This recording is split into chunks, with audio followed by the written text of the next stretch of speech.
SMS.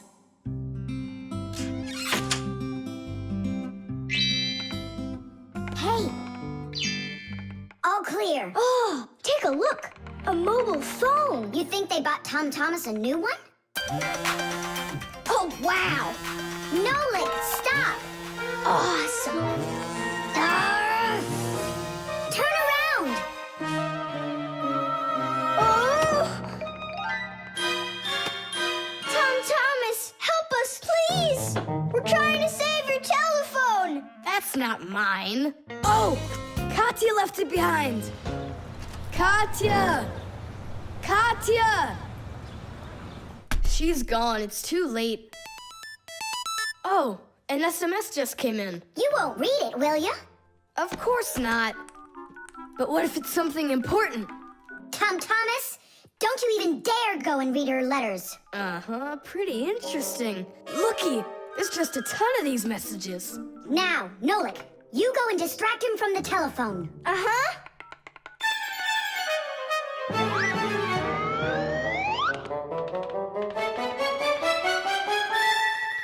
Chusaka, hey!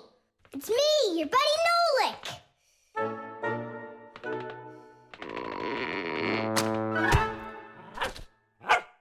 Hey there.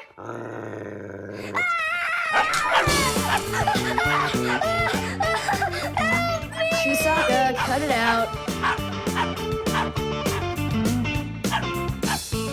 Stop it. That's enough with the barking. Out of this room. Right now.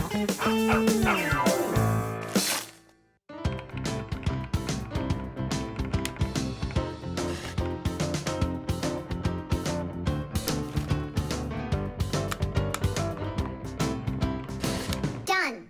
Well, power's off now. Huh. What's up? It stopped working all of a sudden. Oh, it looks like you've broken it. What? No way. You did too. Well, Tom Thomas, now you'll have to give Katya her phone back like this. I just don't get it. It happened because you were reading someone else's mail. It was just an SMS.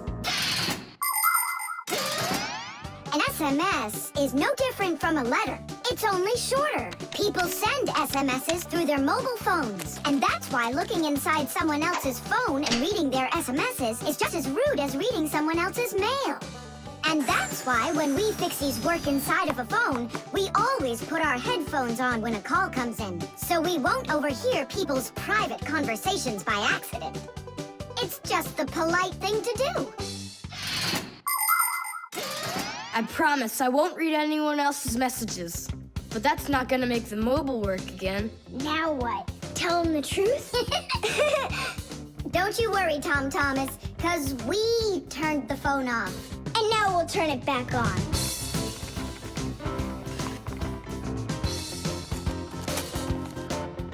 See that? The contact's barely attached. We just need to write a note to the Fixies who work over at Katya's. I'm sure they'll fix it.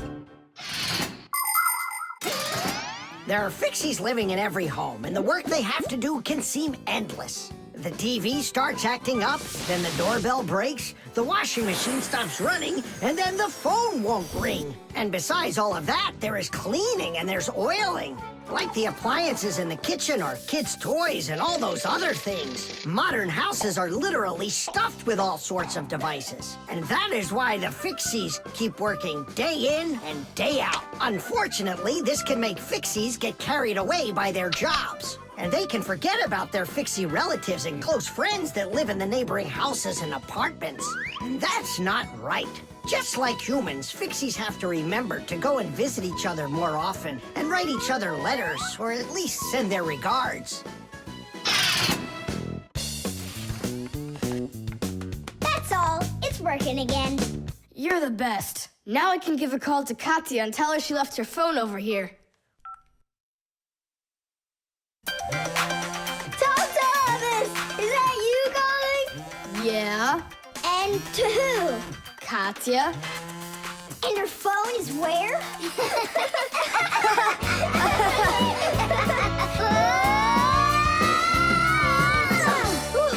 Tom Thomas, good catch. Boy, you're fast. Just Like a fixie. The combination lock.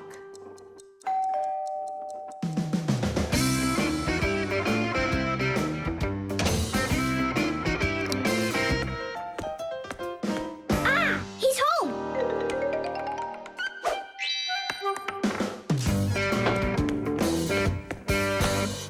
Nolik, are you here? Stop your hiding. I'll still find you. Nolik, is that you? Hey, come on, that's not fair. You saw. Let me go again. I don't want to. You want me to play hide and seek when I got a brand new game to play with? Where is it? I don't see it anywhere in the room. I took it to school with me For what reason? to show it off.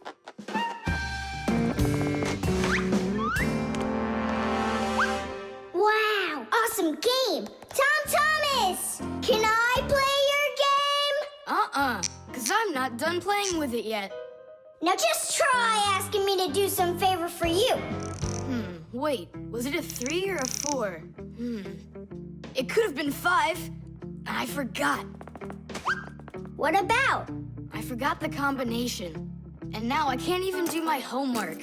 Everything I need to finish is inside of there. I'm not climbing in to find out your homework. Don't even ask me. Tom Thomas, why do you look so upset? The code for the lock. I don't remember it. Don't you worry. Ha! We'll open it. I know all about a code lock. A simple code lock is built with a few discs that have numbers on them. In the center of each disc is a hole with a notch. When all of the discs are turned so their notches line up in a straight row, the lock's pin can slide out freely.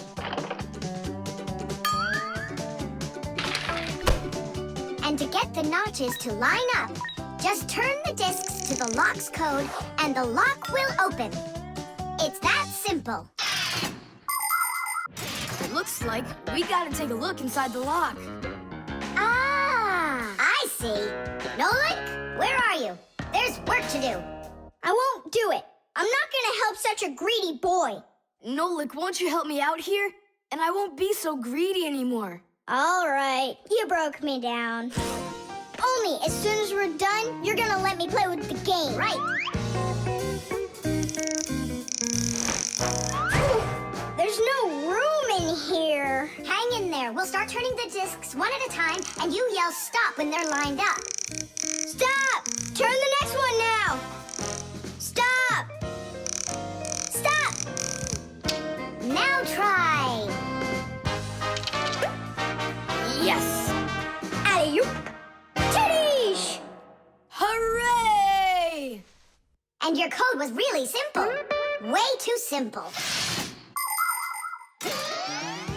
The secret numbers and letters that you use to lock something up are called the code or the password. And to make sure your password's a really good one, here are some things you should know. Never choose a password that's really simple for someone else to guess. Like one with numbers or letters that are all the same or are all in order. It's also a bad idea to make a password out of your birth date or name. It's better to think of a password that's a bit more complicated. And don't forget your password once you come up with it. Write down your password on a piece of paper and keep it in a safe place, but don't show it to anybody else. And then, if you happen to forget your code or password, you'll be able to remember it with the help of that piece of paper.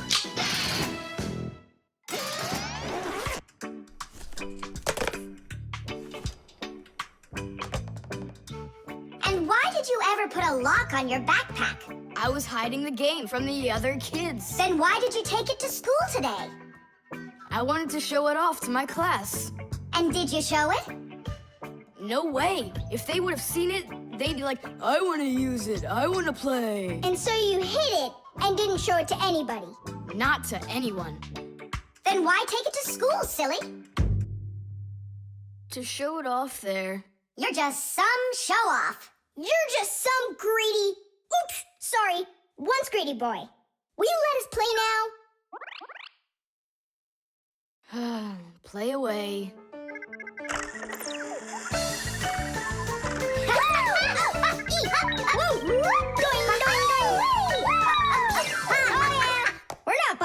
you, are we? Can you jump a little easier? You're shaking the whole desk. The keyboard. 5, 4, 3, 2, 1. Ready or not, here we come. And where is he hiding this time? Tom Thomas! Yoo-hoo! Tom Thomas, you didn't forget about your grandma's birthday, did you? No! Oops, I did. We found you this time. Hey, that's not fair. It was my mom that found me, not you. Then go and hide again. Not now. I have to draw a birthday card for... my grandmother. So, we need one clean sheet of paper. When's your grandma's birthday? Tomorrow. But your card won't get there on time.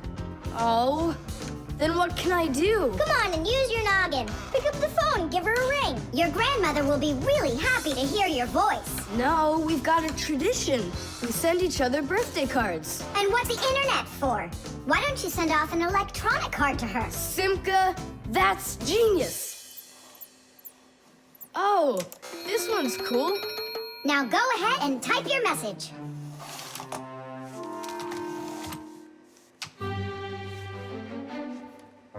The letter D isn't working. How can I write Dear Grandma without D? Just let her be a plain old grandma without the dear.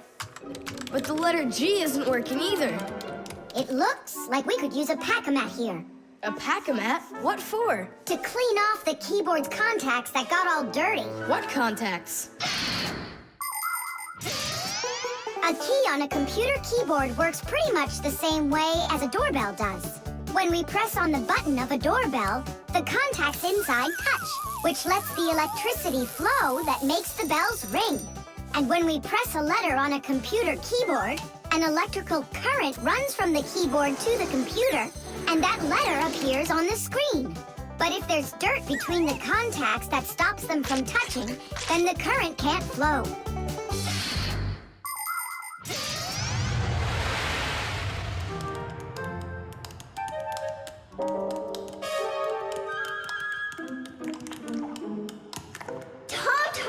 What did you drop in here that is so sticky? It's probably the soda I was drinking. And so, you shared it with the keyboard? Here's the reason why it's not working. Where did so many crumbs come from? They fell off my sandwich.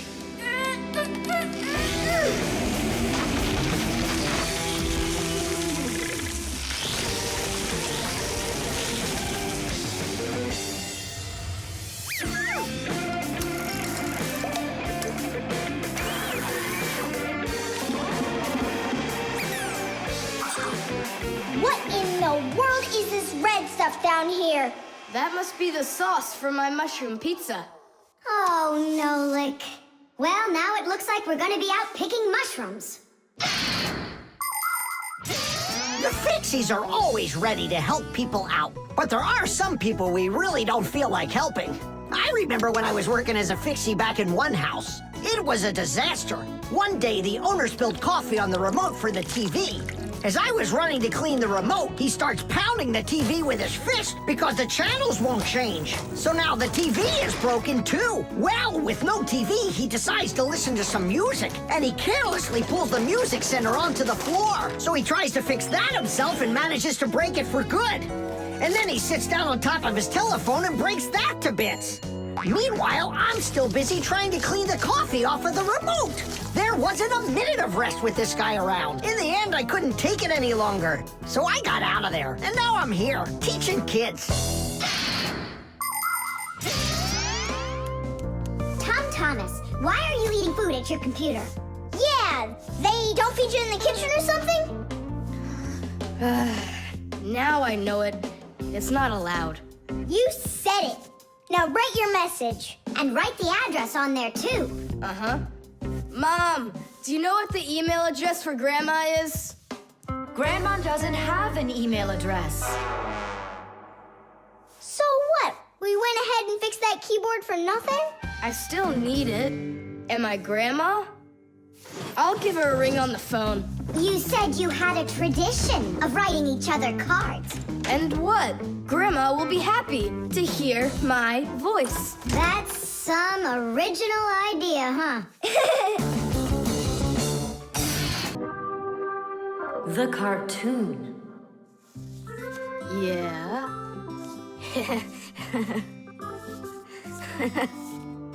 Like that. Yeah. Tom Thomas, aren't you done yet? Yeah, show us your surprise and quit drawing. But this is the surprise. So make yourselves comfortable. Quiet on the set and action.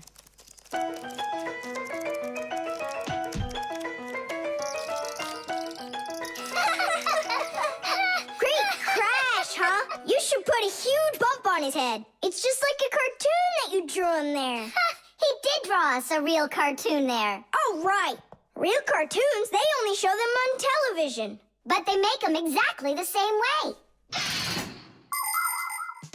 Animation is made with many, many pictures called frames. Each one of the frames is a little bit different from the one that comes right before it. For example, a character can lift his arm up a little bit at a time. And then, if you watch the frames very quickly, one right after the other, it looks like the character is really moving. And that's how cartoons are made. And you know what? To make 1 minute of a cartoon, you might have to draw more than 1,000 frames. Oh, wow. I'm not patient enough for that. It's no big deal that your cartoon's short, especially since it's funny.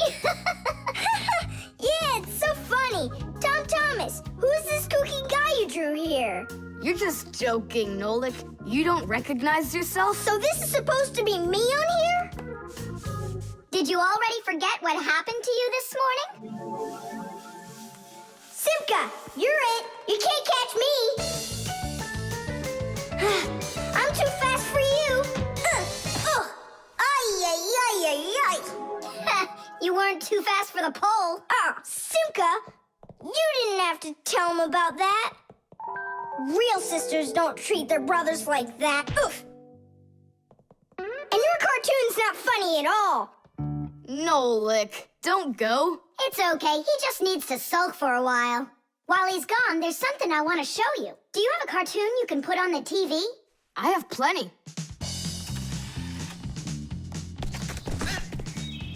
What should I do? Let's watch it again. But now I want to show you the same cartoon a frame at a time. Here, take a look. This is a frame, and here's another and another. Isn't that cool? Uh-huh. So cool. And then back at regular speed, there's 25 frames every second. What should I do? It's magical. Simka, you know, I feel awful for Nolik. Yeah, I feel awful too. There are many different ways of making animation. Hand-drawn animation is, of course, drawn by hand, and stop motion is made like this. The animators pose the model and take a picture of it. Then they move the model a little bit and take another picture. And they do it again and again and again until there are enough frames to make the characters look like they're moving very smoothly across the screen. Another popular style of animation is clay animation. In these films, everything is built and rebuilt out of modeling clay. But today, most of the cartoons are made on a computer. At first, they make a computer model of a character, a sort of digital puppet. After the models are built, they are colored and animated to move. This is the kind of animation that's used in the Fixie cartoons.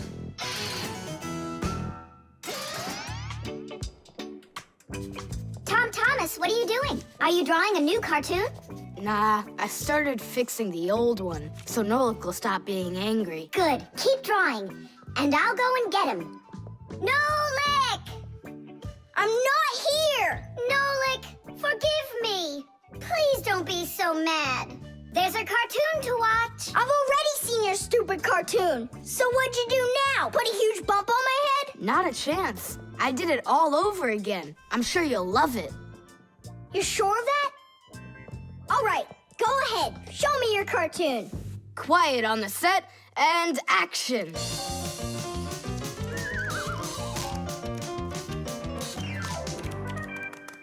There you go. Now that cartoon I really liked. Good, 'cause I'm all out of paper. Well, I think the first cartoon was funnier. Whoa, but this one's much better, of course. Yeah. The cell phone.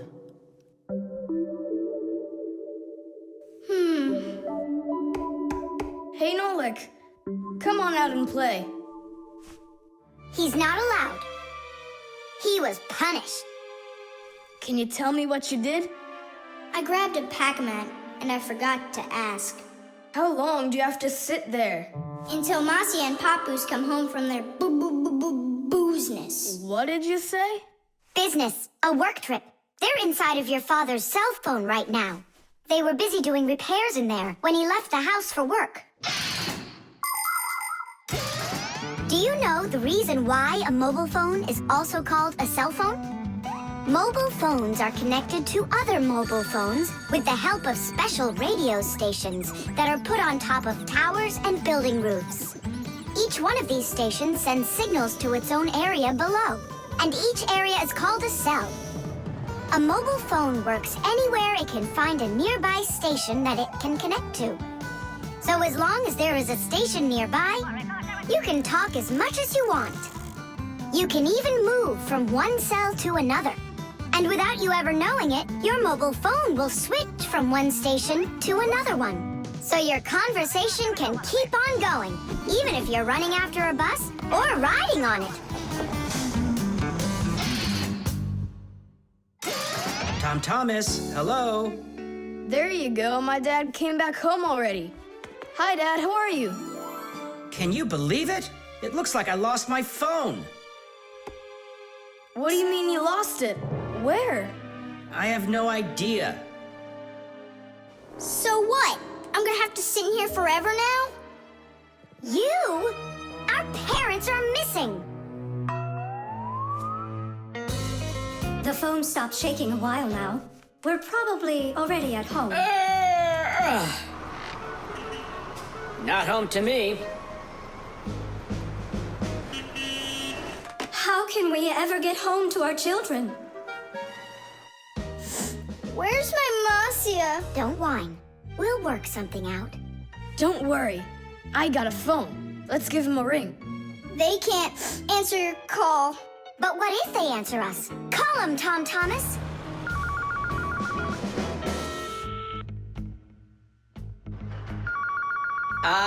Don't even think it. We're not allowed to talk to humans.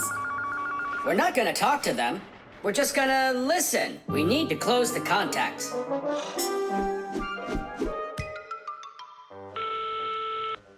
It's no use. Oh, they answered the phone. Let me talk. Papoose, Marcia, it's me, Simka. Simka? Yeah, Marcia, where are you? In the telephone! The phone part is not what she's asking you. Oh, it smells a lot like gasoline in here.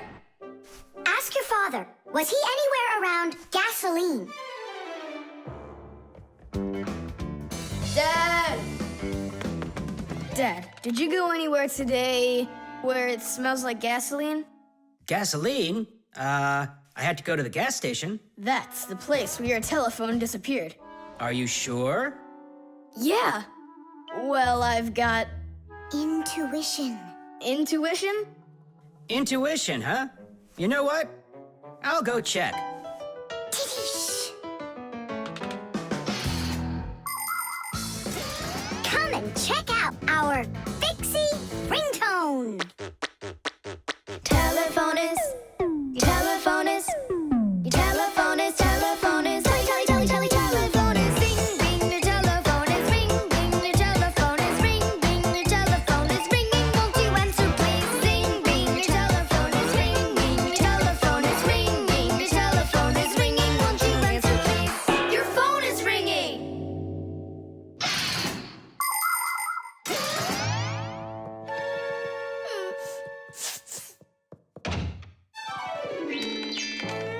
It's just incredible. You see? I found it. Son, You're one clairvoyant. I didn't notice when it fell out of my pocket back at the gas station.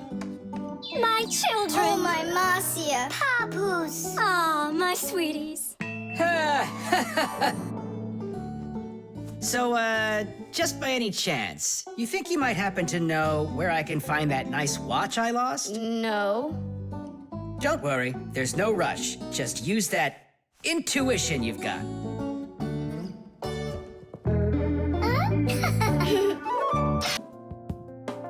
The vacuum.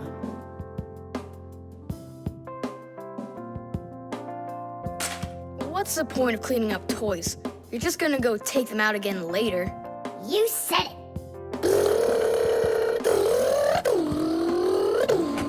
Tom Thomas, if you're done cleaning up, go and eat your lunch. Okay, be there soon. Nolik, you wait for me? Uh-huh.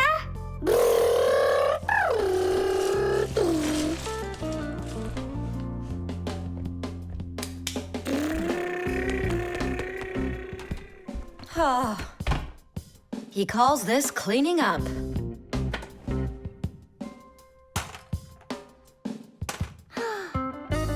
Uh-oh.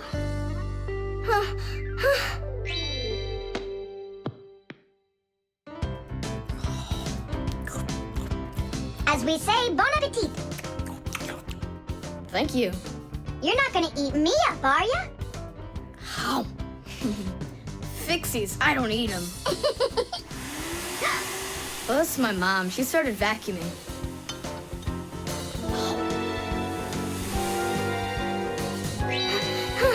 Please help! Help me! Help! Help! Please! It really is weird. How's it possible a vacuum cleaner can take all that dust in, and none of it gets back out? Oh, come on. It's simple. They taught us about it way back in 3rd grade of Fixie school. You can think of a vacuum cleaner as nothing more than a fan with a net. The fan spins backwards, so it sucks in air with dust and dirt. If you put a net in front of the fan, the net will catch everything that is in the air and let the air pass through. Then all you need to do is add a pipe and you've got yourself a vacuum cleaner. But instead of a net, vacuum cleaners use special bags to collect the dust and dirt. It's as simple as that. Oh, whoa, Simka. Nolik, could he get sucked into the vacuum? Oh, no! Did he stay back there? Tom Thomas, what's the matter? Mom, I can finish vacuuming you. I mean for you. All right, I'll go clean the dishes. Nolik! Nolik! Nolik! Nolik! Nolik! We better go and get help right away. Marcia! Nolik got sucked up inside the vacuum. It's impossible. He can't fit in here. No, not in this vacuum. Into the big one, the human. It's just terrible. Nolik, my Nolik, he could suffocate in there. Come on, quickly. Yuck! This dust is just awful. And it's awfully bad for you, too. Dust is a tiny enemy. It's so small and unnoticeable. But if dust gets inside machines and appliances, it's a disaster just waiting to happen. It can keep gears from turning properly. Dust can make appliances overheat. And if dust gets onto electric contacts, it can create a short circuit that can even cause a fire. That's why we Fixies have to constantly clean the insides of appliances from dust, even though a lot of us are allergic to it. Choo! If only people would just dust a little more often than they do right now. Choo! At least people could dust more on the outside. That would make our work so much easier, and their equipment would break a whole lot less often.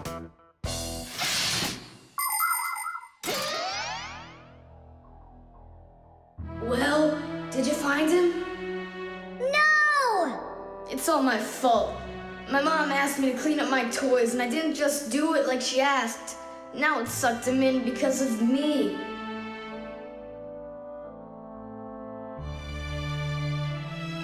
Nolik!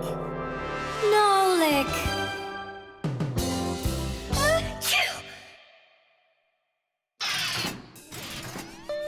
So what do you say, Tom Thomas? What? I already apologized, and I already promised to clean up my toys. And why are you sneezing? To keep you company, so you'd feel a little better. The internet. Well, maybe it's, Don't think so. It's probably, You call for me, children? What's the matter? take a look. I've never seen anything like it.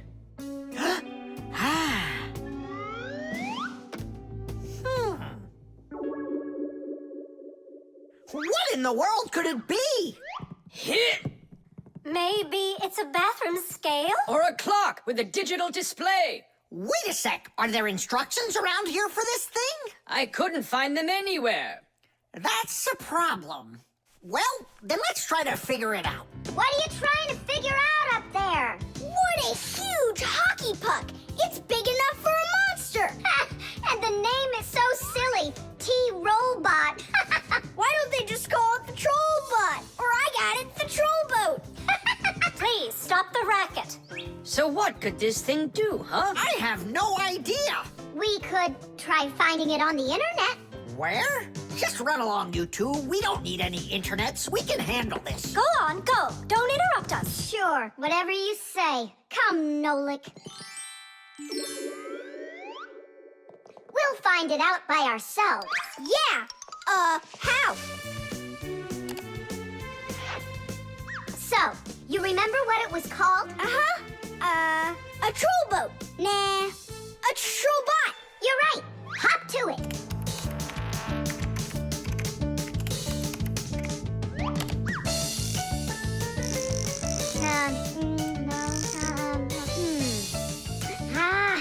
That's not it. Oh, T-Robot.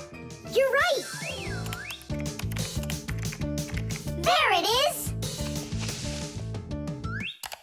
A robotic vacuum cleaner. You mean it vacuums by itself? It's a robot, so yeah. Class. There's just so much cool stuff in this computer. Nolik, this information is not on this computer. It's on the internet. From your computer, you can send a letter to another computer. You can also download a song or a photo from another computer. That's all possible because most of the computers in the world are connected to one another as part of a huge web. And this World Wide Web is what we call the Internet. Thanks to the Internet, we can take a peek at just about anywhere in the world and find information we need about anything.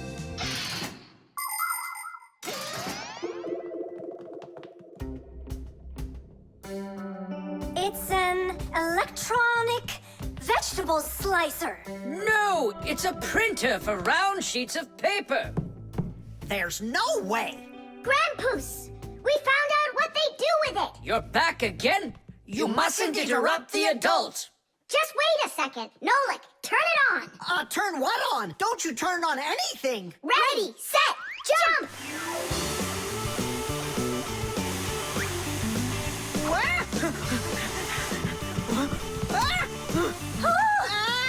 Help me! No, hold on! What was that? It's a robotic vacuum cleaner. It runs itself. And where did you find the instructions for it? On the internet. Just ask and it tells you. You can really just ask and it tells you? Aha! If you want, we can show you. We'd love to see it. Sure, why not? Hip. Whoa! On the internet. Hey, wait for me! What's an elephant weigh? What's an elephant weigh? What's an elephant weigh? The answer's easy to get. It says it weighs 5 tons. It says it weighs 5 5 tons. It says it weighs 5 tons here on the internet. It says it weighs 5 tons. It says it weighs 5 tons. It says it weighs 5 tons here on the internet. You send a letter to me, I send a letter to you. You send a letter to me, it's just so easy to do. We're writing letters now, they're fun to send and to get. We're writing letters now through the internet. We're writing letters now, they're fun to send and to get. We're writing letters now through the internet.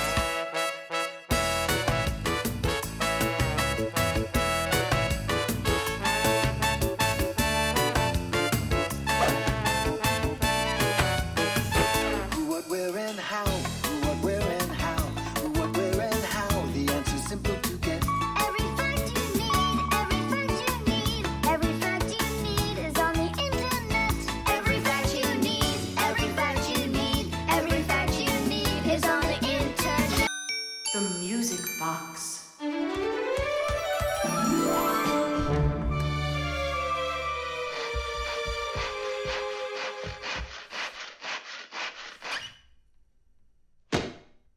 And when the Pied Piper began to play his magical flute, the rats came out of their holes and followed him. And they never would be seen in Hamlin ever again.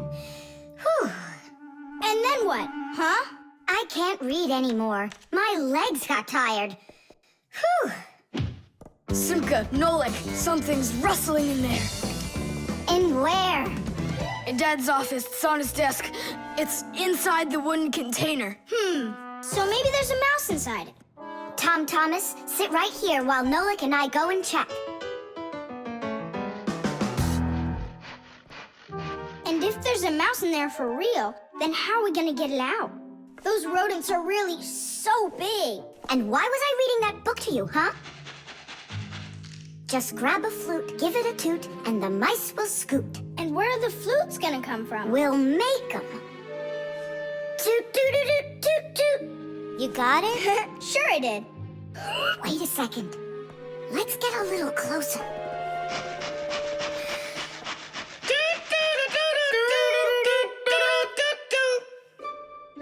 See?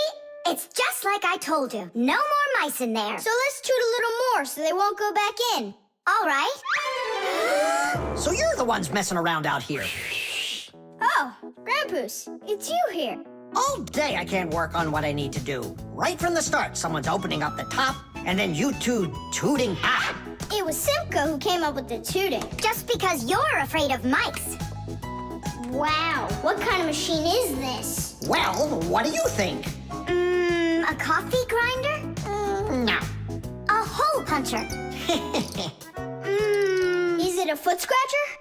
What? Well, a machine for scratching your feet.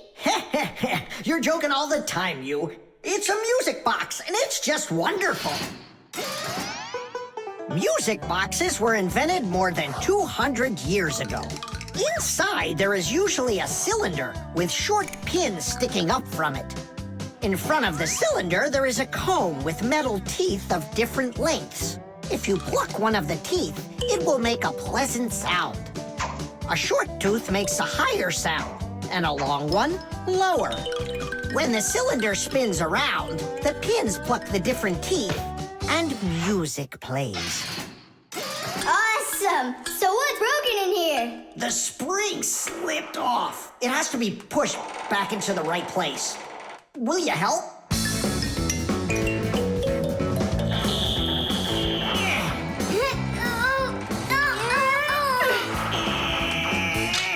There we go. That's better. How come the music's not playing? First, you have to wind up the spring with the key. Tidish! I know who can wind up the spring. Well, Tom Thomas, can you guess what kind of machine this is? A paper cutter. How about a hole puncher? You're such a joker. Now don't go and tell me it's a foot scratcher. Then I don't know. Then wind it up with the key and you'll find out.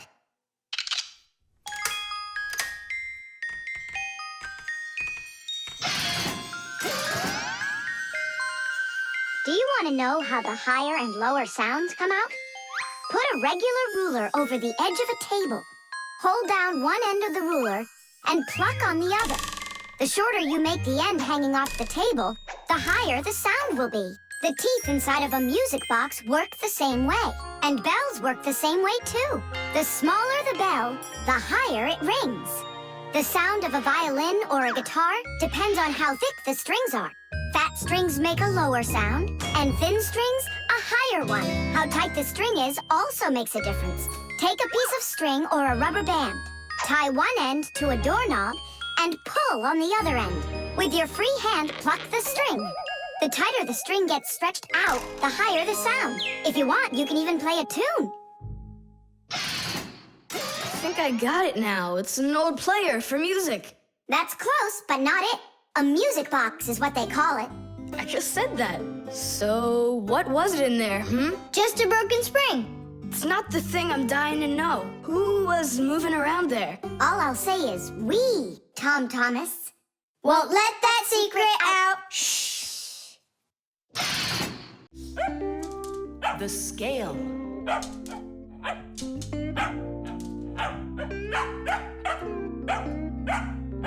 Chusaka, that's enough already. But what if it's something important? Come on, she's just a dog. They say that cats and dogs have a sixth sense that we don't have. What's that? Well, they feel all sorts of things that we humans don't. I better let her in.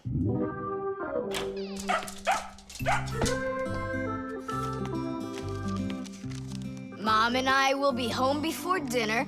Please remember to give Chusaka her food. Love, Dad. Oh, how could I have forgotten this? I just can't believe it. You believe in a sixth sense now, don't ya? Uh-huh. Only it looks like for Chusaka, it's a sense of hunger.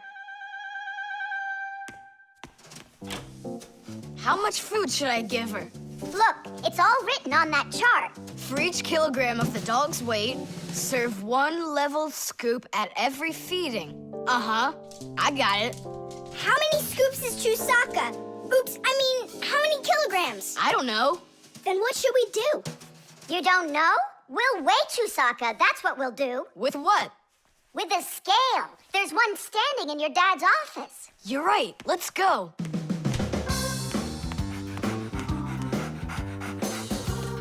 I was wondering, does it bother your mom that only your dad has his own office and not her? Nah, Mom says she's got her own office. It's called the kitchen. Hey, look, there's the scale.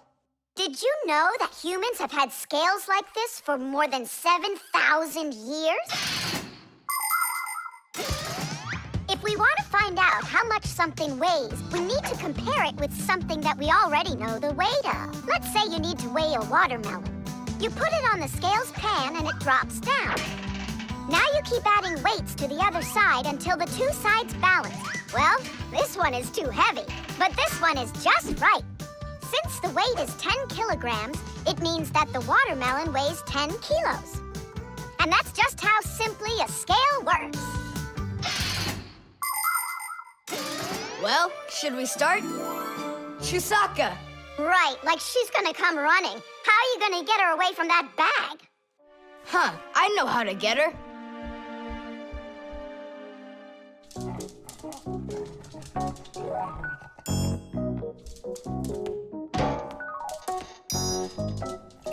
Here, hold this little piece of food while I weigh her. This may be literal, but it's way too heavy. Just hang on. Please, hurry up.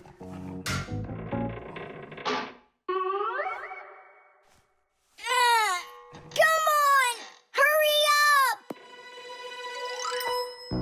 Done. Her weight is 2 kilograms.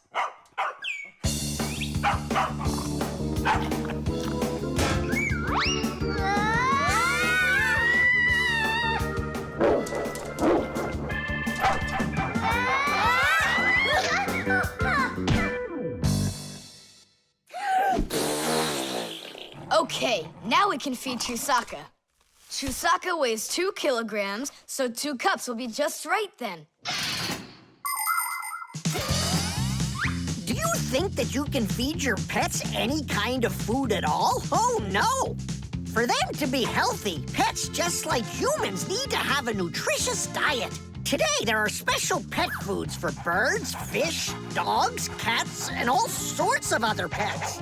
These foods are made with everything your pets need to stay healthy, like meat, fish, fruits, grains, vegetables, and vitamins. These kinds of foods give pets a well-balanced diet, and there's no need to cook them. They're ready to eat. Just pour them in a bowl and your dog will be happy. And so will your cat, and your bird, and your fish, too. Just be careful not to mix them up, because what's good for a fish isn't good for a dog. Each animal needs its own special food.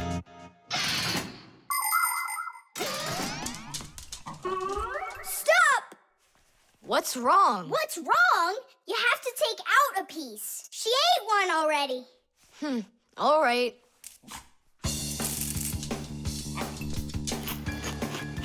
So, that's 6 cents. You still think it's true, right?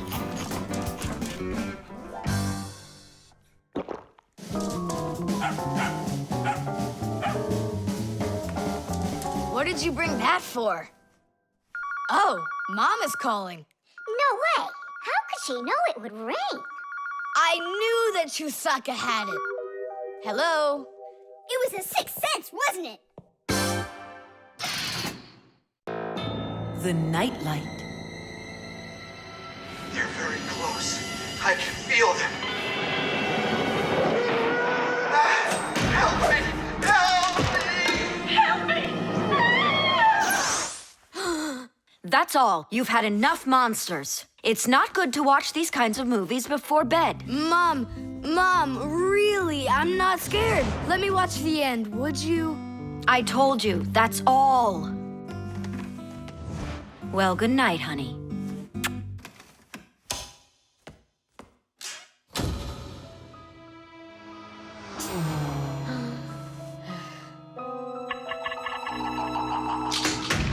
Ah! Who's there? They're very close. I feel them.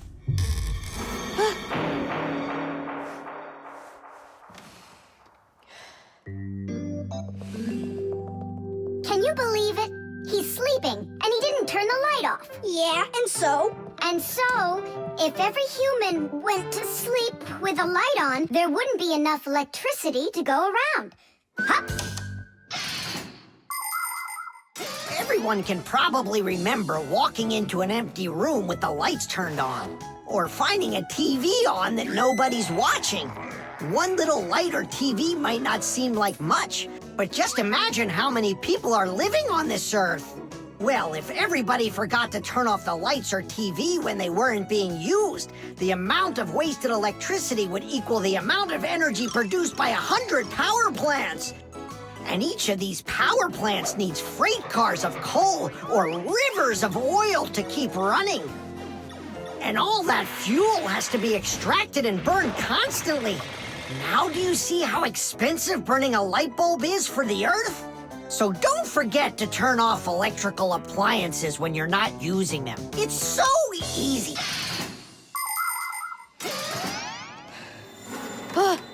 Who turned off the light?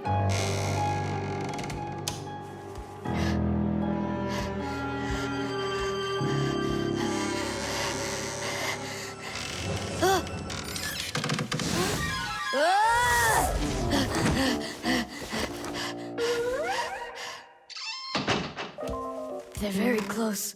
I feel them. I feel them. I feel them. Look, what's up with him? I think he's playing sleep hockey. Looks like his position is left out. Ha ha. Anyway, he should get a penalty for wasting electricity. Monsters! Hey, what do you think we are, hockey pucks? Nolik, Simka, forgive me. Who did you think we were? Monsters. Well, I see how you could mistake Simka for one, but obviously not me. Tom Thomas, what are you doing? Why are you sleeping with the light on? I was so dumb. I watched this monster movie on TV before bed. Now I'm scared to sleep without the light on. And that dumb old monster flick, why were you watching it? I felt like getting scared. Ah! You're great at getting scared. Keep quiet, or we'll wake up your mom and dad. How am I gonna fall asleep now? Here's a good idea. You can use a nightlight. A nightlight is a little light that humans who don't like to sleep in the dark use in their rooms. The nightlight has a dim glow. That's because it works with a special kind of light bulb that uses very little electricity. These kinds of light bulbs are called energy efficient. That's hard to say. And you can find nightlights that use such low energy bulbs that they can work off of a battery. But you know there isn't a nightlight here. How would you get by without us? Tonight, I'm here to help you. I'm gonna be your nightlight. Look, right there. There's our lampshade.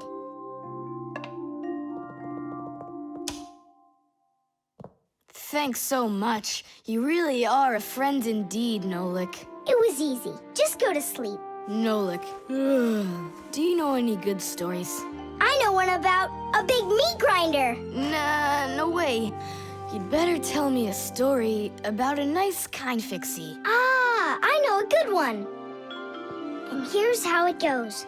Grandpoos was working inside of a very big clock. Actually, the clock wasn't that big. And I'm not sure if it was Grandpoos, but it was a clock, I think. The magnifying glass. Case number 1. Let's begin. Well, well. I see evidence of the criminal. The criminal's fingerprints, to be exact. He won't get away with it.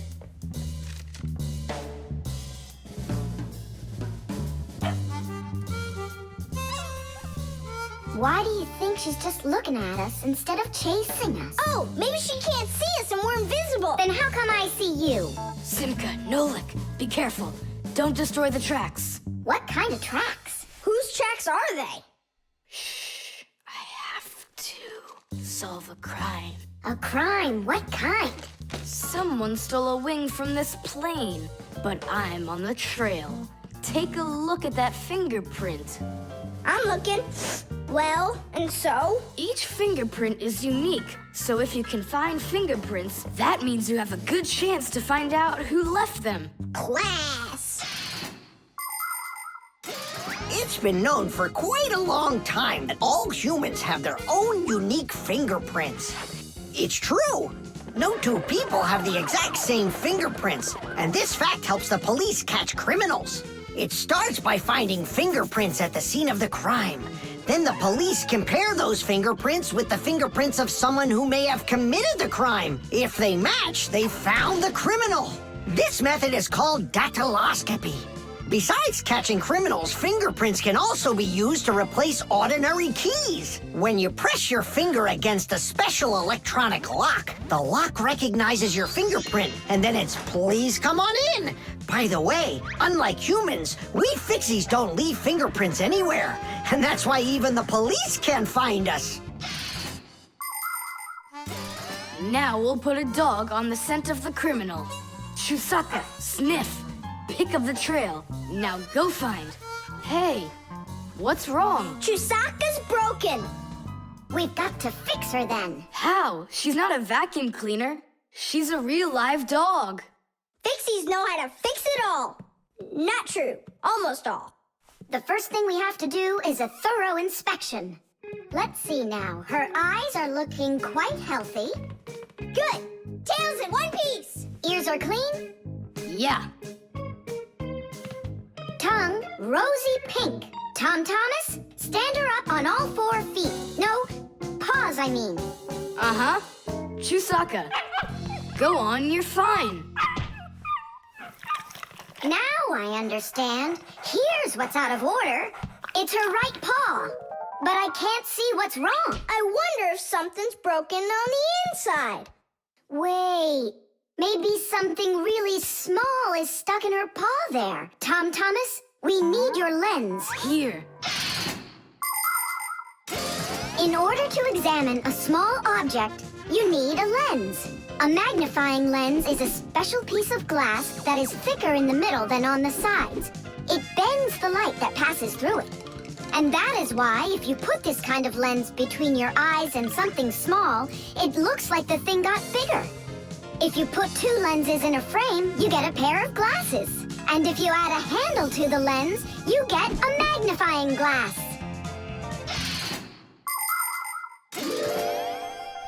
There it is, a splinter. It's glass, I think. Looks like it. You're right. It's possible it's from the lamp in the hallway. It broke yesterday, and I guess not every little piece got swept up. Chusaka, hey there! You're all better now. Looks like we fixed her. Tadish! She's all repaired and working. Maybe we shouldn't have cured her. Ungrateful dog. Simka and Nolik, here it is! The wing that was lost. Yeah, that's great, only you still have to figure out who hid it underneath the bed there. Yeah, you still need to match the fingerprints. The fingerprints on the wing are the same as on the plane, but whose are they? And did you check your fingerprints out? Huh, all the fingerprints are mine. So I guess it was really my own fault. I just lost it somehow. So it turns out that you were the criminal? Hooray! The crime's been solved! And you, Tom Thomas, are the criminal!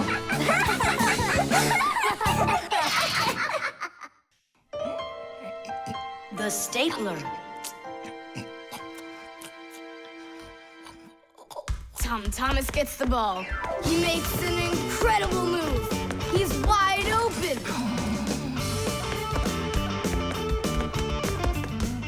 The goalie sees him and he screams in horror. He shoots and score! Yay! Tom Thomas, stop kicking that ball. Your school concert starts in 30 minutes, and I don't want to iron your pants again. All right, Mom. Just one more time, huh? No, I'm sorry. Mom said I have to quit kicking the ball. But Mom said nothing about dribbling the ball. Go, You can do it! Tom. You can do it! Yeah!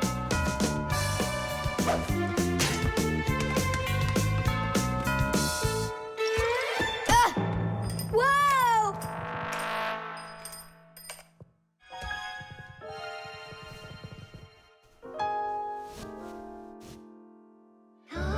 Tom Thomas, your pants!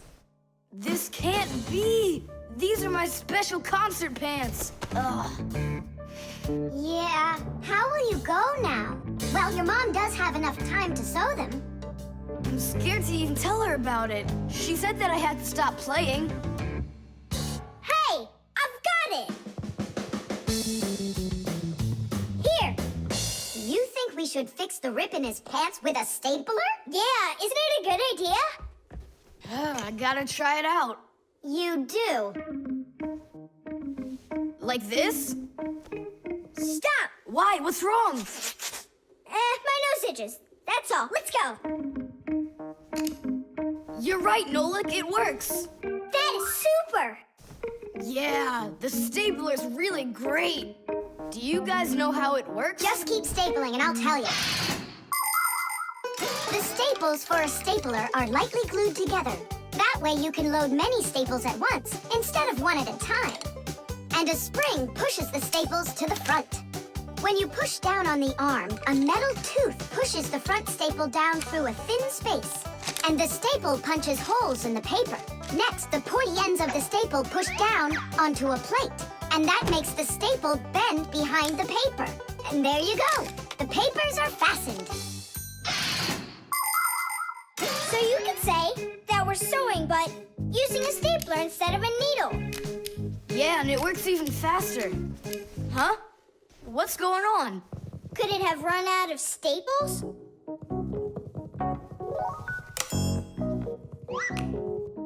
There's still a lot more staples, but one of them got jammed here in the slot.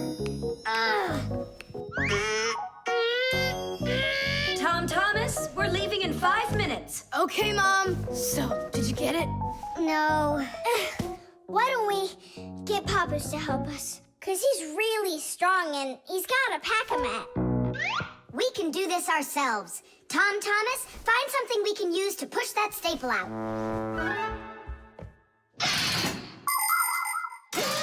The stapler is not a very new invention.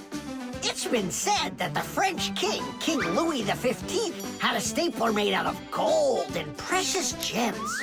Unfortunately, it could only hold one staple at a time. Modern staplers are much more convenient, and people have come up with so many kinds for paper, for plywood, and even for skin. Yes, surgeons often use them during operations. Then there's the staple gun that's used to upholster furniture. And its older brother, the nail gun, can even be used to hold together the walls of a building.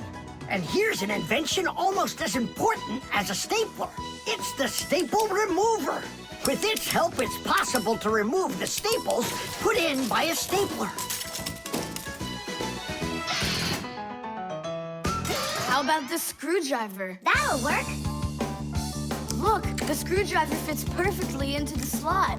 Ah, that's great. Now push that staple through, only keep your fingers out of the way. Or you won't finish sewing. Tadish! It's still not Tadish. You haven't fixed your pants yet. That's it, they're done. Now we can say, Tadish! Tom Thomas, are you ready? Of course. My idea with the stapler was smart, wasn't it? And Tom Thomas's mother won't notice a thing. Will too. Just wait till she washes them. The refrigerator.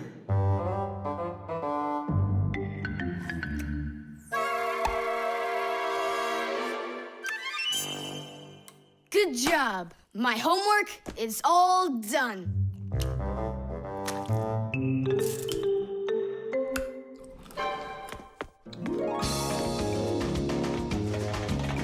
Tag, you're it!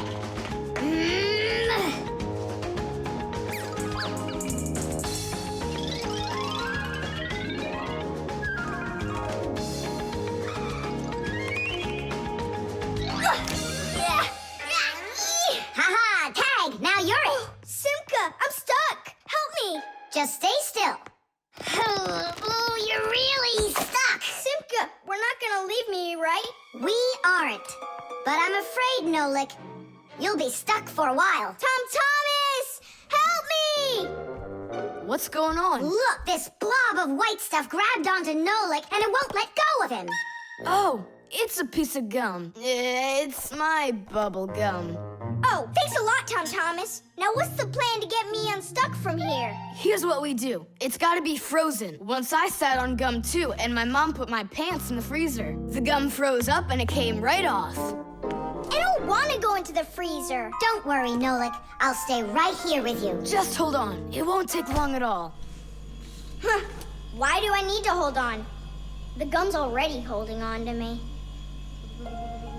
Simka, do you know why it's so cold in the freezer when outside it's warm? I'll explain it to you. A refrigerator has a pump that pushes a special liquid through a long tube. Inside the refrigerator, the liquid in the tube wants to turn into a gas. To do that, it takes the heat from everything inside, and that makes the refrigerator cool. Then the pump sucks in the gas and pushes it out as a hot liquid into the tubes on the back of the refrigerator. That lets all of the heat collected from the inside escape into the air outside. I wish I was somewhere warm. Hold on. I'll go get us some warm clothes to wear. I don't want to hold on. I want to go with you. Just hang in there. I'm hanging. Tom Thomas, open up!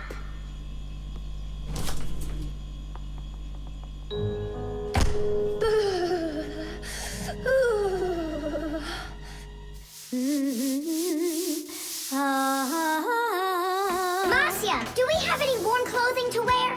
Why in the world do you need it? I just do. Well, I need to know what is happening.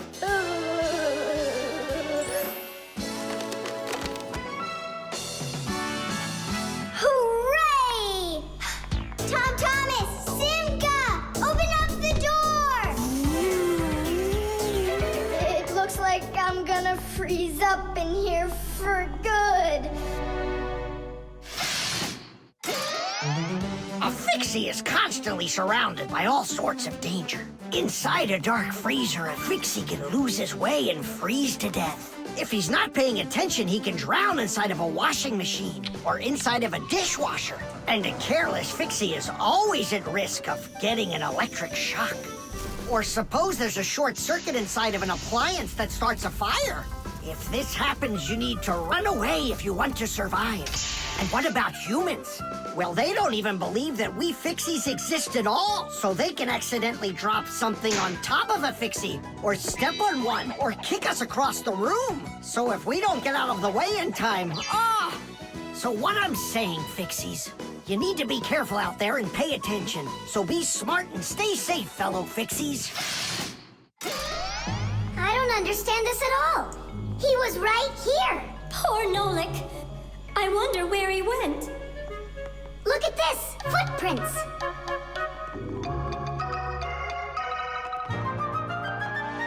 Nolik, you're alive.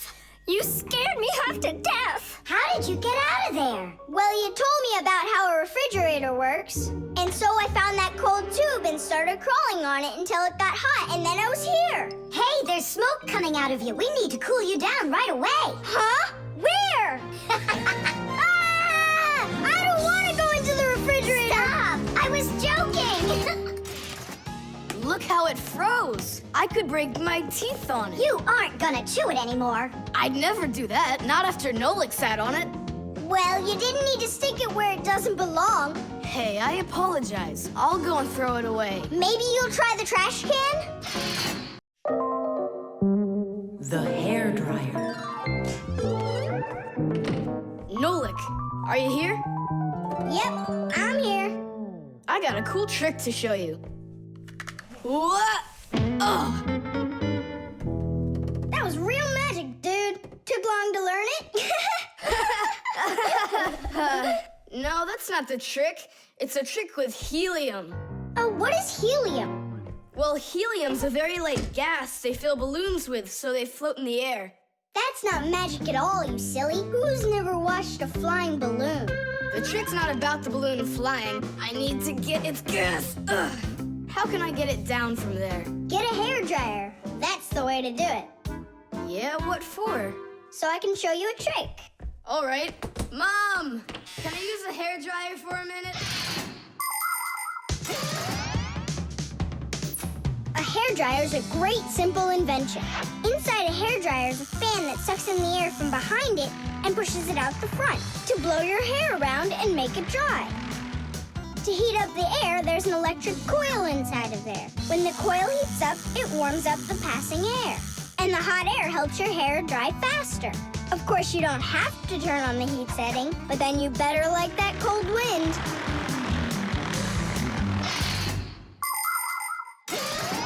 Nolik, I'm right here. here's the dryer. I want to see your trick. All right, flip the switch. Now you lay the ball right into the airstream. Oh, great. The ball's flying. And now it's my turn to fly. Really? Whoa! Yeah! I'll shoot right up to the ceiling so I can grab the string and pull the balloon down. So turn off the heat and away I go.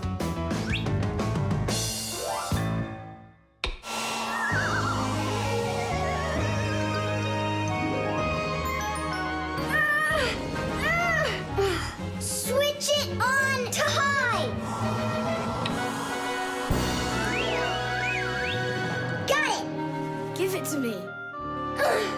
I can't get it down. It's probably because you're little and weigh like nothing. And what? Do I have to wait till I'm heavier and older to get down? I don't know. Then you'd better get my sister. She'll tell us what to do. Simka, come on out. Well, what's going on? Look. Hi there. How'd you end up on the ceiling? I was just showing off that funny hairdryer trick. I'm laughing out loud. Ha, ha, ha. I can try flipping on the hairdryer and lifting you up to Nolik. So both of us can get caught hanging up there? Well, thanks, but I don't need it. Then what do you need? Just a broom or a mop. You know how to do a trick with a mop? Uh-huh. Just make it fast. They can be quite ingenious creatures, those humans. Sometimes they figure out clever ways to use ordinary devices, like a hairdryer. Of course it can be used to dry hair, but it can also be used to dry a wet spot on clothes. And a hairdryer can even be used to remove a sticky price label. Now, suppose you buy yourself a new cup that has a terribly sticky sticker that just seems impossible to peel off. Well, try warming it up with a hairdryer. The glue will dry up a bit and the label will come off easier. There's no doubt that a hairdryer can be very useful in any household. But you need to be extremely careful with it, especially in the bathroom. If water gets inside a hairdryer, there's a real risk of getting a horrible electrical shock that can seriously hurt you and destroy the hairdryer as well.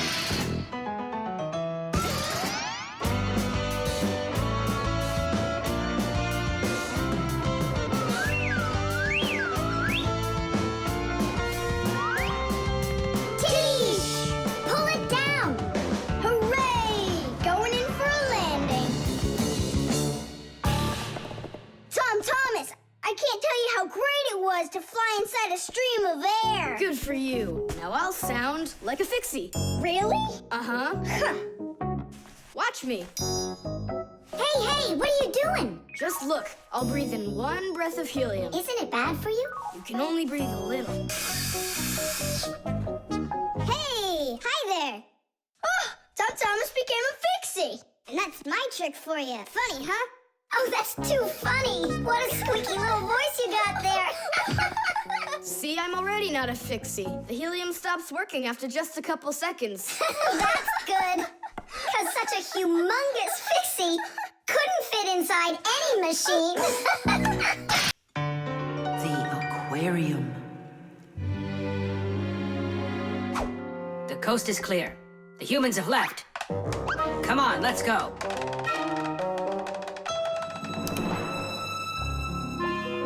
Marcia, why are the fish looking so tired? 'Cause they're not getting enough air in there. The water in the aquarium is dirty and it needs air, but the filter isn't working. The filter? Yes, that device over there. These fish need our help, and if we don't do something right now, they could die. Right. First, I'll fix that light, while you and Marcia go over there and see what is wrong with the filter. But I want to go and look at the filter, too. You're too small for this. Oh, whoa. And you're a giant. I mean, you're like 6 feet tall, huh? That's enough arguing. Nolik, let's go.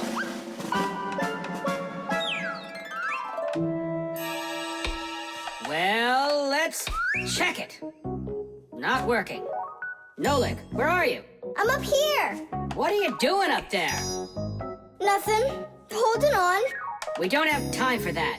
Get down. We have to get this switch working.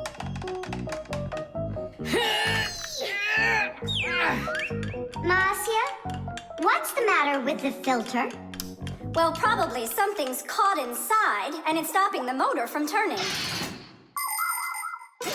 A filter is used to keep the aquarium water clean. A motor in the filter turns the paddles and pumps water through a fine net or a sponge. The dirt in the water gets trapped in there, and the cleaned water is put back into the aquarium. Many filters not only clean the water, but also add air to it, so there will be more oxygen in the water. You see, even though fish live their lives in water, they need oxygen just like all of us.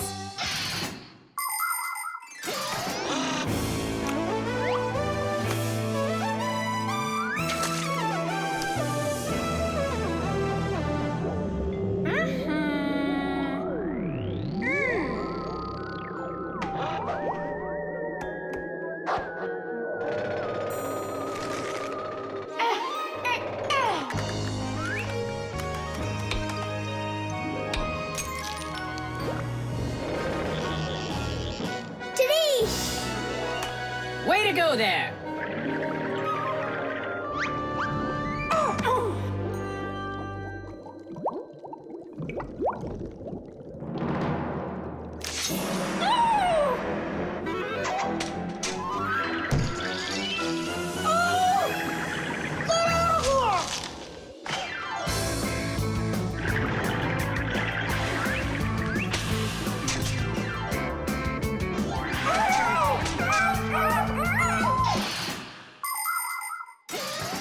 There are lots of ways for people to breathe underwater. As an experiment, try putting an empty glass upside down in water, and you'll see that some of the air stays in there.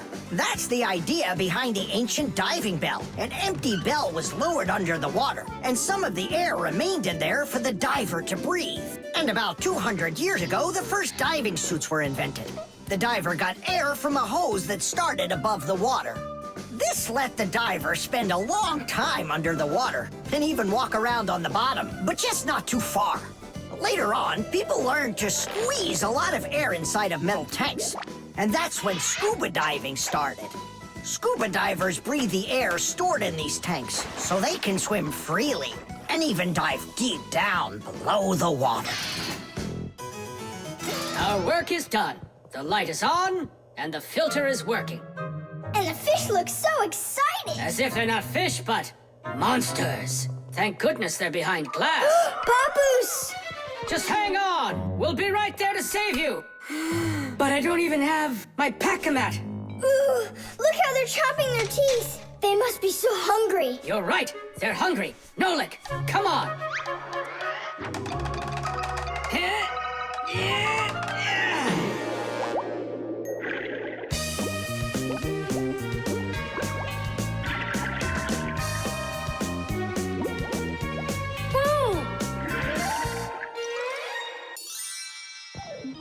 I can't believe those fish. They're so ungrateful. We went ahead and fixed their filter, and all they wanted to do was gobble us up. And I'm the one who saved you from them. I was the one watching what was going on.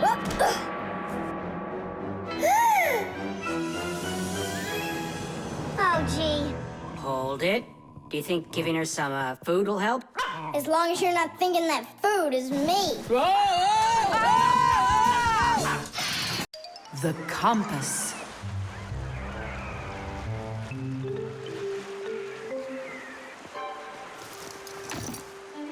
Pipe ball, hands on the deck.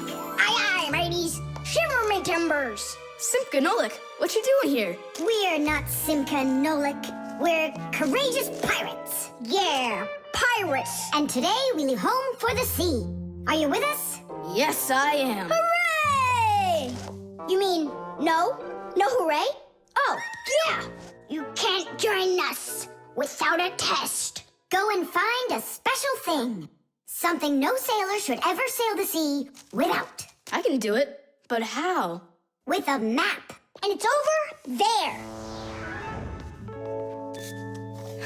I've never seen a map that's this puny. What are you talking about, puny? That took us a half hour to make. From where you're standing now. Uh-huh. From here, you mean? Guessed it right. First head to the north until you will find... Hold on. But where's the north? It's where the North Pole.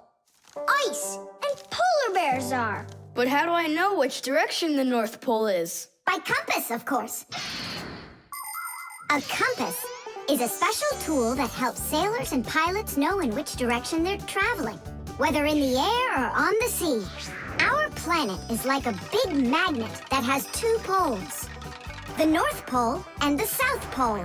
These magnetic poles help the needle in the compass find its way. The needle is magnetized, so one of its ends will be attracted to the North Magnetic Pole and point at it, while the other end will always point towards the South. That I know, but there's no compass around here. Then let's make one by ourselves. Out of what? We can use a needle. We just have to magnetize it. And how's it supposed to turn around? In a saucer of water.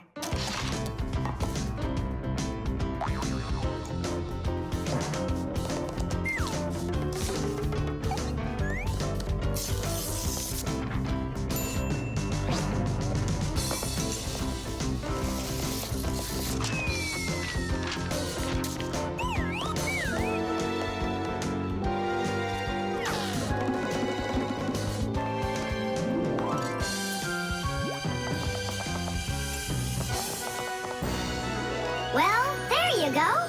Now one end is pointing in the direction of north and the other to the south.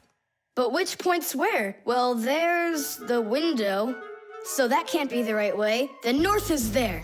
I'm really liking this sharp little fella we've got here. You calling me a little fella? No, it's just the way us pirates talk. All right then, north we go. First head to the north until you see a sleeping monster. Mateys ahoy! Monster on the horizon! Let him do it himself. Now turn to the left and go 300 paces more. 300? Exactly. I counted on myself. Uh-huh. Okay, then that means I'll go 1, 2, 3. Now straight ahead until you get right up to the giant tree. You call that a tree? Wow, amazing! I can't believe my eyes. It's a real ship compass. It's also called a marine compass. The first compass was invented more than 1,000 years ago in ancient China. With its help, the Chinese were able to travel across the desert. And about 200 years later, the compass appeared in Europe. Whether the Europeans came up with the idea for the compass themselves or took it from the Chinese isn't clear. But one thing's for sure, we Fixies remember how those early compasses were built. The first compasses were made with a magnetized needle on top of a floater inside a bowl of water. Later, the needle was put on top of a pin that let it spin freely, and it started to look like the ones we use today. Since the needle of a compass always points to the north, a sailor can easily figure out which direction he needs to turn his ship. If he wants to go north, he follows the needle north. If he wants to go south, he goes in the opposite direction. Your dad brought it home with him late last night from his work. You were asleep. Hold on. I want to check something. What's up?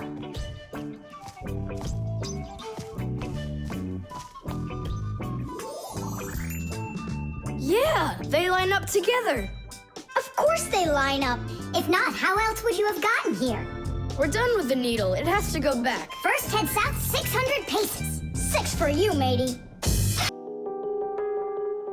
The piggy bank. Mwah! Tom Thomas, why are you throwing away your money?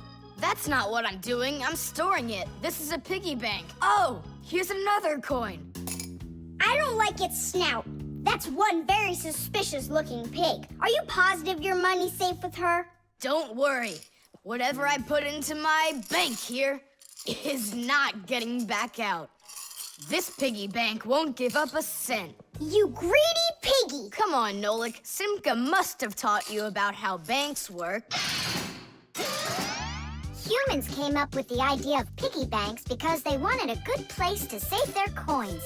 For storing lots of money, people use a safe, a large metal box with a very strong lock.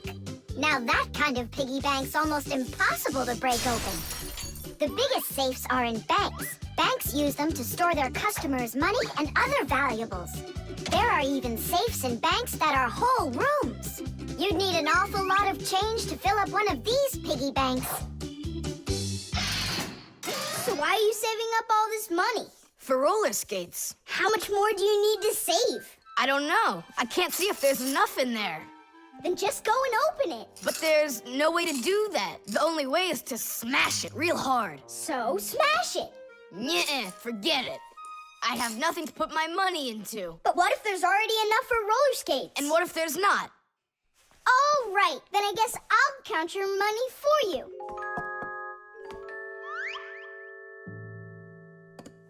Tadish! Oh, whoa. Tom Thomas, you've got a fortune in here. There are many different kinds of money, and they're not just coins either. Long ago, people paid each other with shells and squirrel skins and even parrot feathers. And of course, metal coins are more convenient than any of those things. And paper money is even more convenient than coins. One piece of paper can be worth as much as 100 coins, or even 1,000. All that needs to be done is to print more zeros on it, and that's all. Today, humans can pay for almost anything without paper money or coins whatsoever. If you have enough money in the bank, You can just walk into a store, give the cashier your bank card, and take your purchase home with you without handing over any money. The bank knows how much money you spend, and they pay the store for you later. It's so convenient. So, will you count them? Here we go. 1 coin and 2 coins. Wait, Nolik, what 1 coin, 2 coins? What are you counting? You have to add together all of the different numbers. Huh. You should have told me that before. I never learned how to. Yeah, that's what I figured. Come on out. Hut! Hut! Hut! What can I do? What if you try stacking the coins so they're like stairs? That's what I'm already doing. Ah! Why don't you try tilting the piggy bank over? Hang on. Stop! I'm getting buried! Put it back the way it was before! This is worse! Ah! Just put the pig down! Nolik, hang in there, please. I'll get some thread and lower it down to you. I can't get a hold of it. It's too far away. Hey, Tom Thomas, smash the piggy bank. What? Just smash your piggy bank. But I like it. And what, you don't like me? Of course I like you. Well, who do you like more?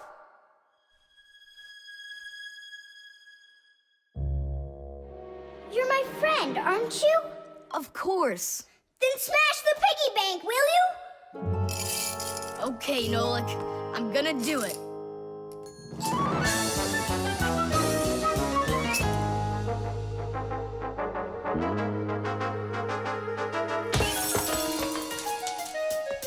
Nolik, are you okay?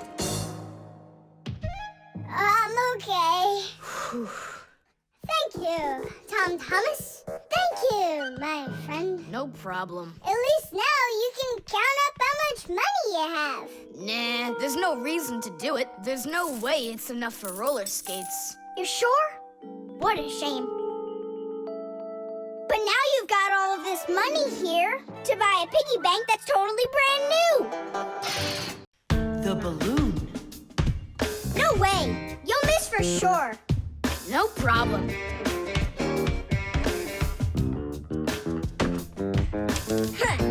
Anybody can do that.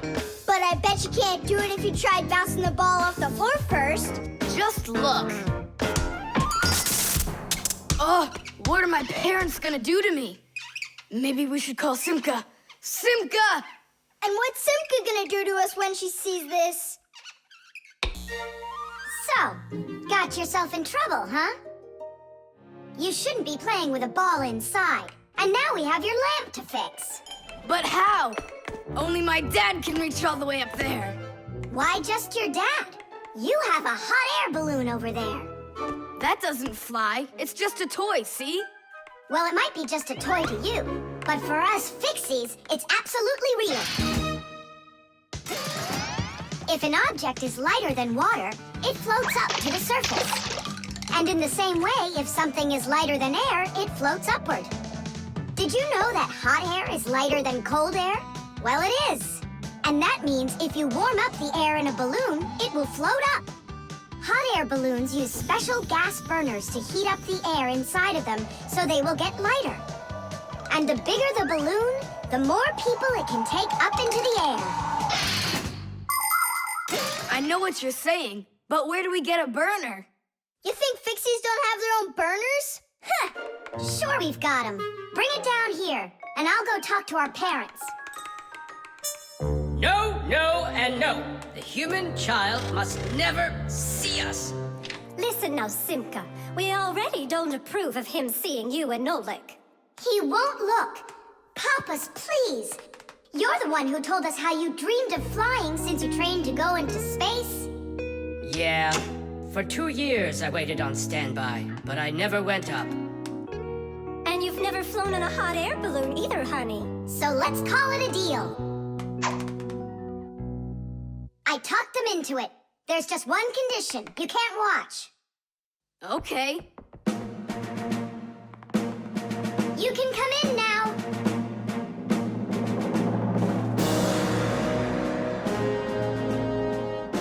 Now prepare the burner. Coming right up. Permission for takeoff? Permission is granted. And off we go! Hooray! It's flying! Don't you peek. Turn around. Oh, it was an accident.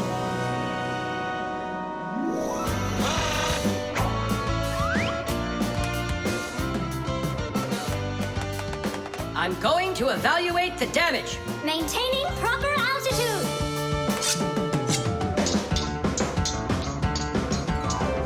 So, they've reached the spot. Air balloons are really awesome. I wonder, who figured out how to do that? It was the Montgolfiers. The hot air balloon was invented in the 18th century by the Montgolfier brothers from France. In those days, there were no gas burners, so they heated the air inside the balloon by burning straw. At first, there were no passengers on their balloon. Not counting the Fixies, of course. I mean, how else could a balloon get up in the air without them? Unfortunately, the names of the first Fixies who took that flight were not recorded in the annals of history. Following the Fixies' flight, the next passengers were animals: a ram, a rooster, and a duck. And it was not until those three safely landed after flying a full 4 kilometers that humans dared to fly in hot air balloons themselves. Ever since their invention, hot air balloons have also gone by another name: Montgolfiers.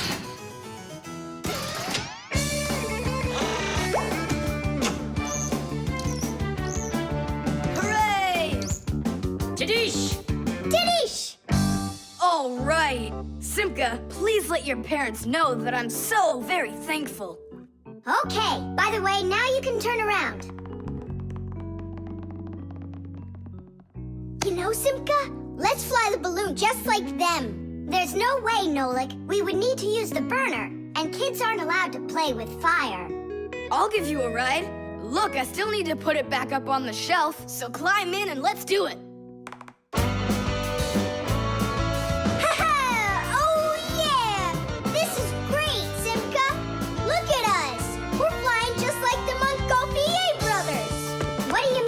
Brothers. Okay then, like brother and sister, Montgolfier.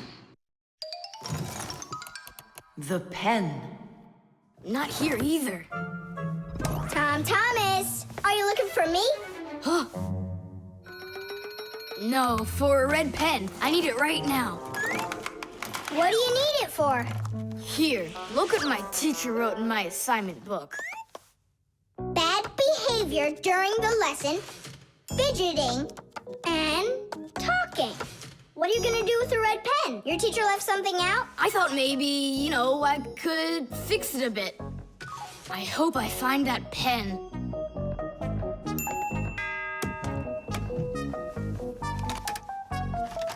Oh, whoop. Oh, whoop. Oh. Oh, wow. Good catch. So, what do you want to fix on it?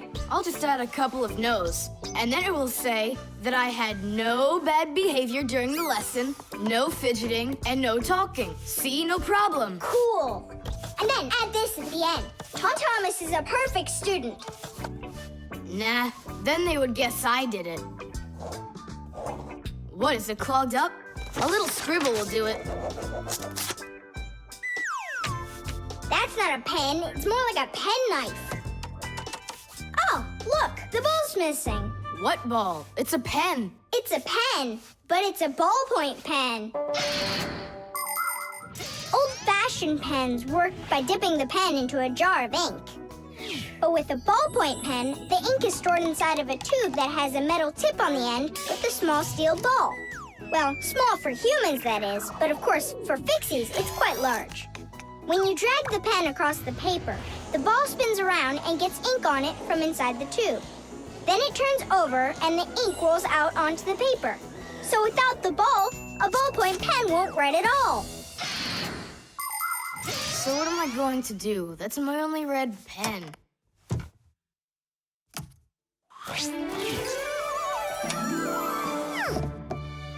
Hi, everybody. Why do you look so sad? We lost the ball from the tip of this pen. Where? It's here somewhere. Then you're in luck, boys. In the pack-a-mat, there's a metal detector. You can use it to find different kinds of metal objects.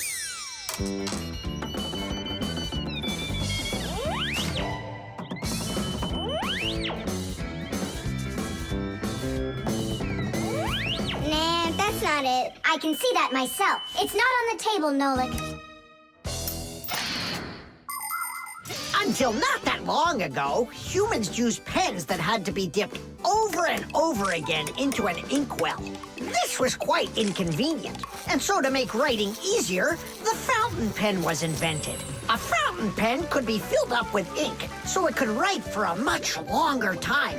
But fountain pens would often leak, leaving blots of ink on the paper.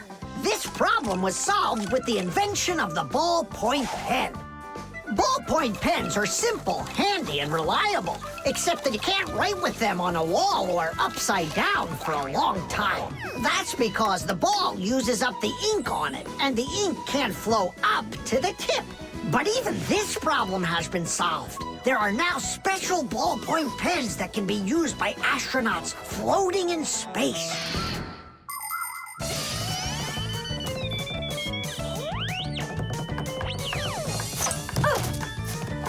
Is this the one? You're right. That's it. Don't you just see how awesome my metal detector is? Is that what you're calling me now?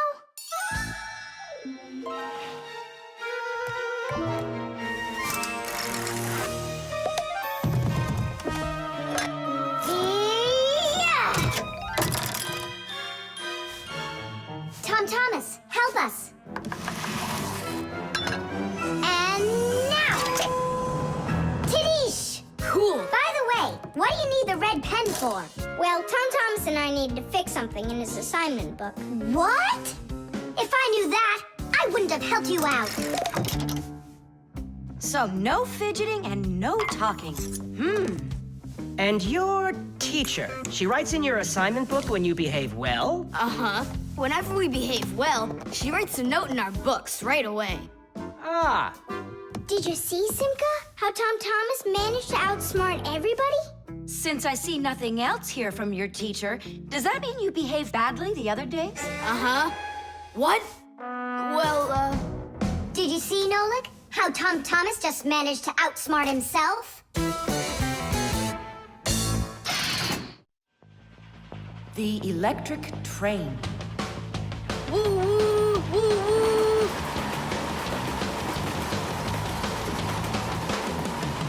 Zoom! Zoom! And suddenly, the Earth is attacked by an alien spaceship. Pew, pew, pew!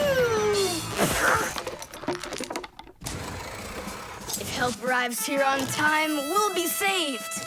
Move faster, faster. Come on, get off the train. Move it, move it. Tom Thomas, we came here to play. Oh, finally you're here. I need some aliens for this game. What kind of aliens are you talking about? Just plain old aliens. You know the ones. They come destroy the Earth and just about everything. We don't want to destroy anything at all. Why can't we be, the train engineers, huh? Train engineers? You don't know anything about driving a train. Oh, we know plenty about trains.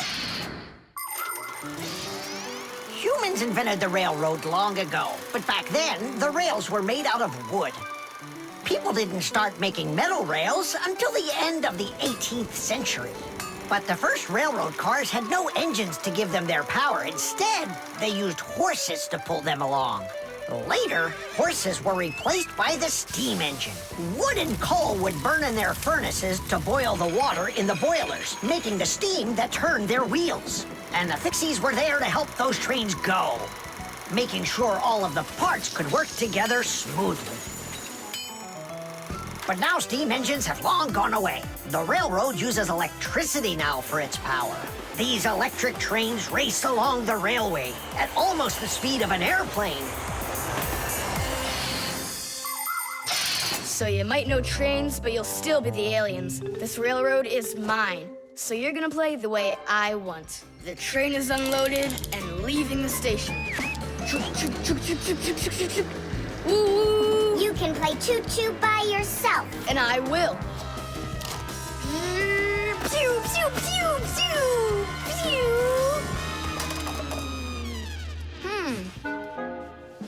Hey, why did you stop?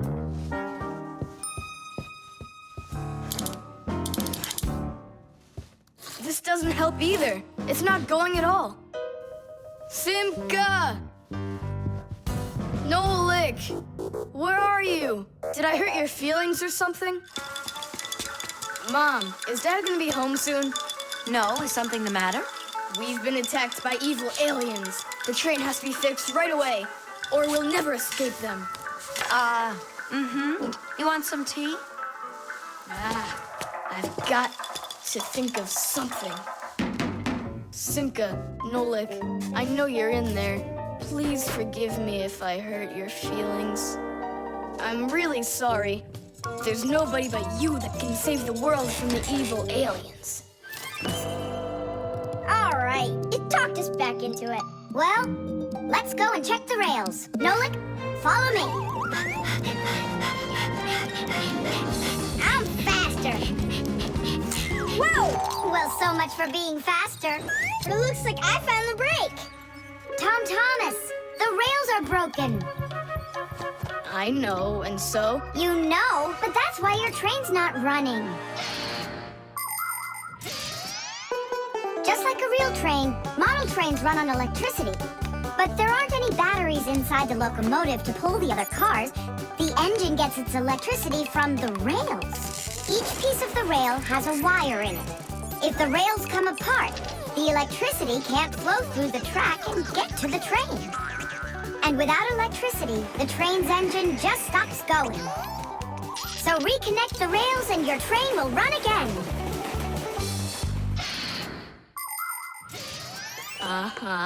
Put them together. Yes! Hooray! The train's running! Way to go! So will you play with me now?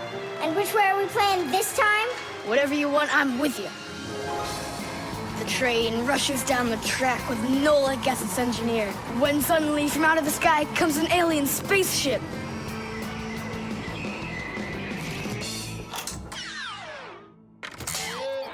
Greetings to you, O people of planet Earth. I come from far away, from another galaxy.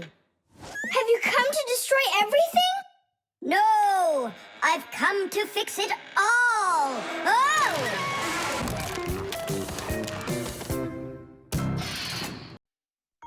The drain. Hey, Nolik, come help me. The fan in the computer needs dusting. Not right now. Me and Tom Thomas are painting a card for his parents' anniversary. Oh, look, poor you. You must be so tired. Hi, Simka. It's really great you're here. I have a question. 12th anniversary, is it spelled with an F or is it with a V? You know what? First put down the number 12, and then put a dash on there, and then a TH. Oh, right. But first I'll change the water. I'll be right back. Oh, Mama left her in here. Whoa! No! Oh no, what have I done? I spoiled my mom and dad's special day. Where? In the bathroom? My mom's ring was lying there, and I dropped it into the sink, and now it's washed away. There goes the day. It didn't wash anywhere. Don't you know anything about how a drain trap works? About a what? A drain trap's a special curved pipe under the sink basin. Water flows out of the faucet and flows down into the drain trap, and after that it goes down to the sewer. But when you turn off the water, not all of it washes away. Some of it stays down in the drain trap. It's made that way so the smell from the sewer won't get back into the house. A ring is much heavier than water, so if you happen to drop it down the drain, it won't wash away. It will stay at the bottom of the drain trap. Well, that means we still got a chance. Yeah, but how in the world can we get it out of that trap? Who knows? I don't know how to swim. Don't worry, it's all under control. Do you have any thread? Plenty of it. Go get it, and I'll be back in a flash. I can't fix it like this. I need my welder. Papoose, I need to borrow your pack-a-mat for a little while. Now that's a coincidence. I need to use it too. Marcia, then I need to use your pack-a-mat.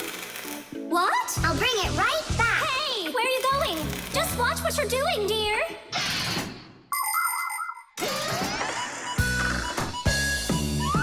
Just like the name says, Fixies live to help machines and appliances. But machines are very big and Fixies are very small, so they can't get by without tools. Long ago, Fixies worked with just about anything they could find. Little feathers, threads, pins, but now they have backpacks called pack-a-mats. Inside a pack-a-mat are all sorts of tools. Just push the button and the pack-a-mat spins around, quickly shooting out a hook or a magnet or even a parachute. Every adult Fixie has their own pack-a-mat. But before children can get them, they have to go to school and study hard and then pass an exam before they have the rights of a full-fledged Fixie. And it's only after all of that that young Fixies get their own pack-a-mats. And what? You're going down there with just that on? Not just like this. Yeah, like that. Huh? She was just saying, when I tug on the thread, you need to pull me up. I got it. He just said, I got it. She said she doesn't need me to repeat what you say.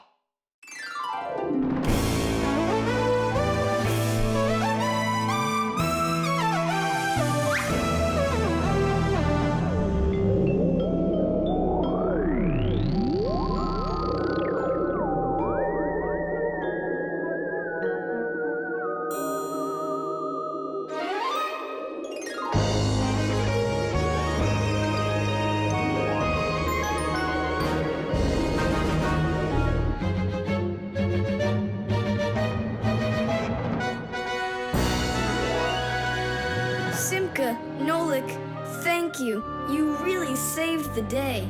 That's what Fixies are for. I said that's what Fixies are for. Tom Thomas, who are you talking with in there? Oh, your mom came back. No one.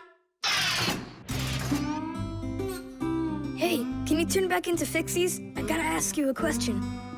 I forgot. Should I write 12th anniversary with an F, or do I write with a V?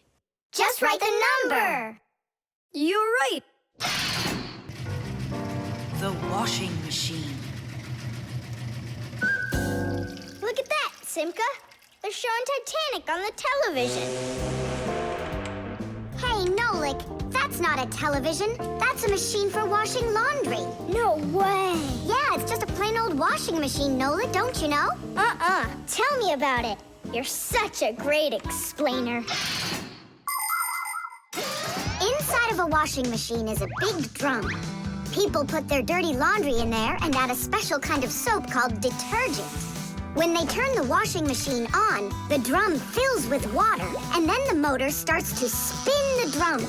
That makes the laundry rub together, forcing the soapy water in and the dirt out to make your clothes clean. After that, all that's left is to get out the water by spinning the drum really fast and sending the water down the drain.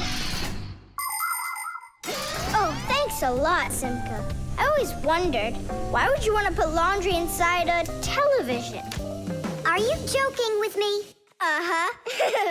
Oh, I'll show you a funny joke. Get over here. Shh, it's Tom Thomas's mother. She's got headphones on. We're safe. She doesn't hear anything except the music.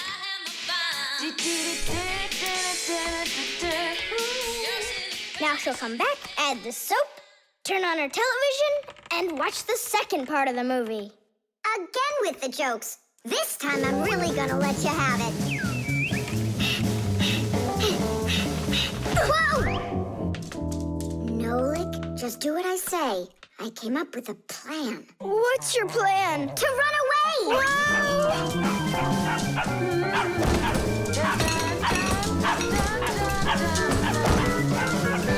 Who's here? Hello?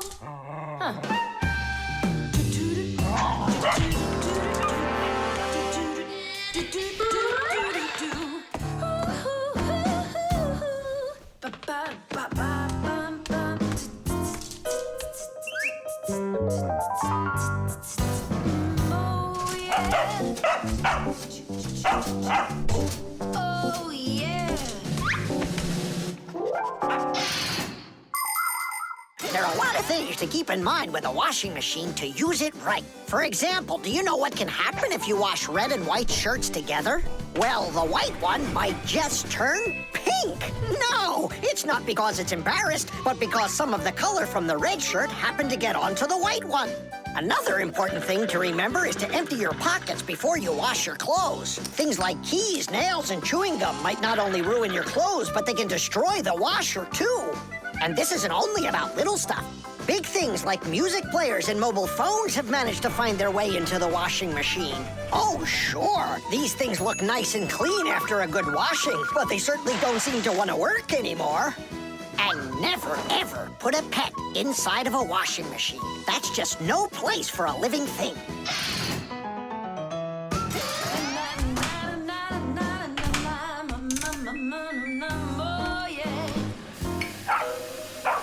You know what, Simka? I've never been laundered in my entire life. We better get out of here, Nolik, right now. And the faster, the better.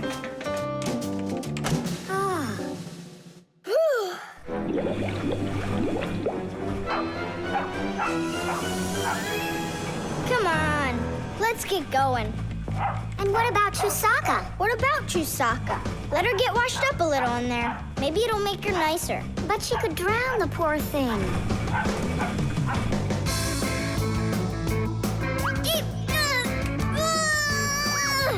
I don't think we can do this alone. We should get help from Tom Thomas's mother. 1, 2, stop! What? She moved out of the way.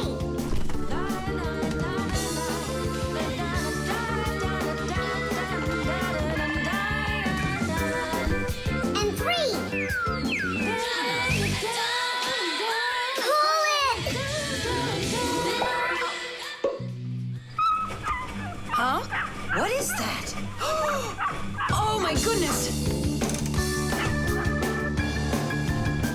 Oh, my sweet little baby. How did you get in there? You wait right here in the tub and I'll go get you a towel.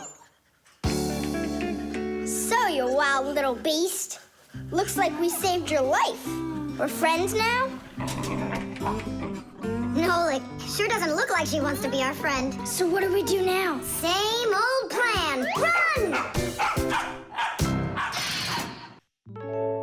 The electric kettle.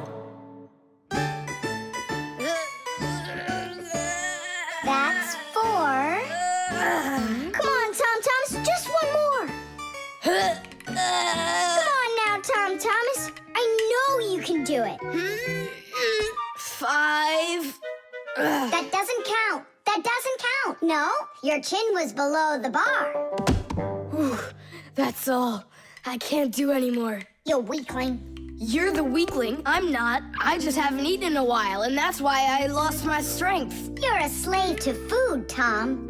And you see, that's the difference between us Fixies and you humans. Many people wrongly assume that the only way Fixies could live is by stealing food off of humans' tables. Or worse yet, by stealing it from their refrigerators. That's just a lie. It's not true at all. Fixies don't eat any kind of human food. So then where in the world do the Fixies get their energy, you're wondering? It's very simple. A Fixie's entire life is connected with devices. Fixies not only live inside of devices, but they take care of them and help them live longer. And in return for their help, these devices share part of their energy with the Fixies. So there you go. The Fixies help devices, and devices help the Fixies. Yes, we Fixies and machines have a symbiotic relationship. So we don't eat leftovers like cockroaches, because we're Fixies. 1, 2,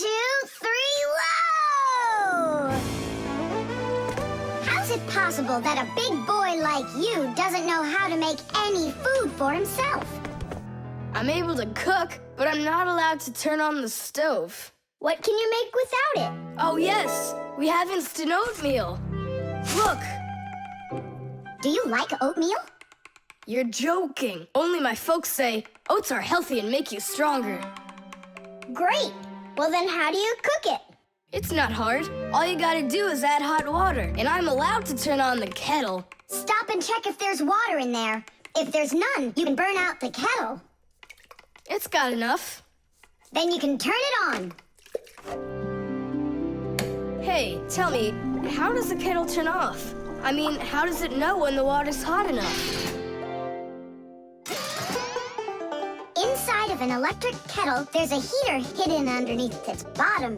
When you turn on the kettle, the heater warms up the water until it boils.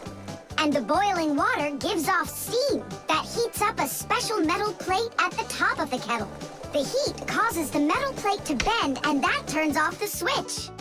So you could say that an electric kettle feels when the water's boiling.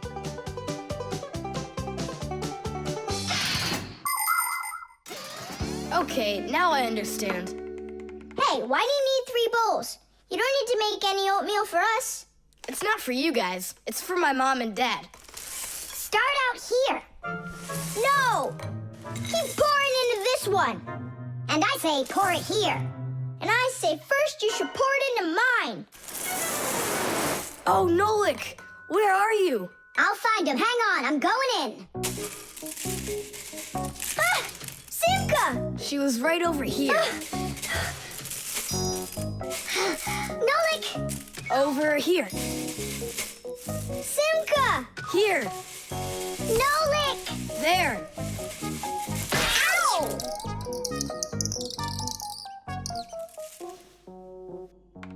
Hey, where is your other boot? It got lost. Up there in the oatmeal. That must be your parents. Let's get out of here. Hey, and what about your shoe? Don't worry. I got another one. Hi, Tom Thomas. We're back. You must be hungry. We'll make you something to eat. But I already prepared us some food. And the water's already hot. Wash your hands. Tom Thomas, don't touch that kettle if it's hot. I don't want you to burn yourself.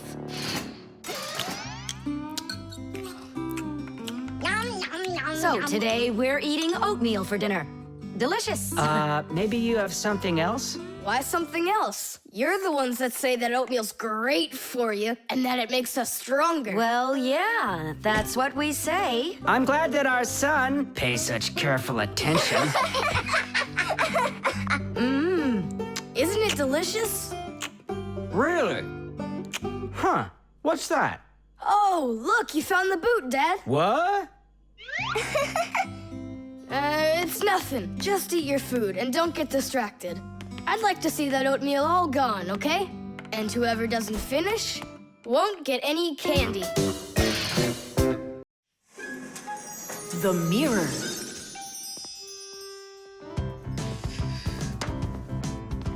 Hi there, Tom Thomas. Why has this mirror been standing here in the hallway for a whole week already? My dad can't seem to find any time to hang it on the wall. Are you sure it won't fall? It hasn't fallen so far.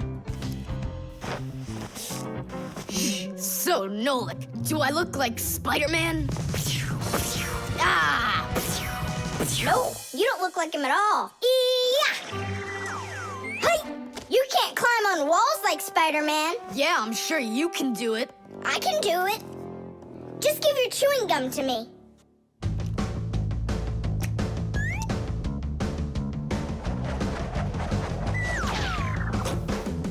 See that? Like in the movie. Oh, like that's really hard. Just keep watching.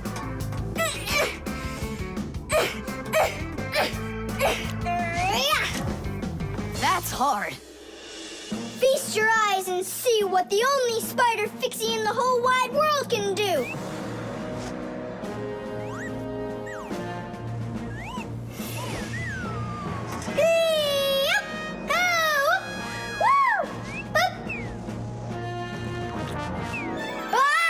Catch me! I gotcha! The mirror! Whoa!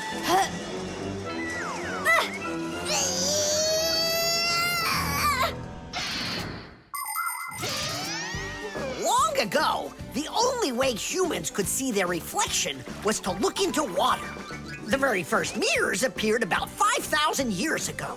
They were made out of silver or bronze. Legend has it that the Greek scientist Archimedes once burned down an entire enemy fleet with the help of mirrors like these.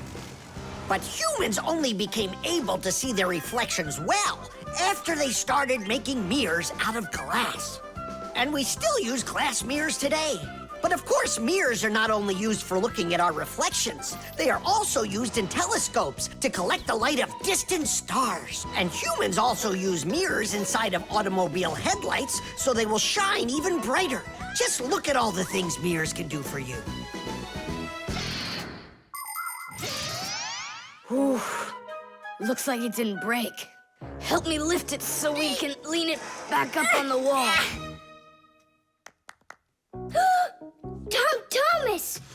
I've gotten a reflection in the mirror. That's impossible, because only vampires can't see their reflections. Or ghosts. But I'm not in there. So then, I guess you've become a ghost. No,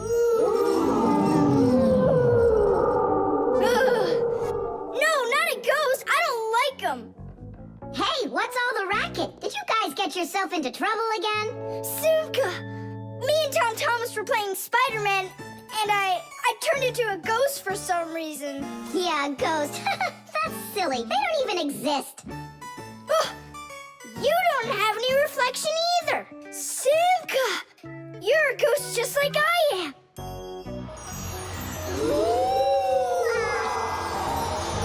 That's just goofy.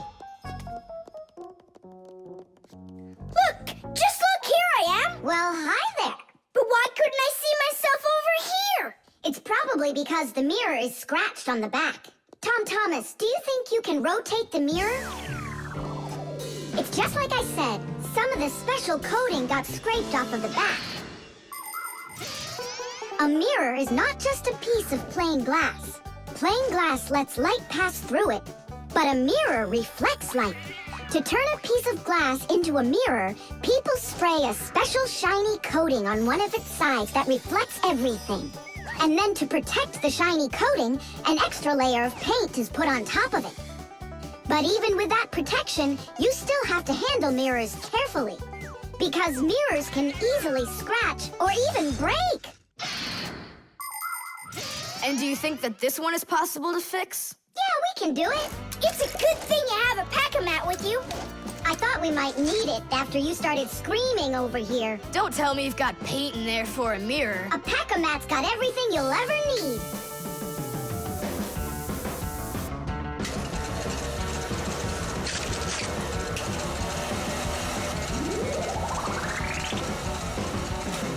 It's all ready. My dad's coming. Tom Thomas, what are you doing here? Checking if you hung it. Yeah, right. I'll definitely hang that mirror on the wall soon. Like tomorrow. Or next week.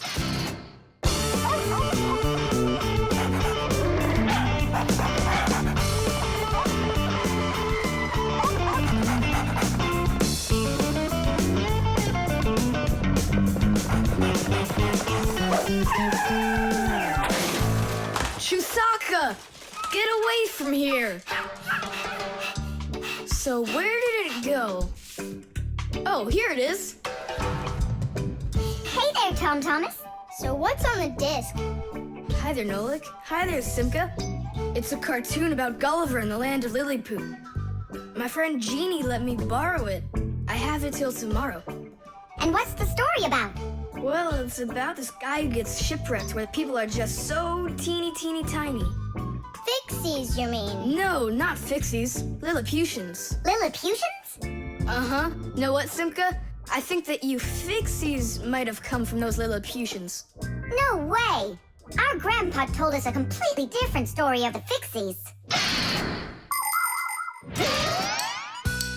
When something is very well made, then the saying goes that it was made with just a little bit of soul. In old times, craftsmen made things to last, and in each appliance, they would leave just a little piece of their soul.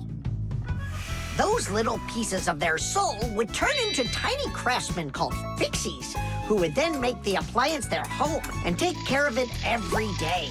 And that's how the very first Fixies came about. But as the years have passed, fewer things are being made by hand, and more things are getting made by machines in factories. That means there are less and less new Fixies coming from human souls. Luckily, Fixies can fall in love with each other and have their own family, raising their children and teaching them well, so they'll grow up to become skillful and honest master Fixie repairmen. So you're mistaken.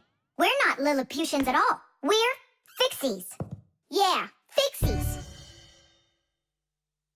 Listen, Tom Thomas, why don't you show us the movie? Yeah, I want to learn about Lilliputians too. Really, I do. Sure, I'll show you.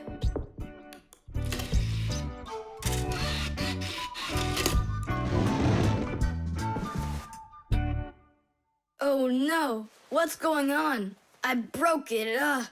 I can't give her back a disc that's messed up. Don't panic. We'll take a look at it. Come lay it down over here.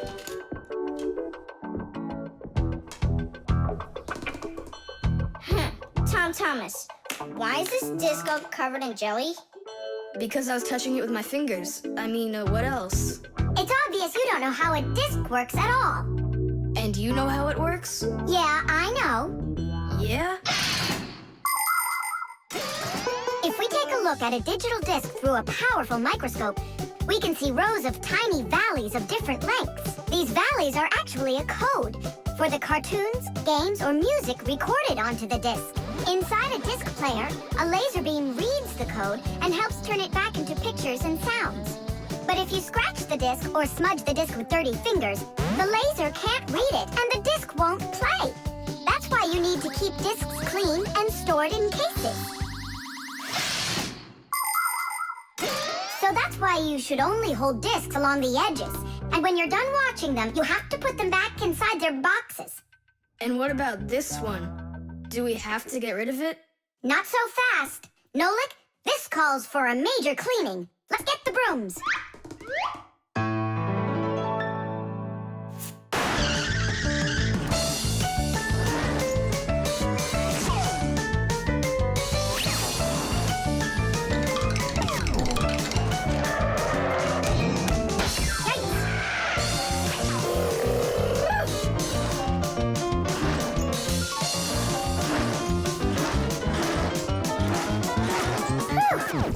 Okay, Tom Thomas, check the disc.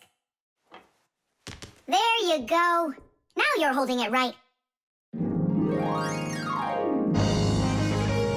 Hooray! The disc works fine. Hooray! Now we can watch the movie about the Lilliputians. Hey, Gulliver, why are you sitting there? You've seen this movie already. I know in what? What? Look at that pile of discs. Where do you need to put them? Huh. In their boxes. The microwave.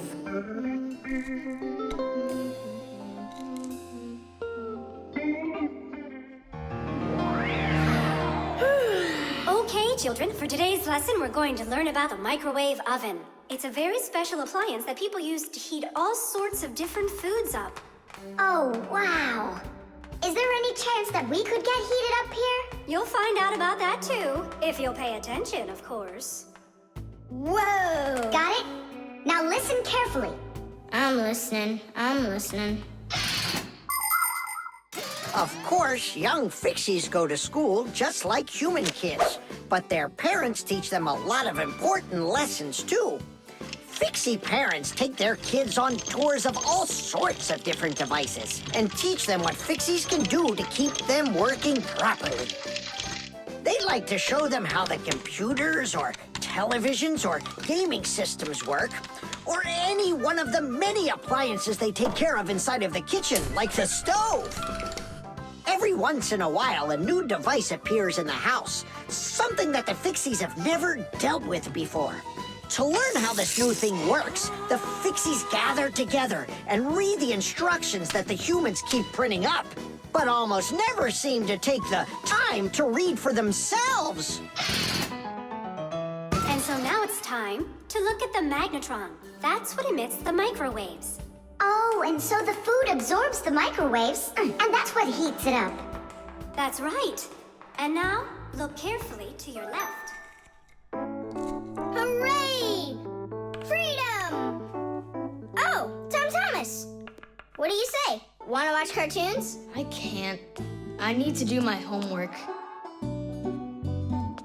Then just do it quickly.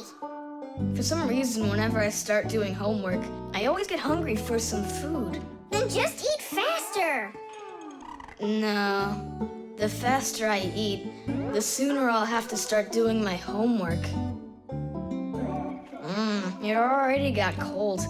I need to go warm it up. 1 minute should be enough. These aren't just ordinary wires. These are for...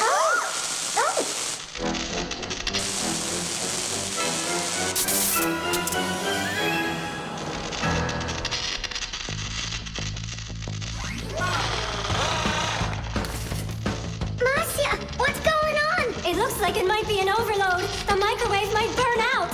Then we better run out of here. What do you mean, run? We need to save this microwave.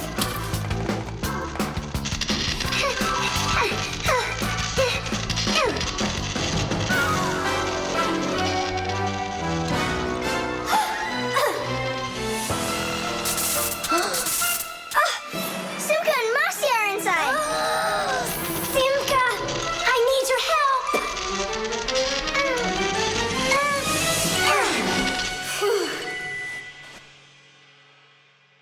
Tadish. Oh, what's wrong with the microwave? It looks like it just broke. Who cares if it broke? What matters is that Simka and Marcia aren't broken.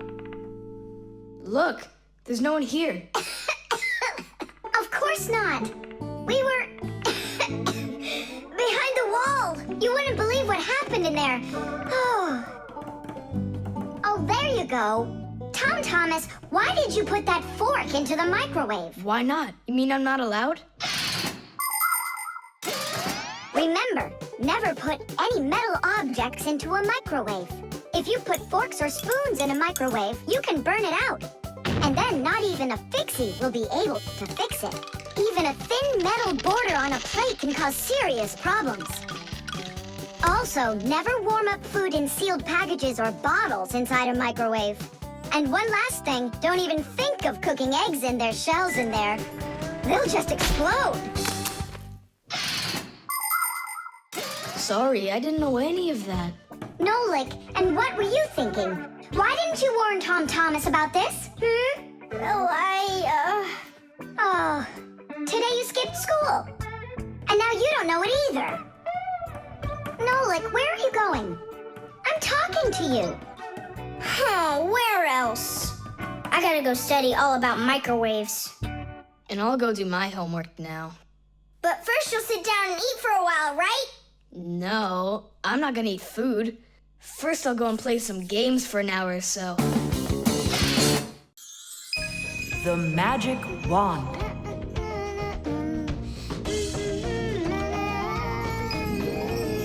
Oh, Tom Thomas, how did you get here? It was a piece of cake. I just got this cool magic wand as a gift, see? Wow! There's no such thing as a magic wand. I don't believe you. You just wait. Any wish is the wand's command. Check it out. Today I want my school to be closed. Golden wish, Tadish! Tom Thomas, your teacher from school just gave me a call. She said your school has totally disappeared. How odd. So I'm not going to school? Well, how? Instead of school, we'll go to the park. Hooray! Real magic. Oh, it's so great. No, there's no magic. They're only illusions. I don't know what illusions are. It's when what we think we're seeing is not what is actually happening. Have you ever seen a magician pull a rabbit out of an empty hat? Do you think it's magic? No, it is only an illusion. In reality, the rabbit's hidden inside the table that the magician puts his hat on. The lid of the hat is made with a secret hatch. And when the magician puts his arm inside the hat, he grabs the rabbit from the table below and ta-da! How every magic trick works may be a secret, but every illusion does have an explanation. I'm telling you, this wand's totally magical. Right now, I can make a rabbit appear out of this trash can for you. Golden wish, Tadish! Oh, that wasn't the idea.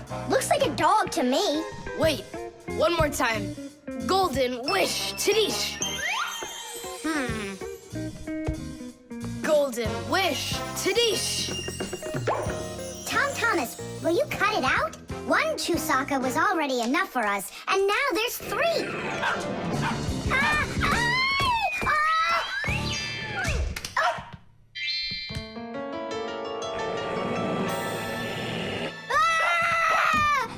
Hey, Tom Thomas, please tell your rabbits that they can stop barking so loudly.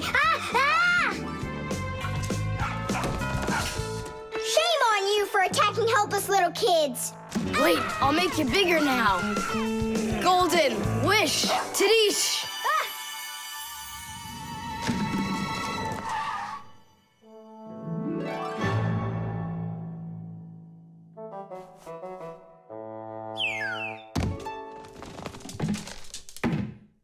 What? You scared? So you're only brave enough to chase little kids around? Wow, I'm huge. I'm as huge as Tom Thomas. I'm huge! Oh, Nolik, be careful!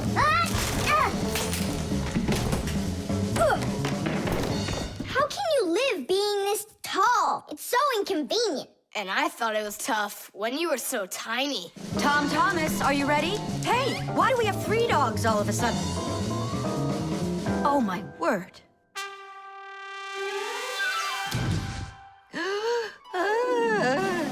No!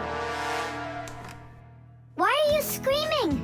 I was dreaming that someone had given me a magic wand. And then I had to make it big, see? And my mom saw you. That's awful. That would have made me scream. I wish I had a magic wand of my very own. We Fixies aren't ones to believe in magic, but we do believe in what humans can do, because humans often work wonders. For ages, flying in the sky seemed to be an impossible dream. But today, anyone can take off to the sky in an airplane. It used to be that humans thought that only magic could take them to the moon. But now astronauts have already walked on its surface. In fairy tales, people were able to see and talk to each other through a magic mirror. But today we have the internet and telephones we can use. Refrigerators, televisions, automobiles, computers. There are so many things that humans have created. Wondrous things that they used to only be able to dream about. Like a miracle from a fairy tale. A magic wand? Why do you need it? First, I'd skip school today. Tom Thomas, are you ready? I told you, we're going to the park. And what about school? I'll skip it? Good joke. Could this be a dream too? No, it's just that today is Sunday, and that's the magic of it. The alarm. Hey there! I'm back! Yoo-hoo! Wait, my chocolate bunny! It was standing right here! What's this, a dog? Not that one, another one. I had 2 bunnies. I just got them as a present. You had 2 bunnies? Are you sure of that? Of course! You think I don't know my 1s from my 2s? Huh. Then someone stole one. Unless. You went and ate it yourself! Me? How come I don't remember anything about it? Maybe you're a sleepwalker. What is a sleepwalker?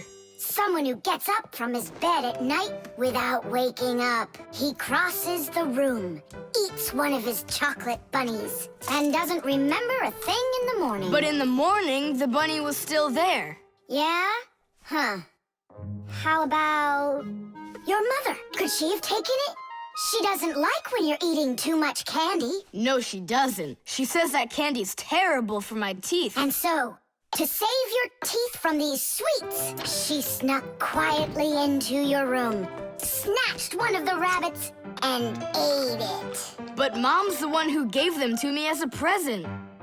And so why would she take it? Yeah? Then I just don't know. Well, I do. I think it was your father. He wouldn't steal it. We know he's allergic to chocolate.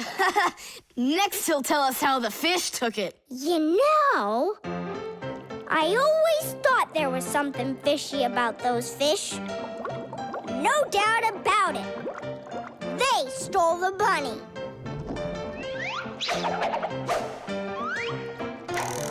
Uh-huh.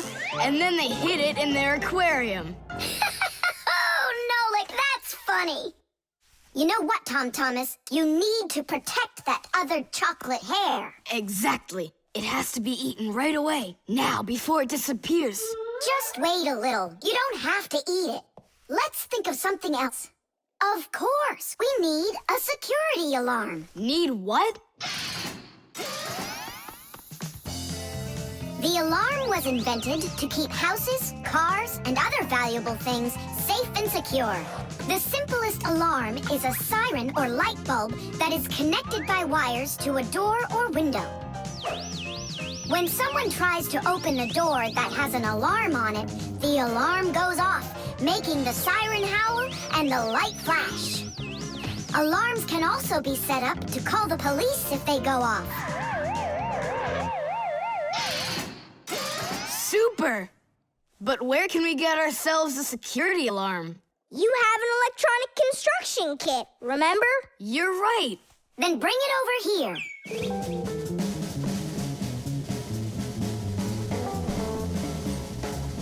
Nolik, help me.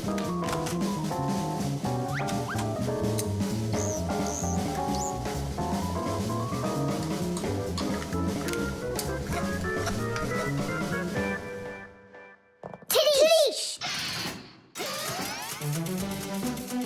Tidish is the Fixies victory call. When a job is well done and we Fixies are proud of our work, we exclaim, Tidish! And raise up our hand with our thumb and first two fingers sticking out. You want to know what it means? It's very simple. Fixies love solving problems and fixing things that are broken. And do you know what you need to do to solve a problem? First, you need to find out what's broken. Second, understand why it broke. And third, repair what's broken so it works again. So do what the Fixies do and first, find it. Second, understand it. And third, fix it. Tidish! It really is a great word, and it sounds funny, but we Fixies surely like it a lot. Well, Tom Thomas, turn on the alarm. You sure the alarm will work? I'm sure, without a doubt.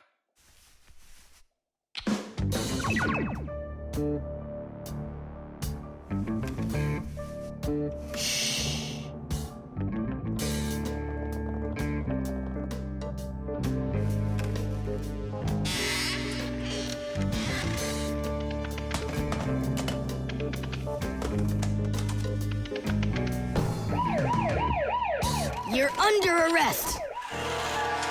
Freeze!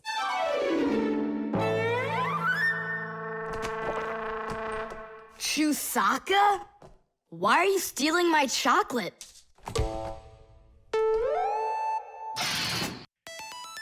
The solar battery. Let's see. 3 times 648. He won't get it himself. Nope. Well, I bet he will. Tom Thomas is so smart. Yeah, smart, but lazy. I'll bet you a flick in the head. Then get ready. Huh? Shh. We promise. We can't bother him during homework time. I really wish I didn't have to write this out. Why write everything on paper when you got a calculator? I knew he'd say that. Without a calculator, he can't get it. It seems like the batteries are dead. Did you see that? The calculator won't turn on, so he's gonna have to solve it by himself. What's the problem? Come on. Where are the batteries here? Simka, Nolik, just come out already. I can hear that you're here. Hi, Tom Thomas. Well, you can't figure out where the batteries need to go? I don't get what's so funny. Because there are no batteries inside of this thing. What do you mean, no? Then where does the calculator, get a... Where does it get electricity? Uh-huh. There's a solar battery in there. The sun turns it on? A long time ago, it was discovered by scientists that some materials produce electricity when light hits them. Sheets that are made out of these materials are called photoelectric cells. By connecting a few of these photoelectric cells together, you can build a solar battery. A solar battery in a calculator sits behind a small clear window. And when light hits the solar battery, it produces the electricity that powers the calculator. I don't see a little window anywhere on here. That's because you covered up the window with a sticker for some reason. The reason is that it looks great. Good job. It looks really great, but it can't work now. Well, farewell, sticker. I can't get it off. Then just leave it alone. Go ahead and solve the problems without the calculator. Then I'll be the one flicking you. Flicking who? Did you forget? We're the Fixies, and we have to fix everything. Ah, Simka, that's a sneaky plan. It's not sneaky at all. You better find something to tear off the sticker with. Okay, how about them?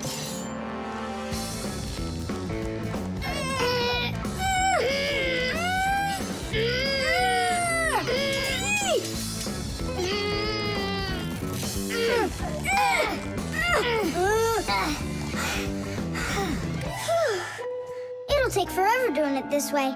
Yeah, I got an idea. Let's use this paper clip. And what's next? I'll just stick the end to the paper clip and then wrap it around. Tadish! With the help of solar batteries, we can produce electricity without burning any oil or coal. Unfortunately, these batteries aren't very powerful. A calculator can get enough energy from a small little battery. But in order to power a whole city with solar energy, you need to have power plants with huge fields full of solar batteries. And of course, it's best to build these plants where the sun shines bright and long, like out in the desert. By the way, in outer space, the sun shines very brightly, and it's never blocked by clouds.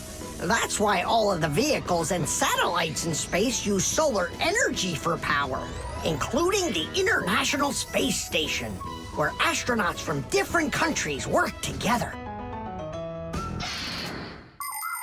Tom Thomas! What, you guys all done? Uh-huh. Now you can go solve your problems on the calculator. But I already solved them on paper before you peeled off the sticker. Hooray! I'm the winner! Ow! That's totally unfair. If it wasn't for the sticker, you would have lost. What's going on? Nothing. Never mind. That's nothing to you? Well done, Tom Thomas. You got them all right. Now it's working. Look, a picture of our Nolik. Where? Right there on the calculator. Oh, I got it. 0 means null, Nolik.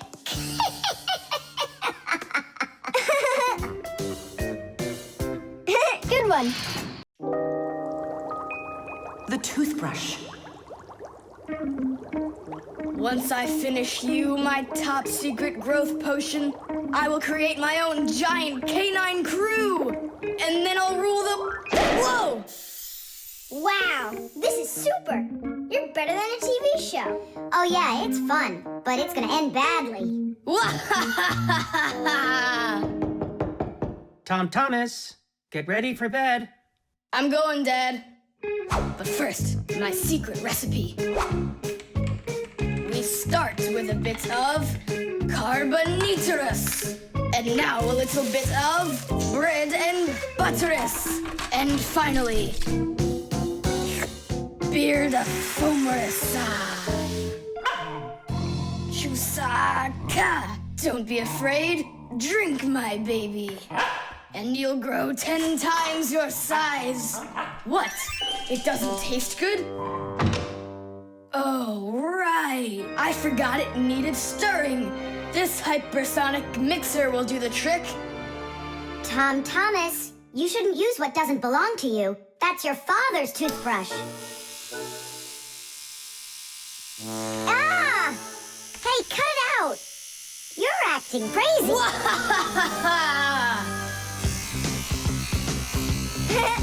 Bubbles! Hey, boom, boom, boom!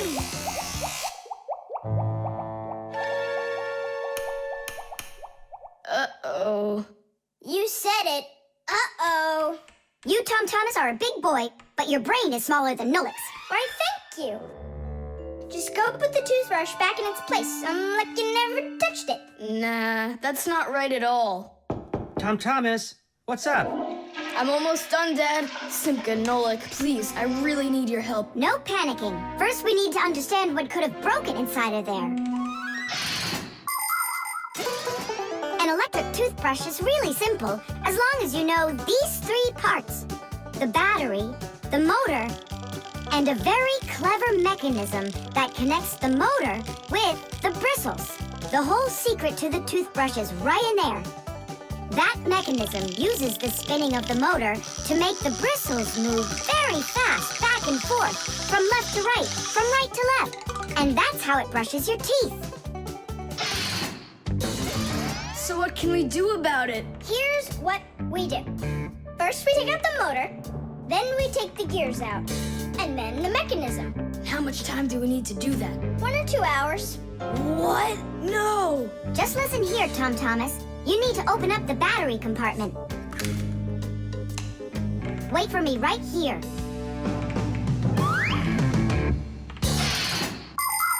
These are your teeth. Well, I mean, they're not your teeth, but you get what I'm saying. Nowadays, we use a toothbrush to clean our teeth, but it wasn't always that way. The ancient Egyptians used a chewed stick to scrape their teeth, while the ancient Greeks rubbed their teeth with a rag. And the Vikings, well, who knows what they used? And then, only 200 years ago, an Englishman named William Addis came up with something better. He drilled holes into a meat bone, inserted bunches of bristles into them, and there you go, the toothbrush. And here's what I need to tell you all as a Fixie. That is, as a master repairman. You need to make sure to brush your teeth often, especially after eating, or you'll be getting them repaired often at the dentist. Well, is something wrong with the mechanism? No, it's fine. Is the motor burned out? No. Then what's wrong with it? You're not gonna believe it. But the battery died. That's all? I know what to do. I'll put in new ones.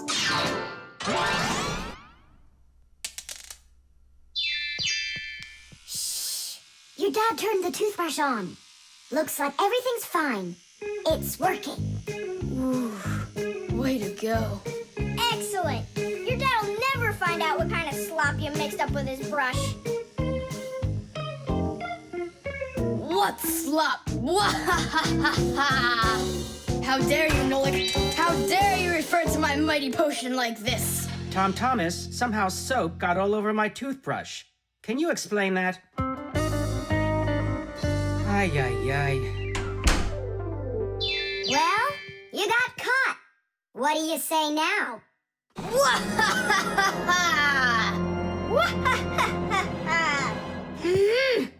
The thermometer. I can't believe the new thermometer isn't working. Tom Thomas, stay in bed. And I'll try and look for that old mercury thermometer. Hey, did you get sick? That's one way of saying it. I don't know how I'm gonna pass that math test today. You're not ready, so you don't want to go to school. Well, yeah. So if you pull a sickie, then you can trick your mom. No, that's not true. I'm just pretending a little bit.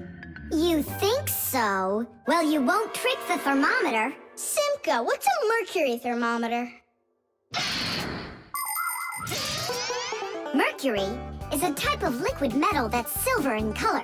There's no mercury inside of new thermometers. Now they're electronic. Old thermometers were made with a glass tube with markings and a bit of mercury inside them. When the end of the tube warms up, the mercury inside of it expands and creeps up the tube. And that's how those old thermometers measure temperature. The longer the column of mercury, the higher the person's temperature is. That means I need to warm up the end of the thermometer. Thomas, you're a genius. But how will you warm it up? Finally, I found it. Well, let's see. Mom, can I eat something? Hang in there, sweetie. I'll make you something.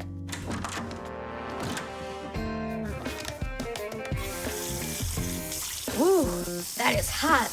Now there's just no way it won't have a temperature. Hey, what are you doing in here? Well, how high did you get it? 108 is what it's showing. Oh no!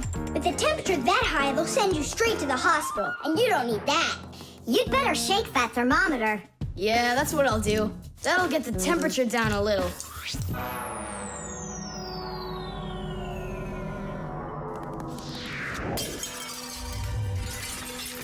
Ah! Well, so much for that. Cheaters never prosper. Thomas, did you see this? Nolik, don't touch the mercury. It's poisonous. Stop it right now. And you, Thomas, you don't touch that mercury either. It's dangerous. Then how can we throw it out? Call your mom and she can help you. I can't. How could I call her? Then she'd find out that I wanted to trick her. Maybe it's better to tell the truth. I can't. I can't do it. All right, then. It looks like there's no other choice. Nolik, call Papoose and Masya. I'll get him. And you go back to your room and wait.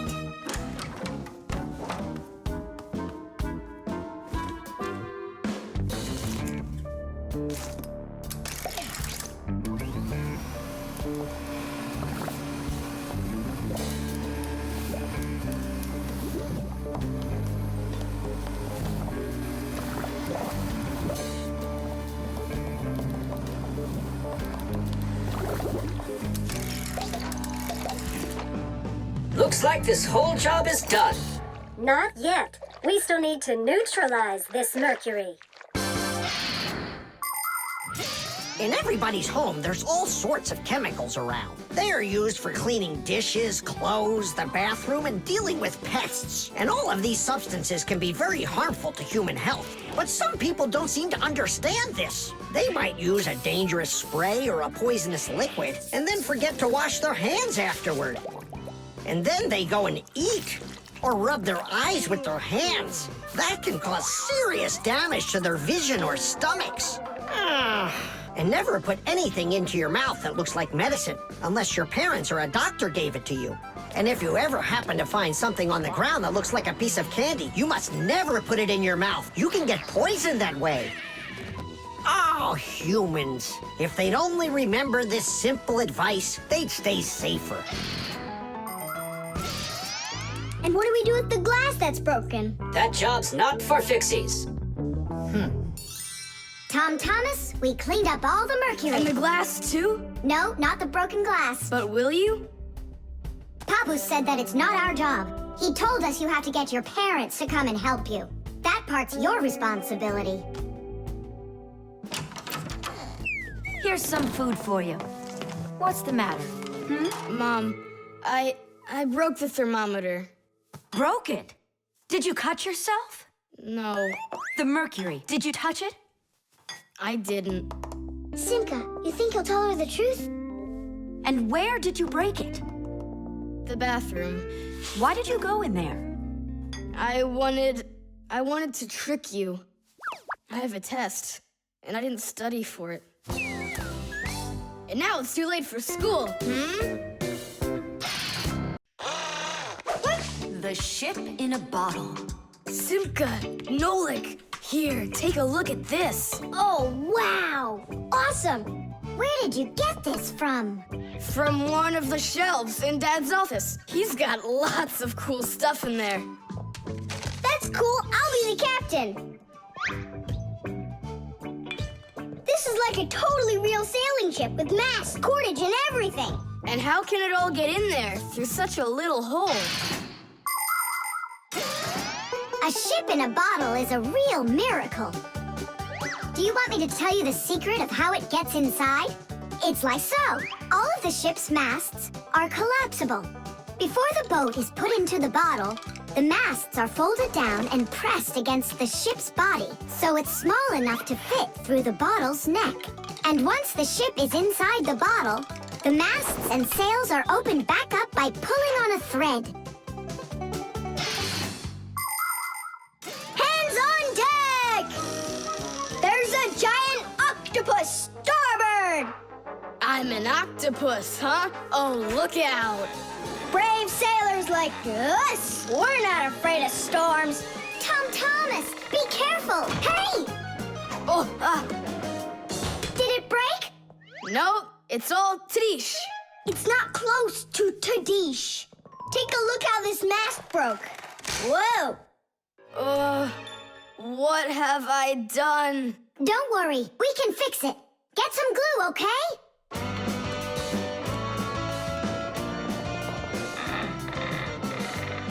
Here's some super glue I found. This is the kind that'll keep things stuck forever. Nolik, come and help! Achoo! Phew! This stuff is so stinky. Tadish! Ooh, that's better. Thank you, guys. We sailors, never let a friend down. Nolik, you gotta get out! You'll get sick from that stinky air! I can't get loose. I got stuck. Hello there, Tom Thomas. What are you doing with the ship from my collection in here? I just wanted to give it some air. Tom Thomas, you know that taking things out of my office is just not allowed. Hey, look, what an interesting cabin boy. I never noticed him before. I'll take it, Dad, and put it back on the shelf, okay? Who just sneezed? I did. Achoo! Well, all right then. Do your homework and please don't set foot in my office again. Simka, where are you going? To save Nolik! I'll come with you. You're not allowed inside that office. Your father said no. Sweetheart, your soup's getting cold. I'm coming. Nolik, where are ya? Simka, why is everything turning? Because you inhaled the fumes from that stinky glue. Ah, phew! Everybody knows how strong the smell of paints, cleaning fluids, and glues can be. But the nasty smell is not where the real danger lies. Breathing in the fumes from paint or glue can give you a terrible headache. Or even worse, it can make you faint. That's why when the Fixies need to paint or glue something, they're supposed to put on a safety mask called a respirator. And humans need to remember to wear masks just like Fixies when they're working with fumes. And never forget that the fumes from glue and paint can be flammable. It only takes one spark and kaboom! There can be an explosion. So always remember to have plenty of clean air moving through any room where you are gluing or painting anything. Simka, hurry up. Hang in there, Nolik. I'll get you out of there.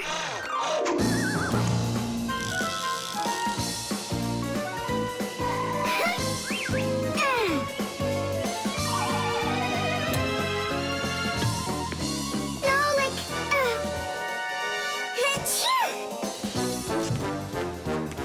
Oh no, is he okay?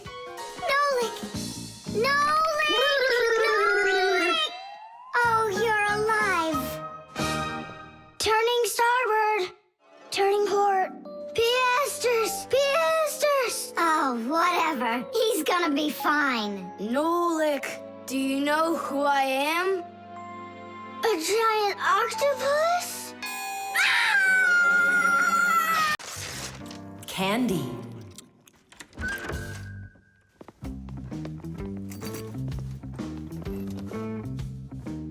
Nice black eye. eye. Tom Thomas, did you fall? How did you hurt your eye? I had a big fight with Johnny. Oh, wow! How could you? What was the fight about? We argued over who's cooler, a racer or a boxer. A race driver's cooler. Of course! That's what I said to him. But Johnny had to prove it's a boxer. Well, He proved it all right. Can't you see? You don't prove anything at all by fighting. What a profession, a boxer. yeah. Now your dad, he's got an amazing profession. A journalist. He gets to travel to different countries and brings back all sorts of funny stuff. They even show him on TV. No. What do you mean? Boxers are cooler. Everyone's really afraid of them. Don't be gloomy, Tom Thomas. Have a candy.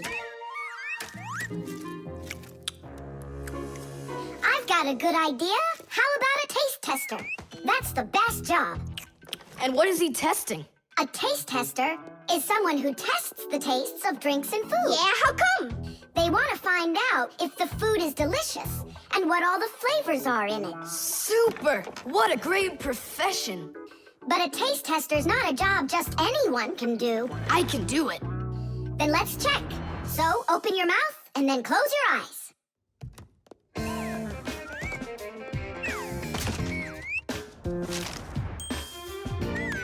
Try to figure out what the flavor is inside of this piece of candy.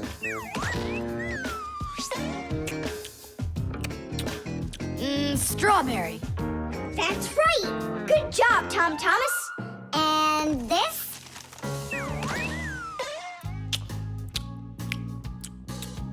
That tastes like orange. You missed that one. It was lime. Yeah, Tom Thomas. If you want to be a food taster, you're going to need to do some serious practicing. Let's do it. Raspberry. You got it.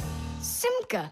How do they get the candy to be hard on the outside and filled with liquid on the inside? Don't get distracted. You're training. Yeah! Hard candy is made like this. First, a sweet syrup is cooked until it is thick and stretchy. Then the mixture is pulled into long, hollow tubes that are like noodles. As the tubes cool down, they start getting harder.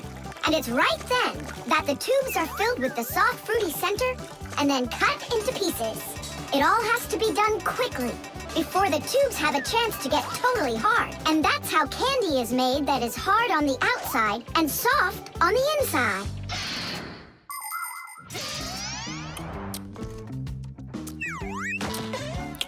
It could be strawberry, only I just can't tell anymore.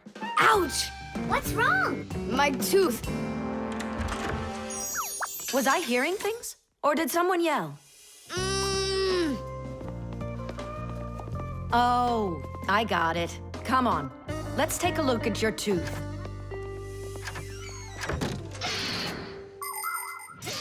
A taste tester has to be the most delicious profession in the world. They taste all sorts of things like cheeses and chocolates and decide which ones taste better.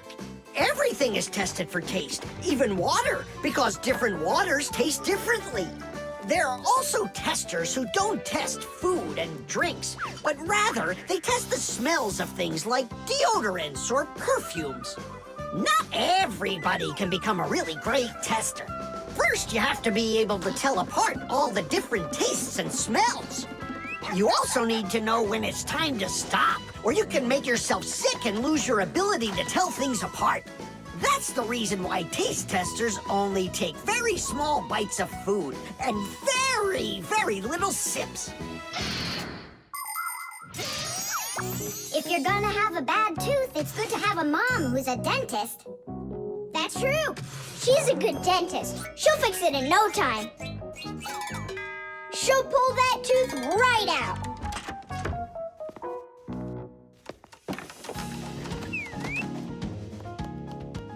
So, did she pull it out? Nah, she just gave me some medicine to gargle. Your tooth, does it hurt? Yeah, it hurts a little. Hey, now I definitely know who's cooler than a boxer. Who? Who else? A dentist. Even boxers are afraid of going to the dentist. the alarm clock. Ha! It didn't ring again. Nolik, let's go fix the alarm clock. Simka, wake Tom Thomas up. Tom Thomas, get up! Tom Thomas! Hey, you'll be late for school. Tom Thomas, get up already! This is really something.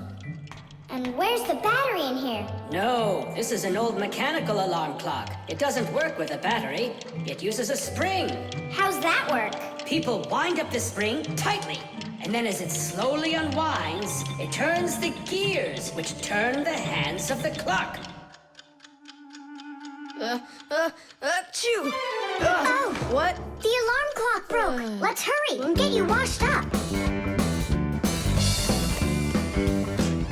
Tom Thomas, are you just getting up? Dad, the alarm clock didn't go off. It's broken. Here's the problem. It won't turn because the feather's stuck in the gears. Nolik, help me.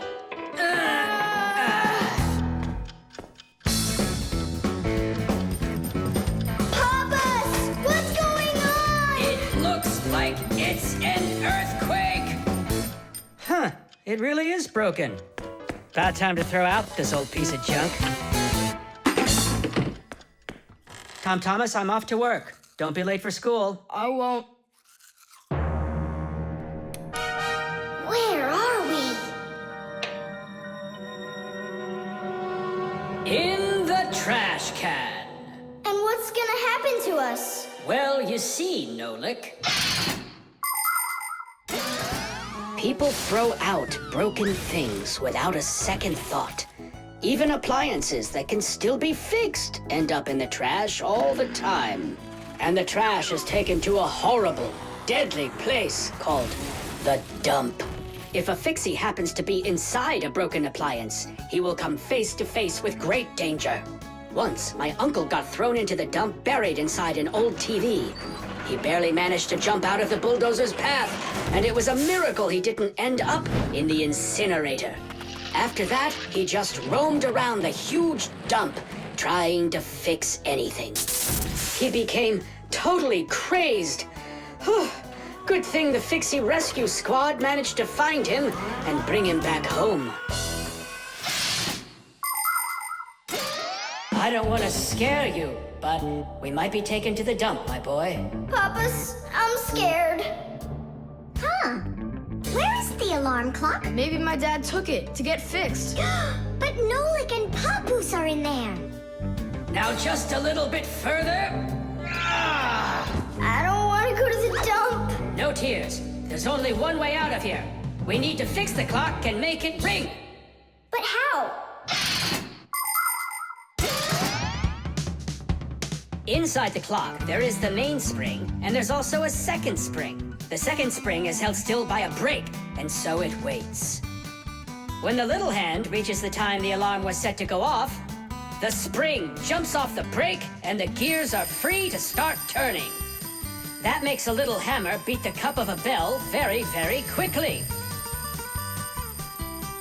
And that's how an alarm clock rings. So this feather is stopping the gears and not letting the hammer strike the bell. Exactly. I'll start rocking the gear back and forth, and you tug it. And 1, and 2, and 3. Tadish!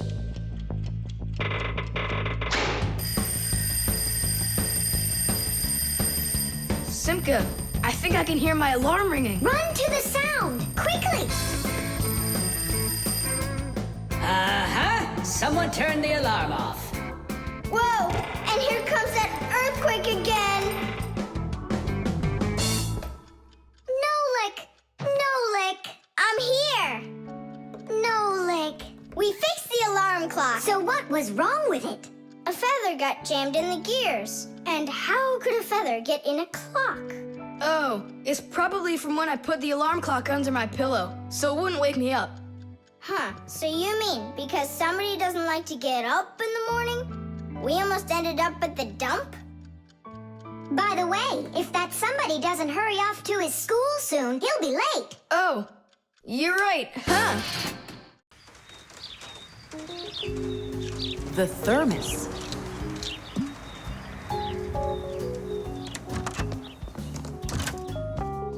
Where should I put it? Put what, Tom Thomas? Oh, it's you. My ice cream. Are you joking? Eat it! I can't.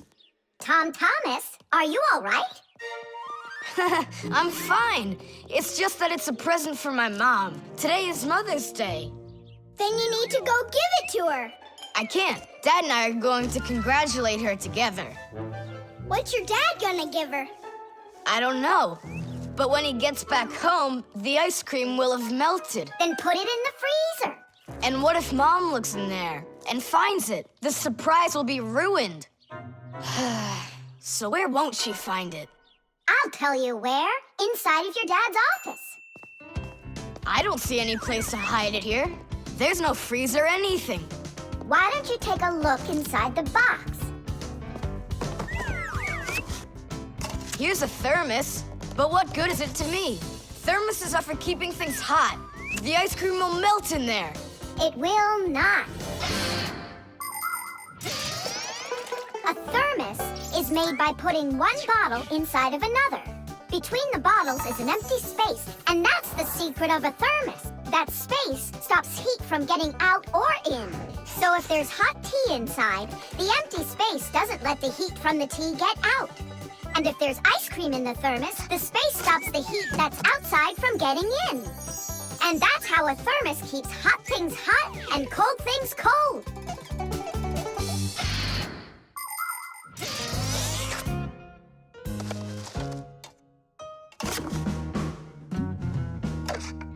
That's it. I'll go and play for a little while. He didn't even say thank you, did he, Nolik? Where are you? Nolik! I'm here! Where? In the thermos! What are you doing in there? I wanted to see that vacuum you talked about. Just don't touch anything! And don't even think of licking the foil! The ice cream's so cold, your tongue will stick to the metal. It's already stuck! What did you say? It's already stuck! Already stuck! Try to unstick it. Well, is it working? Nuh-uh. And what if you breathe onto the foil? Nuh-uh. Hang on, Nolik. I'll go and get Tom Thomas. Winter is a wonderful time of year. Holidays, presents, snowballs, skates, sleds. But the cold is also something serious that you shouldn't fool around with. The most important thing is to dress warmly. Cover your head with a hat and your throat with a scarf. Then there's less chance you'll catch a cold or get a sore throat. And to keep your hands from getting chapped, don't forget to wear gloves. And never walk around in wet shoes in the winter. That's a sure way to get yourself sick. And there's one more thing I want to tell you. It's great to have fun in the cold, but use your head. Don't eat snow or stick your tongue on metal fences, poles, or doorknobs. Your tongue can get stuck so strongly to the metal that it will be very hard to get off. I wish you all a glorious winter. Tom Thomas! Nolik's tongue got stuck. Where? In the thermos. Hurry! I'll explain everything later. Dad, you're already home? Mm-hmm. Dad, why are you taking my present? What do you mean, your present? I mean this one. Since when did it become yours? Oh, hi there. What's the fuss all about? Oh, it's nothing at all. I have a surprise for you. I want to wish you a happy Mother's Day. A thermos. How wonderful. Thanks so much. Is there something in here? I don't think so. Inside there's a present from me. Vanilla ice cream. My favorite. And how did that end up in there?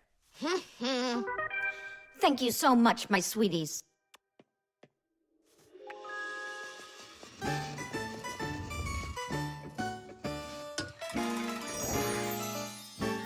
Nolik, you got me so scared.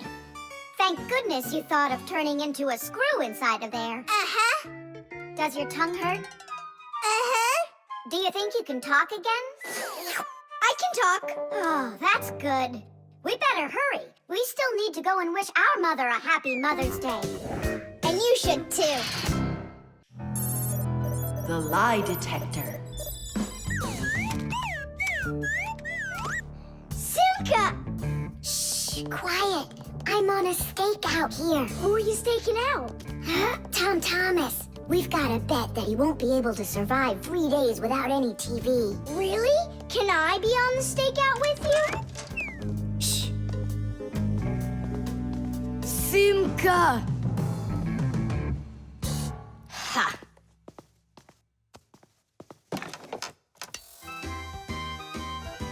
Aha! I gotcha. What? Who? You lost the bet, Tom Thomas. Just tell me you didn't. I didn't. Why didn't you? It's because I'm not Tom Thomas. What? I'm Tom's brother. That's totally not true. We know Tom Thomas doesn't have a brother. I meant his first cousin. Then how come you two look so much alike? It's 'cause our mothers are twins. So what should we call you?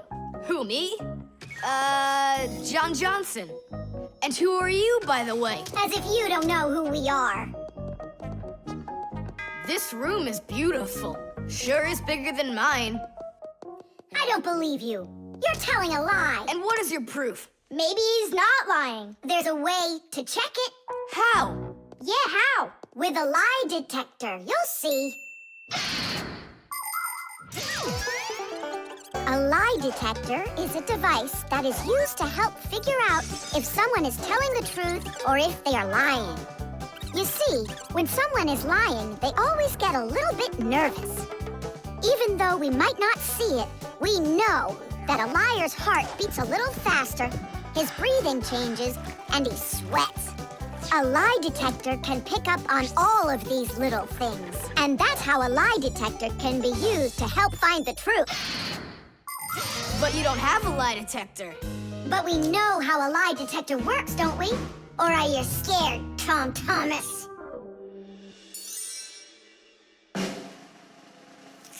What's that for? To listen to your pulse, How come? so I'll be able to check how fast your heart is beating. And Nolik? He's gonna keep an eye on how often you blink. And what are you doing with the egg? The egg is an old African method. If you're not telling the truth, your hand will automatically squeeze the egg. And so, the egg will crack. Well, my egg won't crack. We'll see about that. Humans have tried to come up with all sorts of ways to find out the truth. For instance, in ancient China, they would put some dry rice in a person's mouth when they told him the crime they believed he committed. Then they'd check the rice. If the rice stayed dry, they believed he had committed the crime. In ancient India, a person had to bang on a gong while answering a judge's questions. If he started banging the gong louder, then it was believed that he was trying to hide the truth. And in Europe, if one knight accused another of lying, then they would just take part in a duel. Whoever won that one was said to be on the side of truth. No, it's not easy to hide the truth, but sometimes it can be even harder to find it. Answer yes or no. You got that? Do you have 2 ears? Don't you have eyes? Just yes or no. Yes. Answer. Are you a girl? Hey, come on. Yes or no? No. Where do you find such dumb questions? We just have to check what happens to your heart when you tell the truth to us. All right, now answer this. Do you know the Fixies? Yes or no? Yes. No. I forgot. His pulse is speeding up. Are you Tom Thomas? No. His pulse is racing. And his eyes have started blinking. And the Fixies, tell us where you learned about them. From Tom Thomas. He couldn't have told you about us. It's a secret. He could. Not true. It's true. It's not true. Yes, it is. Hey, look! give up, John Johnson. All right, I'm Tom Thomas, guys. Tish! Is it really possible to know if you lied just by measuring your pulse? With pulse, you really can, but you probably couldn't with the egg. You tricked me then. That wasn't nice. You weren't tricked. John Johnson was. Huh. You know what? I think you've got to get checked out on this lie detector. Ha! I don't think so. You need to get ready to give me my wish, 'cause you're the one that lost the bet. The string lights. We're almost all done. Yeah. Now Santa Claus is gonna come over.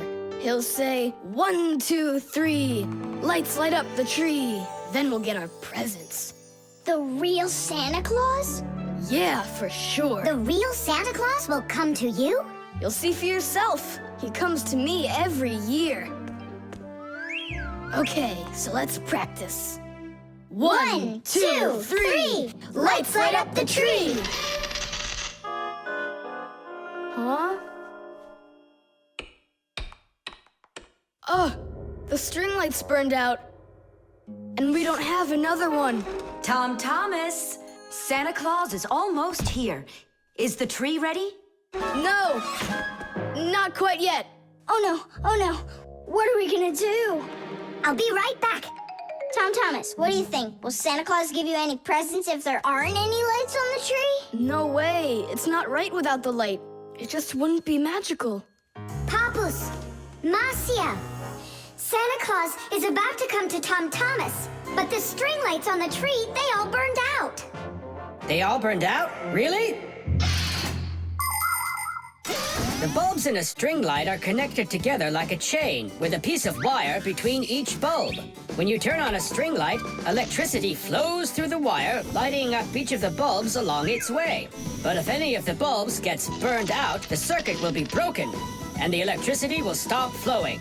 That means one bad bulb will make all of the lights go out. So if you want to fix a string light with a bad bulb, the answer is really simple. Just find the bad one and put a new one in. So, do we have a spare bulb around here? I'll get it for you. I know where it is. Tom Thomas, hold up Santa Claus for a while. We need a little time to find and replace that bad light for you. I'll try to. Tom Thomas, Santa Claus is already here. Ho, ho, ho! I got one thing to do. So, let's find the bad bulb. Okay, Papoose, let's go. This one's working. Maybe this one burned out. Nope. And that? It lights fine. Santa Claus is getting very hot out here. Hold on. Simka, what's up? We checked all the bulbs, but couldn't find a bad one. Huh. I guess this year won't be magical. Okay, Mom, just come on in. Ho, ho, ho! Hello there, Tom Thomas. So tell me now, have you been good all year? Huh, why aren't the lights on the tree burning? So then let's say it together. 1, 2, 3. Ow! Papoose, I found one more bulb. Here's the one that's not working. 1, 2, 3. Light up the tree. Huh! Now we need to replace this bulb with a new one. So where's Marcia? Show your light, O tree.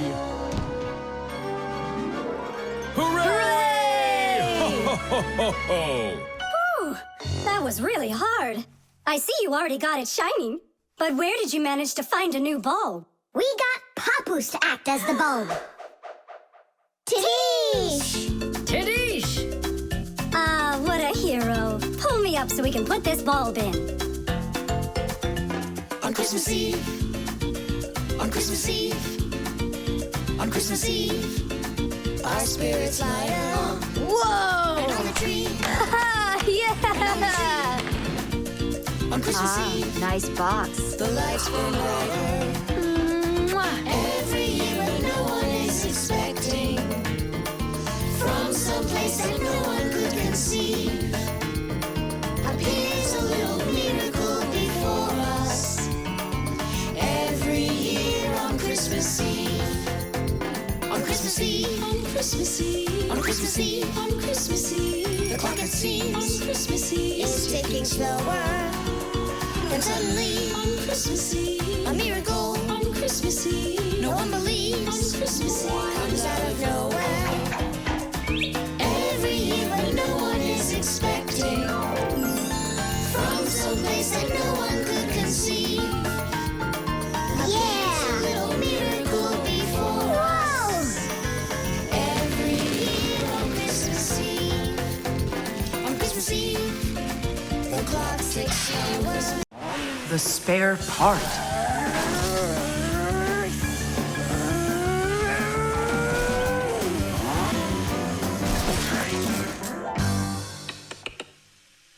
Hey, what's going on? It was just working. Hi there, Tom Thomas. Simka and Nolik. Look, I've got a Sorry, problem. no time to play. We're busy. Busy? With what? We got put in charge here for the day. We even get to use one of the pack-a-mats. Papoose and Marcia went out to visit our Fixie friends. Papoose used to be with them at the Space Center years ago. Ever since he was a boy, Papoose dreamed of going into space. And why not? Fixies work on rockets, too. He even got a job at the Astronaut Training Center. He was put in charge of the centrifuge, and he made sure it worked perfectly. The centrifuge is a sort of very fast carousel for training astronauts. And Papoose trained inside of it, too. Unfortunately, Papoose never knew the rocket was scheduled to fly on his day off. And when he found out, it was too late, and the rocket blasted off without him. Since then, Papoose hates his days off. But he still longs to fix something like that centrifuge. You know, something turning around like a washing machine. Too bad for Papoose that the one in his house seems to keep working perfectly fine. So that means today you fix everything? Uh-huh. Well then, it's your lucky day, because my car just broke down. Hooray! We've got work to do. Nolik, let's go!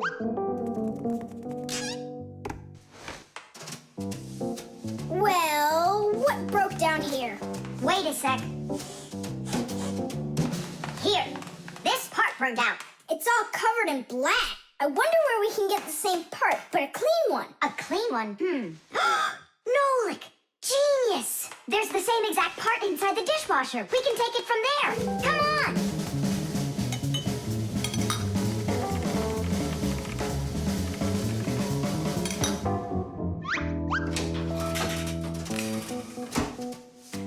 Do you have any idea how all these parts are connected to one another? With this thing right under you.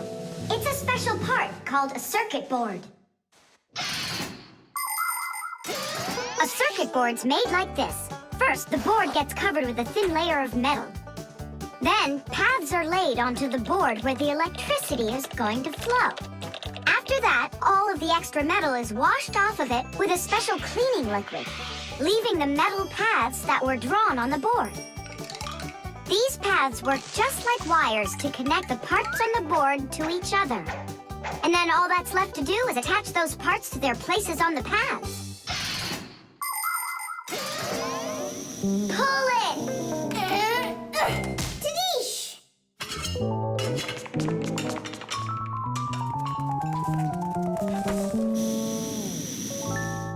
Tom Thomas, Tadish! Hooray! It works again. Tom Thomas, I'm about to start the dishwasher. Are there any dirty dishes in your room? Nah. Slow down! Slow what down? Slow down your mom. We took the new part out of the dishwasher, see?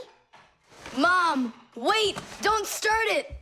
You need to put in this one, dirty cup. Nolik, follow me. Inside the TV's the same part.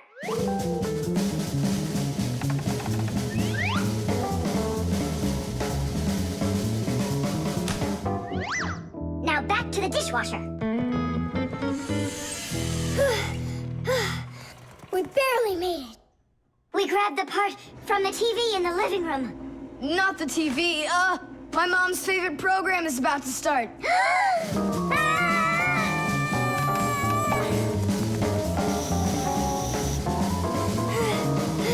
The television is working now.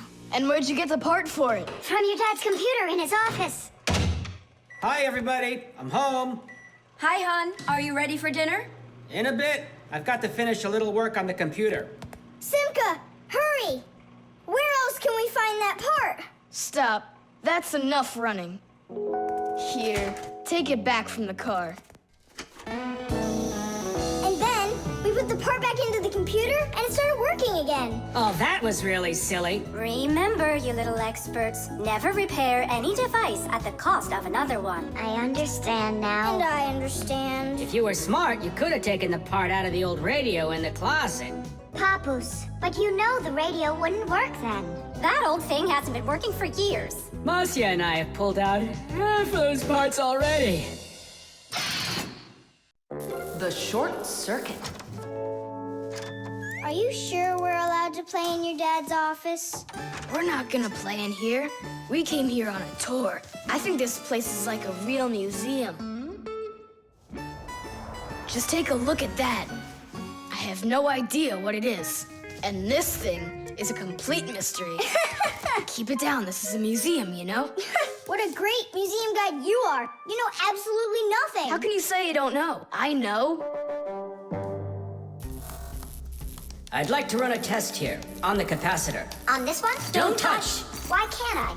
It's not a museum. Because it's dangerous. If you touch it, the shock could be deadly. But you two are touching it all the time. I've seen it. The only time is when the device is turned off. And right now, the device is running. For many centuries, the Fixies only had to work on mechanical devices. But after the discovery of electricity, the Fixies had to master electrical devices as well. At first, Fixies were getting terrible shocks, and they really, really hurt. Over time, the Fixies figured out that you can't fix appliances when they're turned on, and bare wires should never, ever be touched. And Fixies also learned that electricity can travel not just through wires, but through plain old water. So that's why if a broken wire ever ends up in a puddle of water, you must never get close to it, or you could get a terrible shock.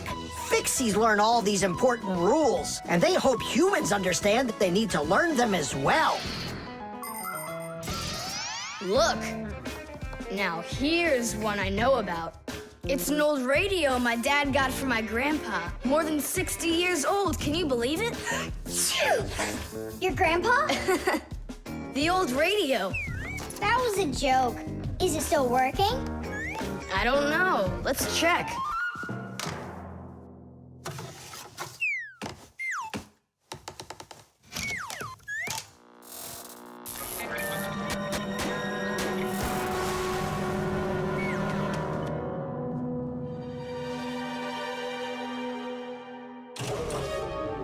What was that?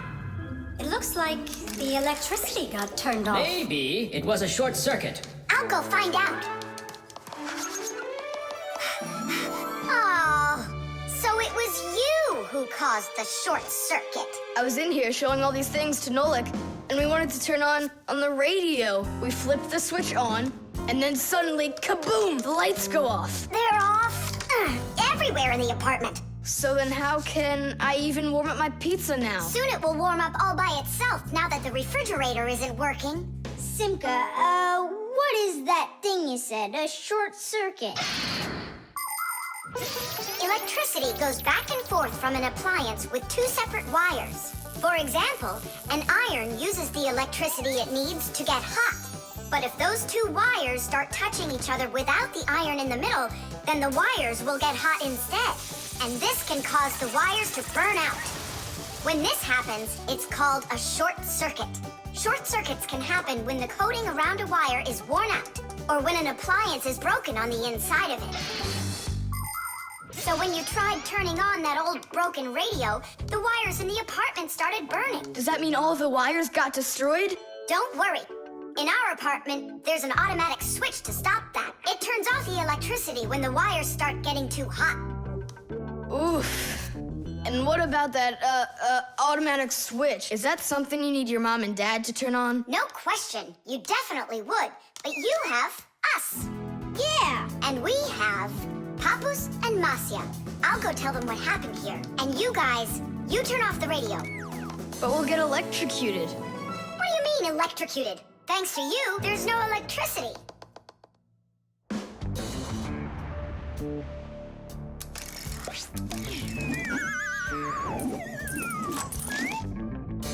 Are you ready?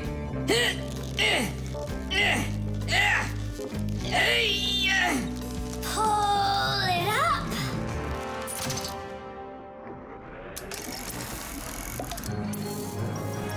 Hooray! Tidish! So, Tom Thomas, what are we doing next? Why don't we continue with our tour? Hey, wait for me. I'm coming. Hey, wait, I thought you were fixing the television with Papoose and Marcia. They asked me to come here and stay with you on your awesome museum tour. That way there'll be less for them to fix in here later. The magnet.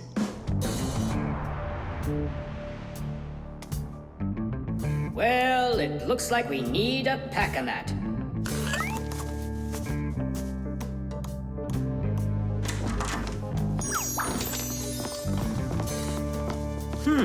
Where did this screw come from?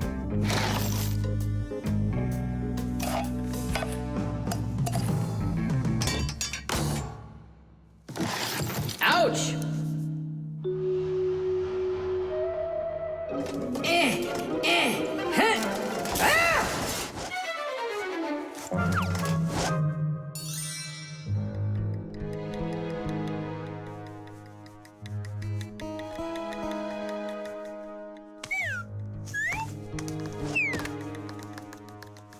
Papoose isn't in there either. It's awful. He's probably disappeared forever. It's already been 5 days. Don't worry about it. We're gonna find him for sure. Yeah, we'll find him for sure. Let's go take another look in the kitchen. But we already looked in there. We'll look better this time.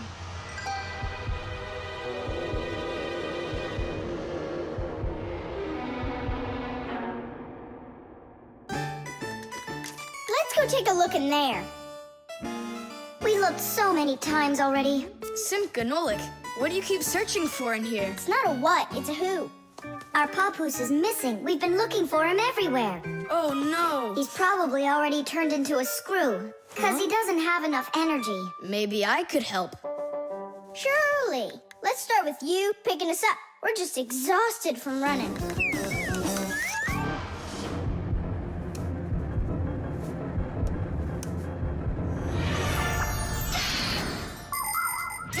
In a dangerous situation, a Fixie can choose to turn into a screw. But sometimes it happens all by itself. For example, when a Fixie doesn't have enough energy. When this happens, the Fixie grows weak, gets sluggish, and then goes into hibernation, turning into a screw. This bad luck happens when a Fixie doesn't get charged up from being inside of a device. That's why Fixies always work inside of machines, so they can stay charged up with energy. Sometimes a Fixie that has grown weak and turned into a screw can get lucky. If a human happens to find him and screws him into an appliance, then the Fixie will be able to get energized and come back to life. Then he'll unscrew himself and run away, leaving the human wondering, where did that screw go? I know I screwed it in. So, where should we look first? What are you looking for in here, Tom Thomas? Well, And what do you have there in your hand? just some screws of mine. Ah, I just found a screw not too long ago. Maybe it's one of yours. Probably. Where's it now? Here, take it, and don't leave them lying around. Should I turn myself around now so your Papoose can turn back into himself? He's been lying in there for a week already. He doesn't have the energy to turn back into himself. Then what's next? We have to screw him into some device, you know, so he will get his energy back. Okay. But which one's Papoose? All of these screws in here look like Papoose. We'll use a magnet. How come? All of the screws will just get lifted up together. First of all, not every kind of metal is attracted by a magnet. It's an easy thing to see for yourself. Just get a magnet. You probably have one in your house on the refrigerator. Try moving it close to different metal objects you have around the house, like a spoon or nails or coins. You'll notice that some of the metal objects are pulled very strongly by the magnet, while some of the metals are pulled a bit less. And then there will be some metal things that aren't attracted to the magnet at all. Got it. And the second thing? Well, the second thing, we Fixies aren't attracted to that magnet one bit when we turn into screws. Let's give it a try. Here, I found him. And now we'll screw him in. I wonder, are there any other Fixies in here? We're not enough for you or something? Not at all, I just wonder. Nothing. Oh, and the screw went away. How about that? He already got charged up and unscrewed himself. Why don't you take a little rest after such a big adventure? No thanks, I've had plenty of rest. Anyway, it's something I've wanted to do for a very long time already.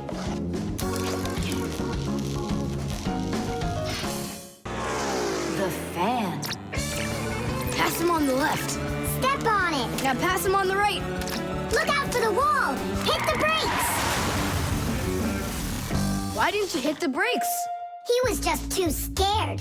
What do you mean too scared? Something got into my eyes. Those were your hands. My turn. Let me show you how it's really done. Oh, what's wrong with the computer? Oh, it's been really acting up for a while. It turns off by itself. It's no big deal. I just turn it back on. I don't like this at all. Come on, Nolik. Let's go inside and take a look.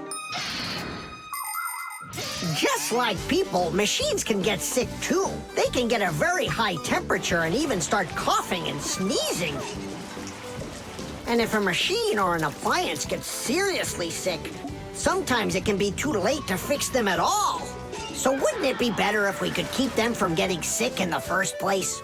Everybody knows that people who look after their health get sick less often and live longer. And the same goes for machines. Machines break less often and live longer if they're properly taken care of. That's why machines need to be checked from time to time and cleaned and oiled. And that's what's called preventive maintenance. And preventive maintenance is something that always should be kept in mind by humans and by Fixies.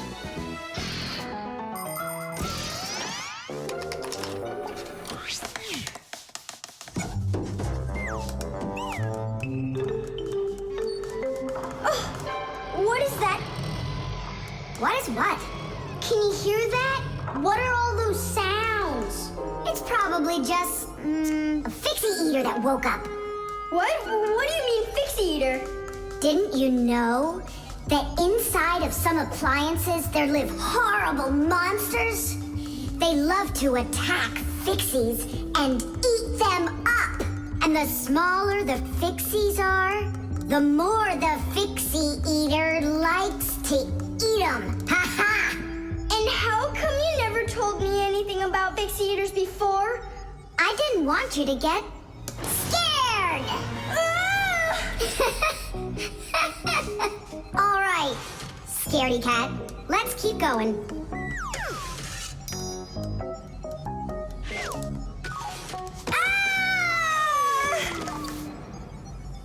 Simka, where are you?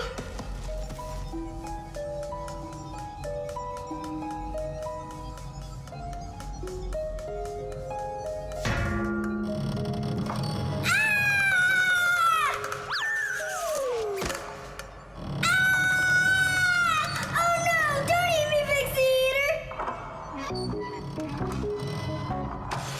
Oh, Simka! Come over here! The sound was coming from here. Take a look. It's not a Fixie eater at all. It's just a fan. Not just, Nolik, it needs our help. See how sick that fan is? Let's go and get it working, right now. A computer can only run when all of its parts are working. And even though a fan looks like nothing more than a simple little engine with a propeller, the computer couldn't work without it. It has the very important job of keeping all of those other parts cool when they start heating up.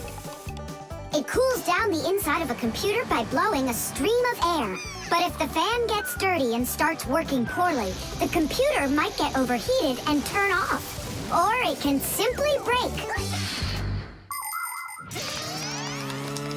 You have to turn off your computer. How come? I'll tell you later.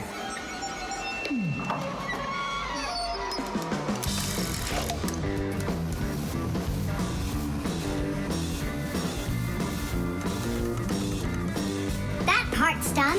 Now we oil it. Let me try. All right. It's oiled up. Just like your nose. Tom Thomas! Turn it on!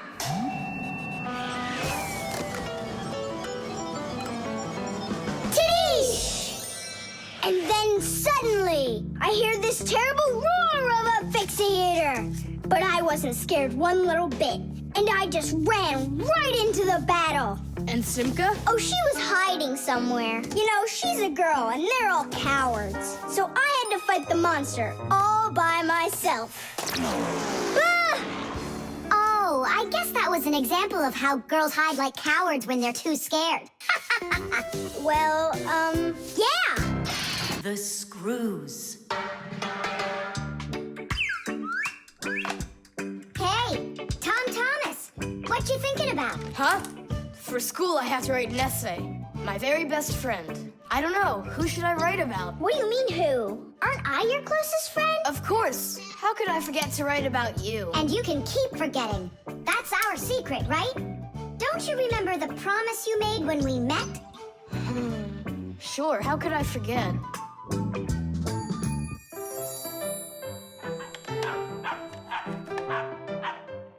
What's wrong with Chusaka today?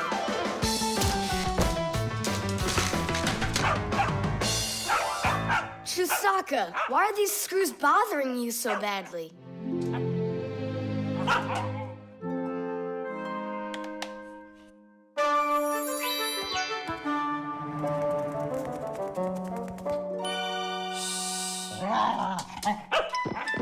What's with you? Leave them alone already. Will you just calm down? You're gonna destroy my plane.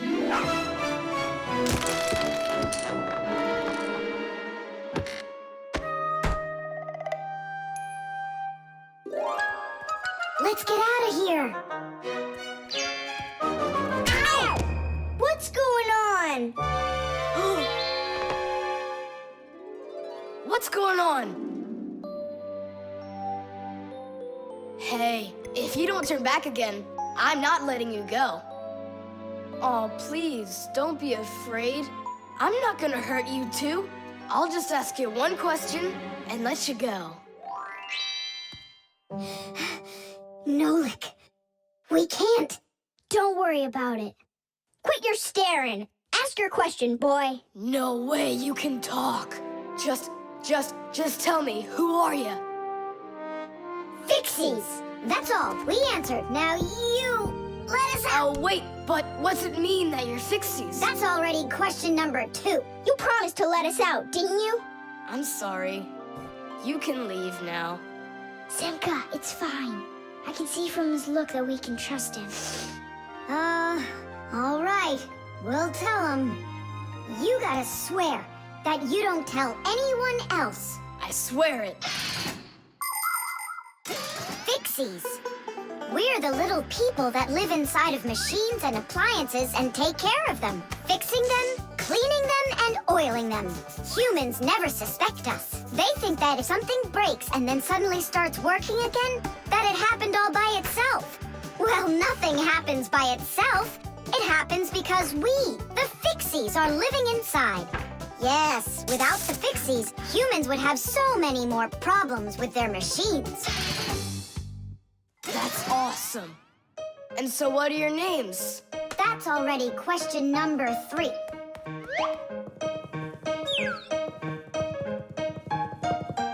You can call me Nolik, and her name is Simka.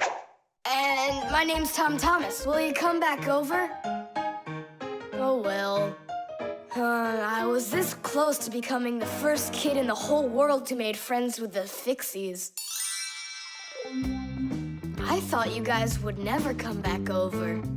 And we didn't plan on coming back. But then we thought it'd be really great to be the only Fixies in the whole world, who were friends with the only kid in the whole world, who is friends with the Fixies. Ah! And who has told no one about us. The Fixies do everything they can do to hide from humans. They are afraid that if humans discovered Fixies, they would hunt them down and capture them and start keeping them in cages just like pets. And worse than that, they would take them into their laboratories and start examining them under microscopes, even conducting scientific experiments on them. Or suppose that humans thought we'd do all their work for them, and so they decided that they didn't have to take care of their appliances any longer. Well then, let me tell you this. If humans decided that they didn't have to clean or fix their own appliances, then not even the Fixies will be able to stop them from breaking no matter what they do. That's why the Fixies are very smart to hide from humans. Okay, then, I'll write about someone else. I have the very best friend ever. Period. When something's broken, he repairs it. He's the one and only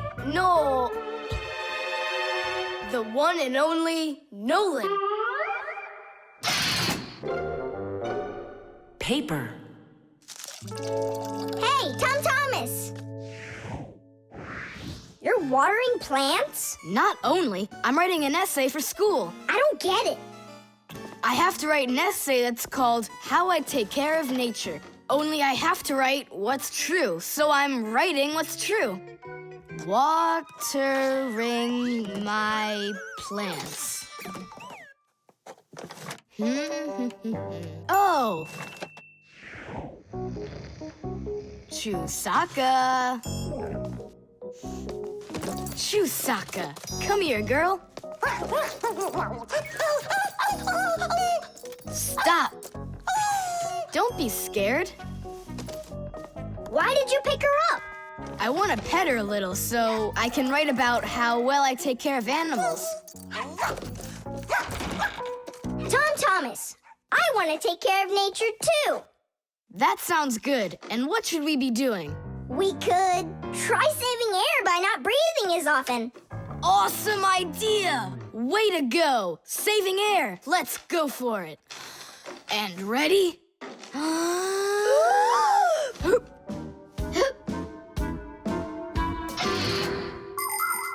Humans invade nature and destroy more and more of her riches with each passing year. They extract her minerals and oil, cut down her trees, and pollute her air and water. They do all of this to produce food and all sorts of other things. It's a shame that people don't really need all these things that they produce. They often buy something and then just toss it away when it's still almost new. And then there's all the food that humans buy and just throw away. So if you want to help nature, try not to buy anything that you really don't need. And take good care of the things that you do buy. And you can be sure that we Fixies will do everything we can to make your things last as long as possible.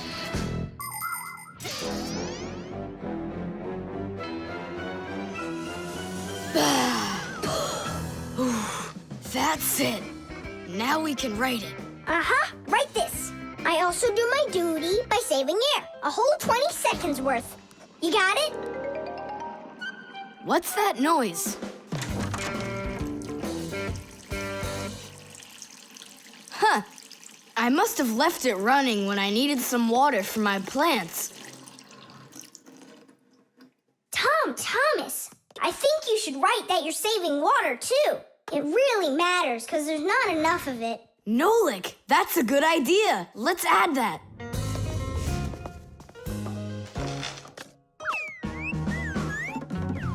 Hi there. What are you guys up to? We're writing about how Tom Thomas protects nature. It's a homework assignment for school. Uh-huh. I've already written how I'm watering the plants, I'm good to living creatures, how I'm saving air and water, and how I'm conserving carrots, too. I never want to eat them, especially in soup. Not eating your vegetables? No way. Doesn't count. You sure of that? Mm-hmm.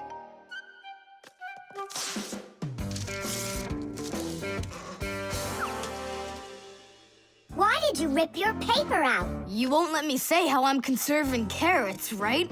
So I'll have to rewrite it. You're not taking care of nature. What? Where'd you get that idea from? That's all I'm doing. No. When you keep on throwing your paper out, it means you're not taking care of trees out there. What trees are you talking about? Didn't you know humans make paper out of trees? Humans make paper by cutting down trees and shredding the pieces into chips. The chips are then placed in water, chemicals are added to the solution, and then it is all mixed together into a mushy, watery substance called pulp. Next, the water is drained from the pulp, and with the help of huge rotating drums is flattened into thin sheets of paper. So you see, to make new paper, humans have to keep cutting down trees. And you should know this. If every person on the planet would use one less sheet of paper, you know, they'd save 1 million trees all together. You sure? I'm sure. And now that you know about trees and paper, what are you gonna do next? Hey, you know, I've decided not to write any essay for school. You what? I want to help save more trees by using less paper, that's all. Oh, Tom Thomas, you're my hero.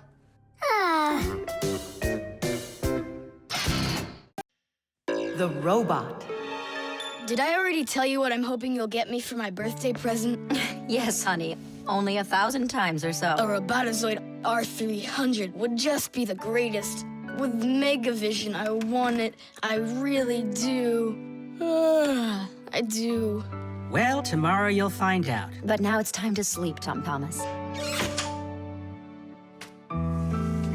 Wow, that is one great present. And we got Tom Thomas absolutely 0 for his birthday. We're just terrible friends. So, how does this robot work? Okay, so let's give this a try, shall we? First, we'll take a walk. And how does he have any idea where the robot's going? I can tell you. One of the robot's eyes is a video camera. The robot sends the picture to the screen on the controller so the player can see where the robot is going. Yeah! And that's just one thing they know how to do. A robot is a smart machine that can do very difficult or dangerous work for humans. With its strong metal arms, a robot can move heavy objects or put together parts to build cars and other machines. Robots are often sent into outer space or to the bottom of the ocean to help scientists. There are also robots that can understand what people are saying, and robots that can talk and even make jokes, just like people. I've got it. Now let's turn you around. What was that? Look. You know... He destroyed him! Nolik, stop! You were playing with that, right? You think Tom will notice? I know what you're doing all night. I'm off to bed. I'll get him to work. I'll stay up until I do. Simka, let's try and... No, we're gonna need some help.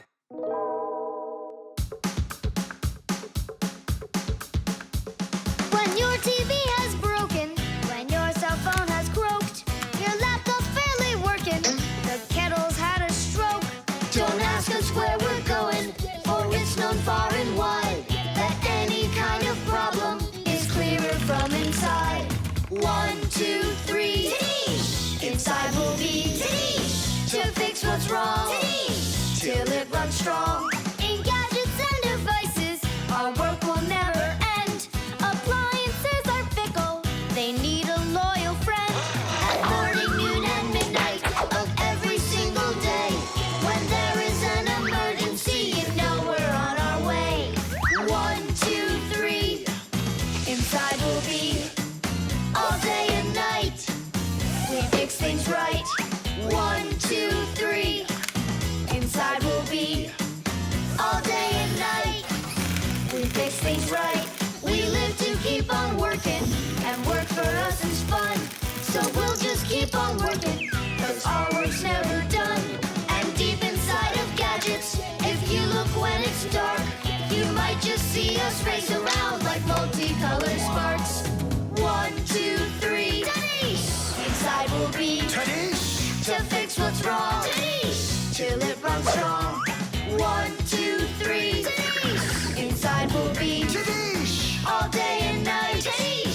We fix things right.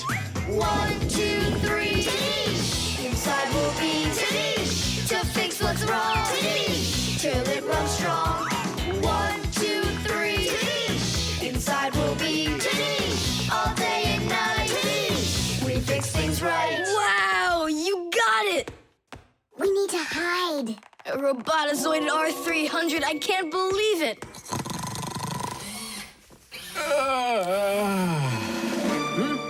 Well, happy birthday to you, Tom Thomas. I'm sorry, Tom Thomas. Last night, your robot, I broke it. Dad, it works perfectly! Don't you see? I'm so proud of you. You fixed it. I couldn't fix it at all. I tried everything. Oh, you want to tell me that the robot fixed itself? What a joker.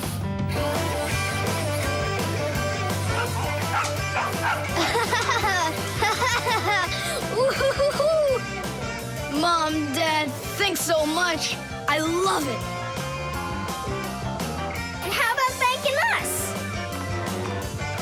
I should have known it was you who fixed the robot. Happy birthday! Happy birthday! Yay! The flashlight. Where is that thing? Hi, Tom Thomas. What are you looking for? The flashlight. Ah, here it is. Why do you need it? Katya, I want to talk with her. Why not use the phone? This thing's a flashlight. It's not a telephone. No, you don't understand. Me and Katya came up with a secret code. If I flash just once, then it means hello there. Oh, and Katya's also said hello there to you. And 2 flashes? What's that? Katya's asking if everything's all right. Now I'll tell her that everything's good. Oh, what's wrong with this? I think it's not working right. I see, Nolik, but what's wrong?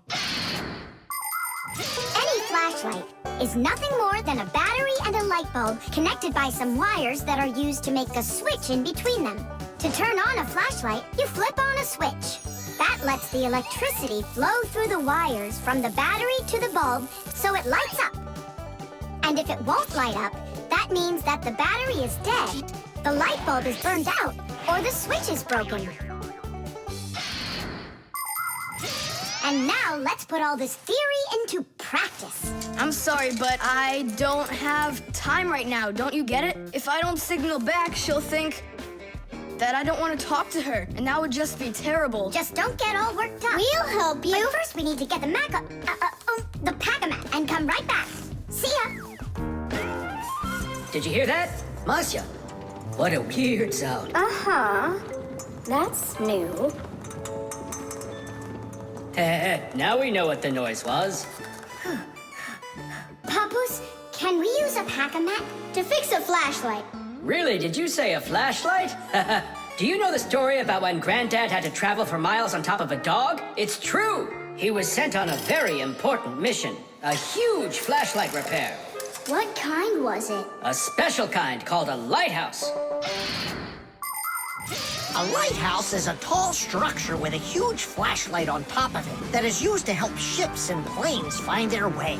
People have been using lighthouses since ancient times. The most famous of them all is the Lighthouse of Alexandria. It was built in Egypt more than 2,000 years ago, and it was more than 100 meters tall. The ancient Greeks considered this lighthouse one of the 7 wonders of the world.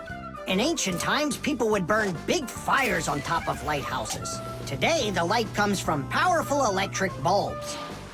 Many of today's lighthouses not only give off light, but they send radio signals, too. Yes, thanks to lighthouses, ships and planes for miles around learn where they need to sail or where they've got to fly in order to stay safe. And thanks to that heroic deed of your grandfather, that big old lighthouse started working. Since then, not a single ship has ever gone astray. Simka!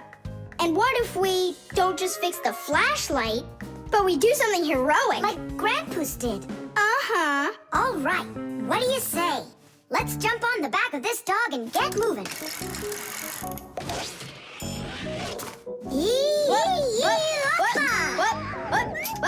What? Stop ducking. Grab hold of my hand.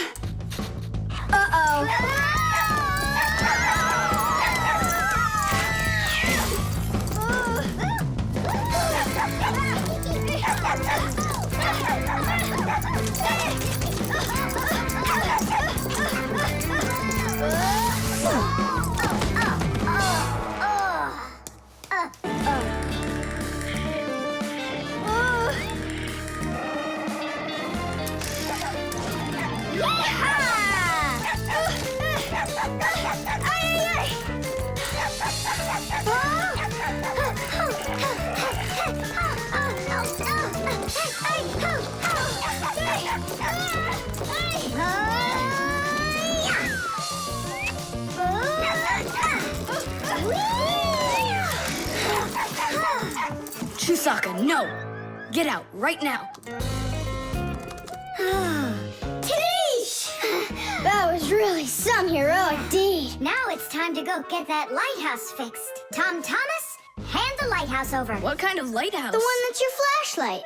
I have no use for it. What do you mean no use for it? But then how are you gonna tell Katya what she needs to know? I already told her. Watch this. No, that wasn't the deal. Yeah. You want to tell us our heroic deed was in vain? Well, if you need some heroic deed, then sure, fix it. Hooray! The microphone. And what do you think? Should we go and see a movie?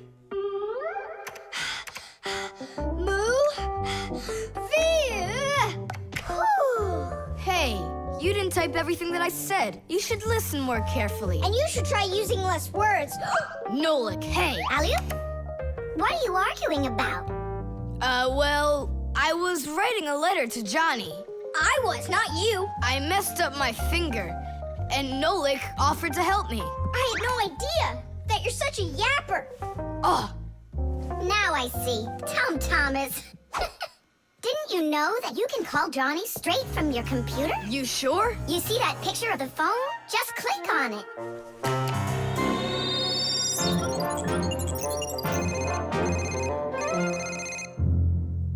Hi. So what movie do you want to go see? Hey there. I don't care. Just not pirates and those robots. Hey, Tom Thomas. Why aren't you answering me? I am answering you. Hello? Hello? Talking to the microphone. I don't have a microphone. There you go. End of conversation. All right, then talk right into there. Simka, come on. You use headphones to listen. It's a joke. It's no joke. We talk into microphones and listen through headphones. But both of these devices use a special membrane to do their job. The membrane inside of a microphone is used to capture sound that is then sent through wires as an electrical signal. And inside a pair of headphones, a membrane helps turn that electrical signal back into sound. So it turns out that a microphone and headphones are built in a very similar way, even though they are used quite differently. And so I talk right into here? Johnny, hello? Just wait a second. First, we need to plug your headphones into the hole where the microphone gets plugged in. Ah, I get it. Go ahead. Now it's a microphone. Johnny, I'm here. Can you hear? Yeah, he can hear, but you can't. Nolik, switch it over to the headphone jack. I already saw a robot. And I already saw it. Nolik! I don't think there's anyone who didn't see it. You didn't see it? Then let's go see it. No, I don't wanna. I think the robots will be even more boring than the pirates. Do you want to see the pirates? Make up your mind. Do you want to see the pirates or the robots? I don't want to see either one. Nolik, what are you doing? What am I doing? It's 'cause you and Johnny don't listen to each other. I've got a good idea. You need to talk like police on their walkie-talkies. When they're done talking and they're ready for an answer, they say, over. Great idea. When we talk to someone using the telephone, there are two channels for the sound.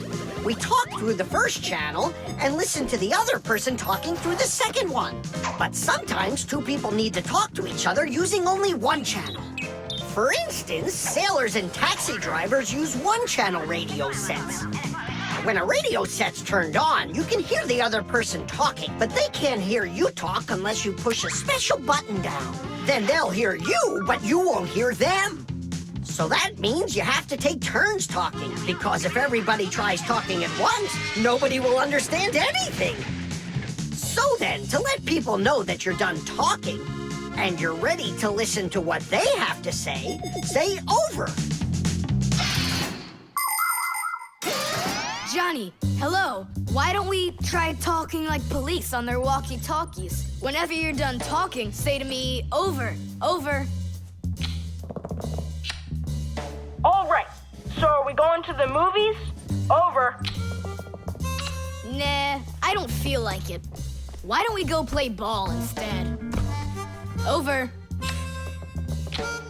Sounds good. Who were you talking to before? Over.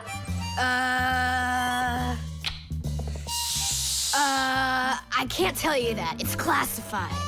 And we policemen, we follow the rules. Wow, that worked out great. You two are the best. Over. Oops. We try our best. Over. We do. Especially me. I'm completely over. The lever.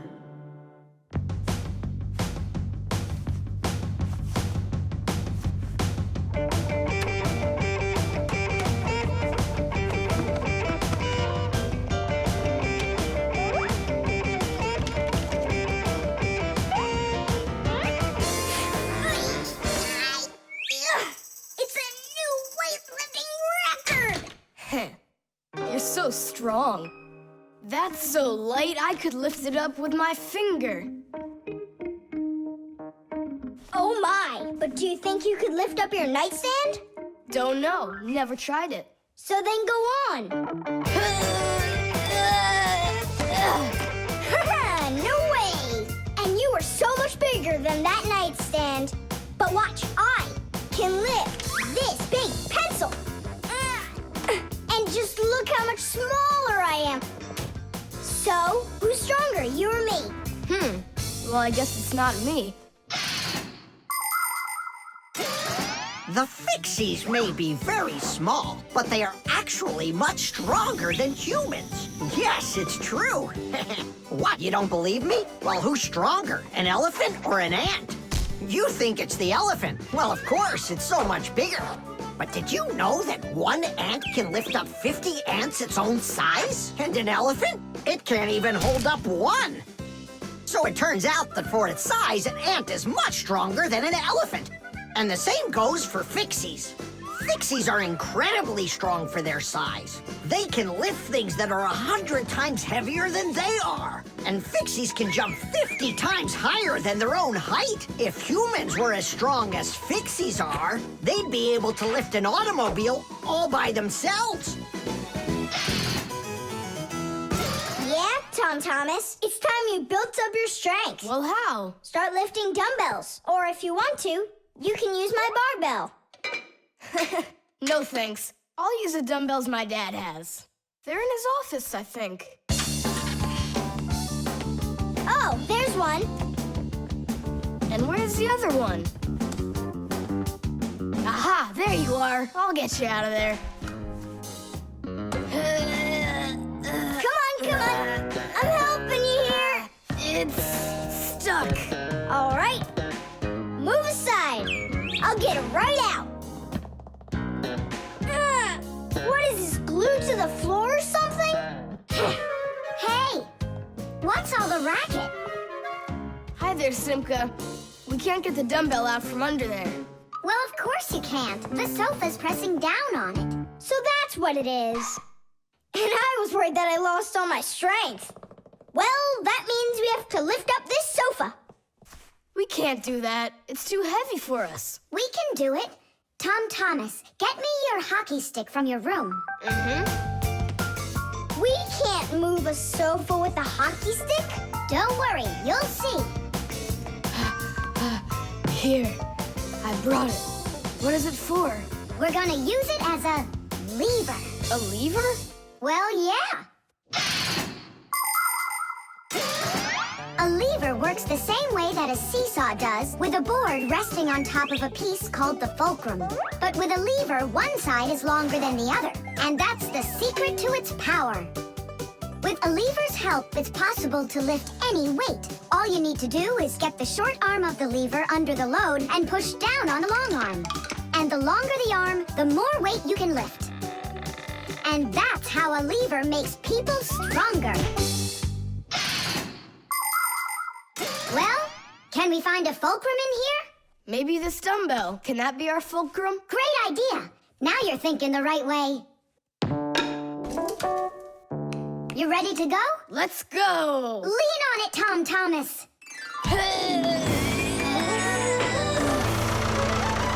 Yay! It's working! Tadoosh! I'm so strong, did you see? Now watch how I lift Dad's heavy weights for you. Look, I can do it. It's just like I told you. You'd be better off training with my weights. Didn't you just see me lift up the sofa? You didn't lift the sofa, the lever did. Did you ever hear the saying, knowledge is power? I've heard it. Although, some physical power won't hurt you either. So pick up your lever and go out and play some hockey. You know how built those hockey players are.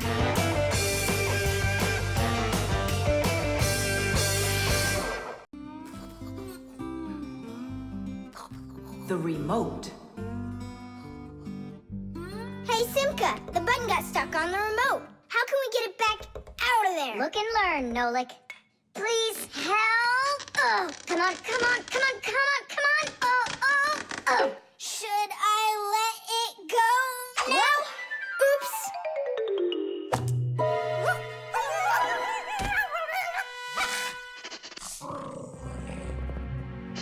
Nolik, hide somewhere.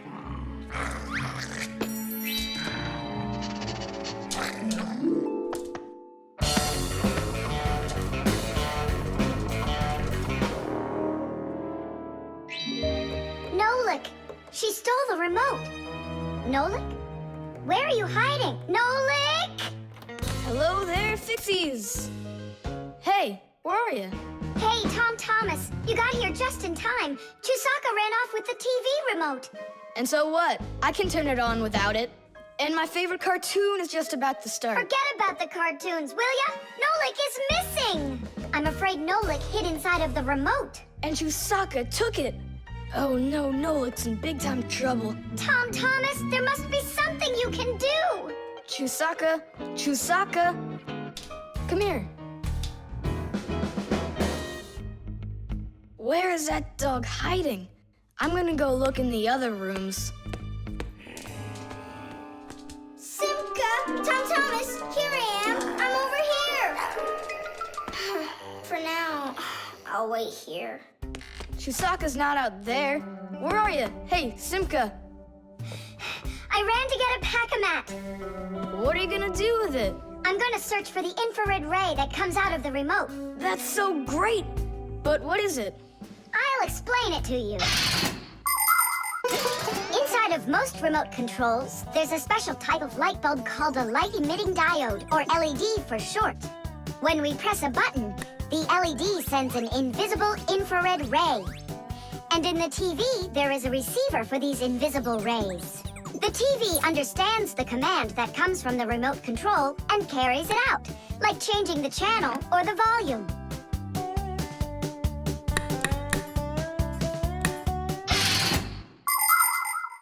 If the rays are invisible, then how is it possible to see them? In the pack-a-mat, I've got these special goggles that can help me. And now what? Yell to Nolik. Get him to close the contact on any one of the buttons. Nolik! You gotta push one of the buttons down on the remote. A button? But how am I gonna do that? Wait, 1 second. Chusaka chew socks with a brain full of rocks. Meow. Meow.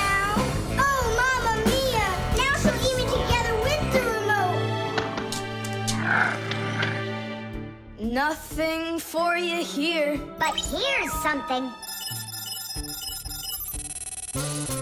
There he is.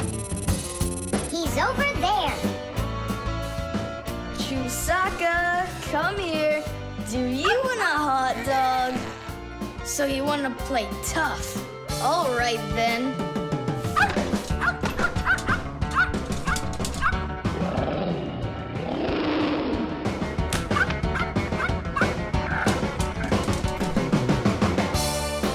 Hooray! You're in one piece. How did you find me? By looking out for the remote's rays. It's just a shame it's impossible for me to see him. What are you saying? You can. If you want to see infrared rays, all you have to do is look through a digital camera. Try it for yourself. Turn on the camera on a mobile telephone. Now go ahead and press any button on the remote control and point the camera toward the front of it. You'll see a bright dot on the screen of the camera. That's the light-emitting diode working. It's letting off a special light that can't be seen by the naked eye. It's also possible to point the remote control at a mirror. And then through the camera, you can see how the light-emitting diode turns itself on. So what that means is that invisible rays bounce off of a mirror in the same way that regular light does. So you can control the TV by bouncing the light from a remote control off of a mirror. You don't believe me? Then go ahead and try it yourself. By the way, if your toys weren't all stuffed under the bed, we would have found the remote without the goggles. Don't worry about it. When the cartoons are over, I'll put them away. So, you done watching? Time to clean up.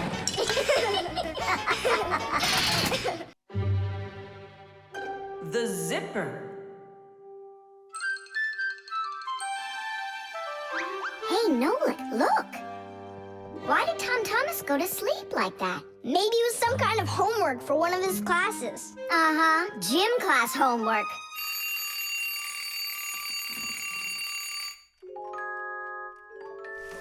Good morning. Good morning. Hi there. You're looking good. My parents just bought it for me. Isn't it a cool jacket? And what, you slept in it all night? Yeah, once I tried it on, I didn't want to take it off, and I fell asleep in it. Yeah, life's never boring with you around. Oh, I think the zipper got stuck. And so what? You can leave your coat on, no problem. You're about to go to school, right? And you think I could sit in my class like this? How could I have broken the zipper? Don't worry, you haven't broken it. Not yet. Here is a simple zipper. It is made with 2 rows of small teeth that pass through a slider.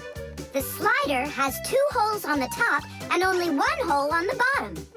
When we pull the slider up along the zipper, the teeth grab onto each other and the 2 rows join together into one. And zip! The zipper's closed. To open it, all you need to do is pull the slider in the opposite direction. Then the teeth will come apart.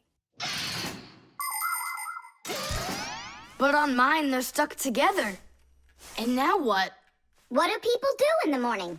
Do what they do. Exercise. And I'll have time to think it over.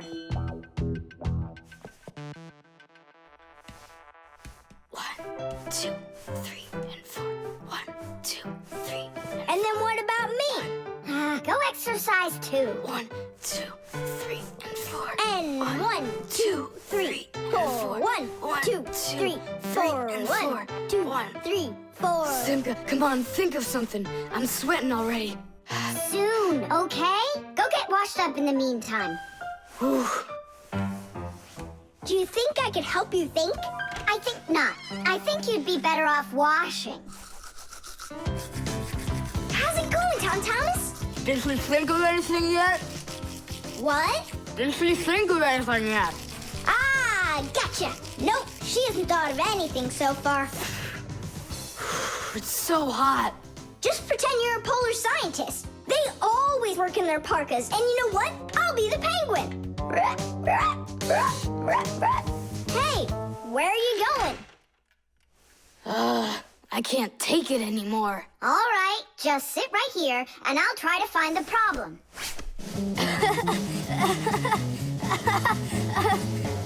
You see? That polar scientist game's funny, huh? That's not it. It's Simka. Oh, she's tickling so hard. Stop squirming. And you stop tickling me. Aha! So that's why it won't open all the way. It's only a piece of thread stuck in there. Pull the slider up.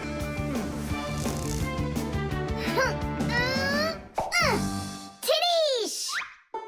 You can unzip it now. Thanks so much.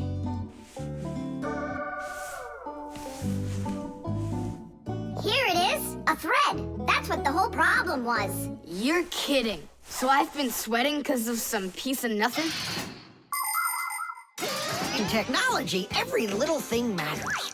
I remember when scientists built one of the first computers around 60 years ago. It was a giant machine. It filled up several rooms and had more than 1 million parts. It was a technological wonder. But all of a sudden, this technological wonder went kaboom and broke, and no one understood why. The computer just stopped working, and that was that. The scientists were going crazy. They couldn't find a problem. Turns out that this huge computer broke because a little butterfly had flown inside the computer and got stuck in between some contacts. Yes, it's true. This huge machine went crazy because of a little butterfly. And that's how it goes. So you see, every little thing really does matter. Tom Thomas, breakfast is ready. What are you doing in your jacket? It's 'cause I was playing Polar Scientist. Simka, what took you so long to figure it out?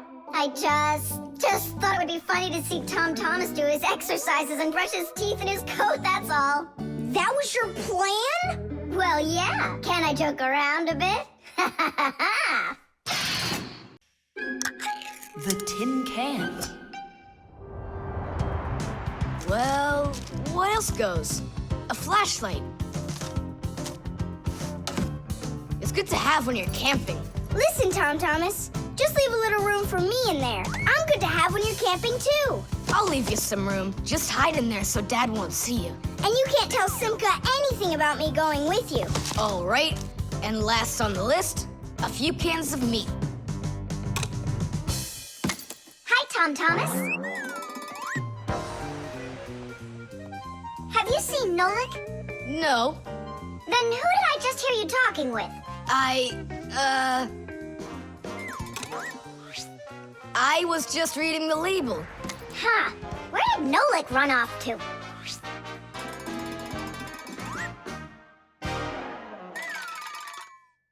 Simka, do you know, how come these cans have no way to open them so you can taste what's inside?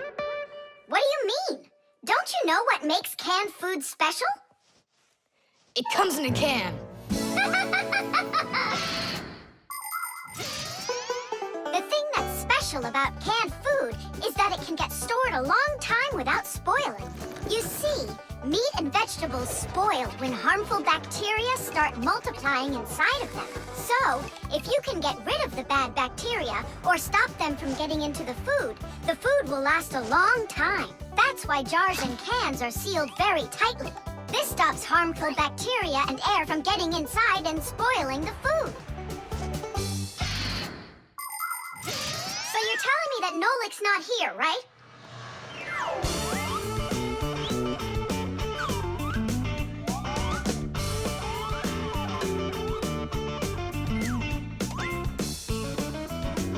Huh.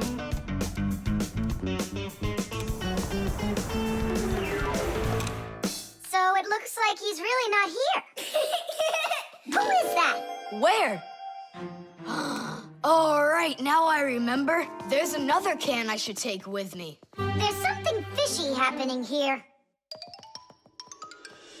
Hey, guys. My mom threw this can out a long time ago, but I hid it for later. I knew I'd use it someday. And who were you talking to when you said guys? Moi? You're here and I'm here, and that's two of us. Look at this great can I got. There's nothing great about it. Put it down on the floor. You see? What? Oh, it's crooked, and so what? So what? It's all swollen. And when it's like that, you know that inside the can, bad bacteria is growing and spoiling the food that's in there. It went bad? There's a way to check. On every single can, you can find the date it's good until. Sooner or later, even canned food will go bad. And of course, dairy foods like yogurt or milk can spoil in just a few days. When you buy food in the store, it's very important to always check the expiration date. The expiration date's the last day that it's safe to eat that food without worrying that it may have gone bad. You can find the expiration date on each box, jar, or can of food, so pay attention. And be very careful not to buy or eat any food after its expiration date has passed. And if you see that a can is swollen, throw it away immediately. If you eat it, your belly can swell up too. Unfortunately, when food spoils, it's impossible to unspoil it, and then even the Fixies won't be able to help. Oh, my mom probably saw that this can went bad over a year ago. That's why she threw it into the trash. Right, shame on you for picking it out of there. You could have poisoned yourself and poisoned your dad as well. Yeah. And the other cans, are they swollen too? They're fine. Goodbye then. It's a shame I couldn't find Nolik around here. Papoose wants to give him a brand new Pac-A-Mat as a present. To me? Aha, I gotcha. Ha-ha. I had a feeling you would try to sneak away in Tom Thomas's bag. You lied. That's not fair. And hiding, that's fair, right? Tom Thomas, are you ready? I'm ready. Great, then let's get going. Hooray! We're going camping. I wanted to go camping too. Don't worry, I'll go camping with you. Really? Really, really, really. To that house outside our window. See how huge it is?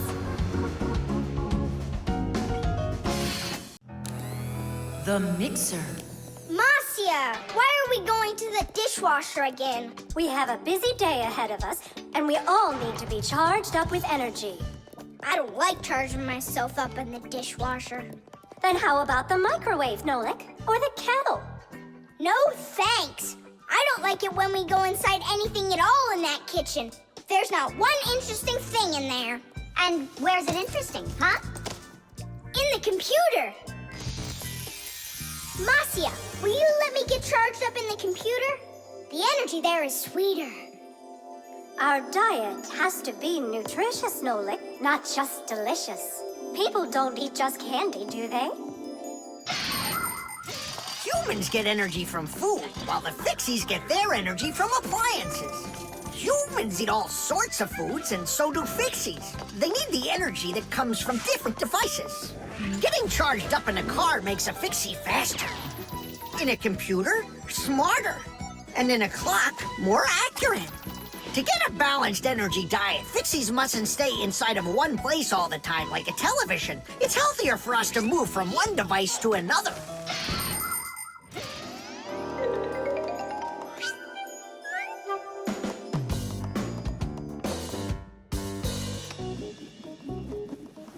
Good morning, Tom Thomas. What's the matter? For breakfast, I got cereal with milk. Mom says that milk is so healthy, but I think it's just awful. Aha, Nolik, there you are. Go get charged right now. I'm not going. Look at Tom Thomas. He doesn't want to have breakfast either. Why don't you? Milk tastes awful to him. Taste awful? He just doesn't know how to drink it right. Look what we've got here.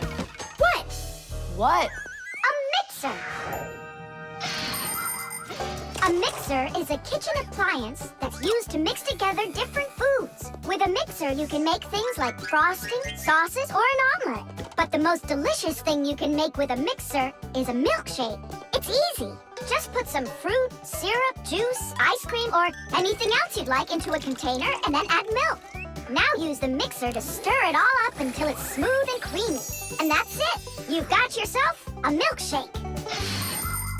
Guys, what do we have for a milkshake?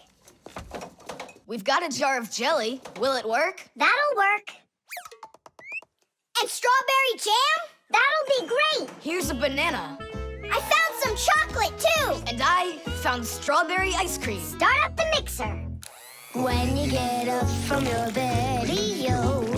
When you get up from your bed, open your favorite cereal when your whole day is ahead. Open your favorite cereal when your whole day is ahead. There is still something you need, yo. There is still something you need. A little milk poured in that bowl, yo, will make it delicious indeed. A little milk poured in that bowl, yo, will make it delicious indeed.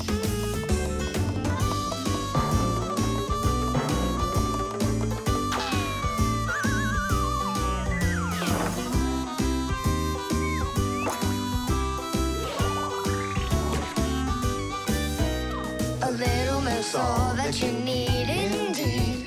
A little milk's all that you need. A little milk's all that you need indeed. A little milk's all that you need. A little milk's all that you need indeed. A little milk's all that you need.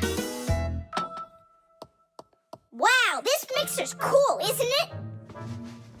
You think we can make one more shake? Just one. They were good. Sure, if you want to. Oh, where did all the milk go? Way to go. Looks like you drank all of it. And I remember when you said how milk is awful. I didn't know how to drink it right.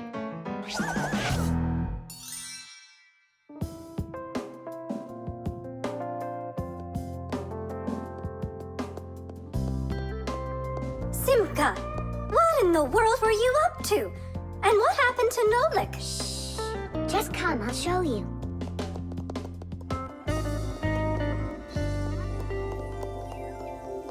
Nolik, here you are. Didn't you say that charging up in the kitchen is boring for you? The mixer's not boring. It gives you energy that's yummy, delicious, and nutritious.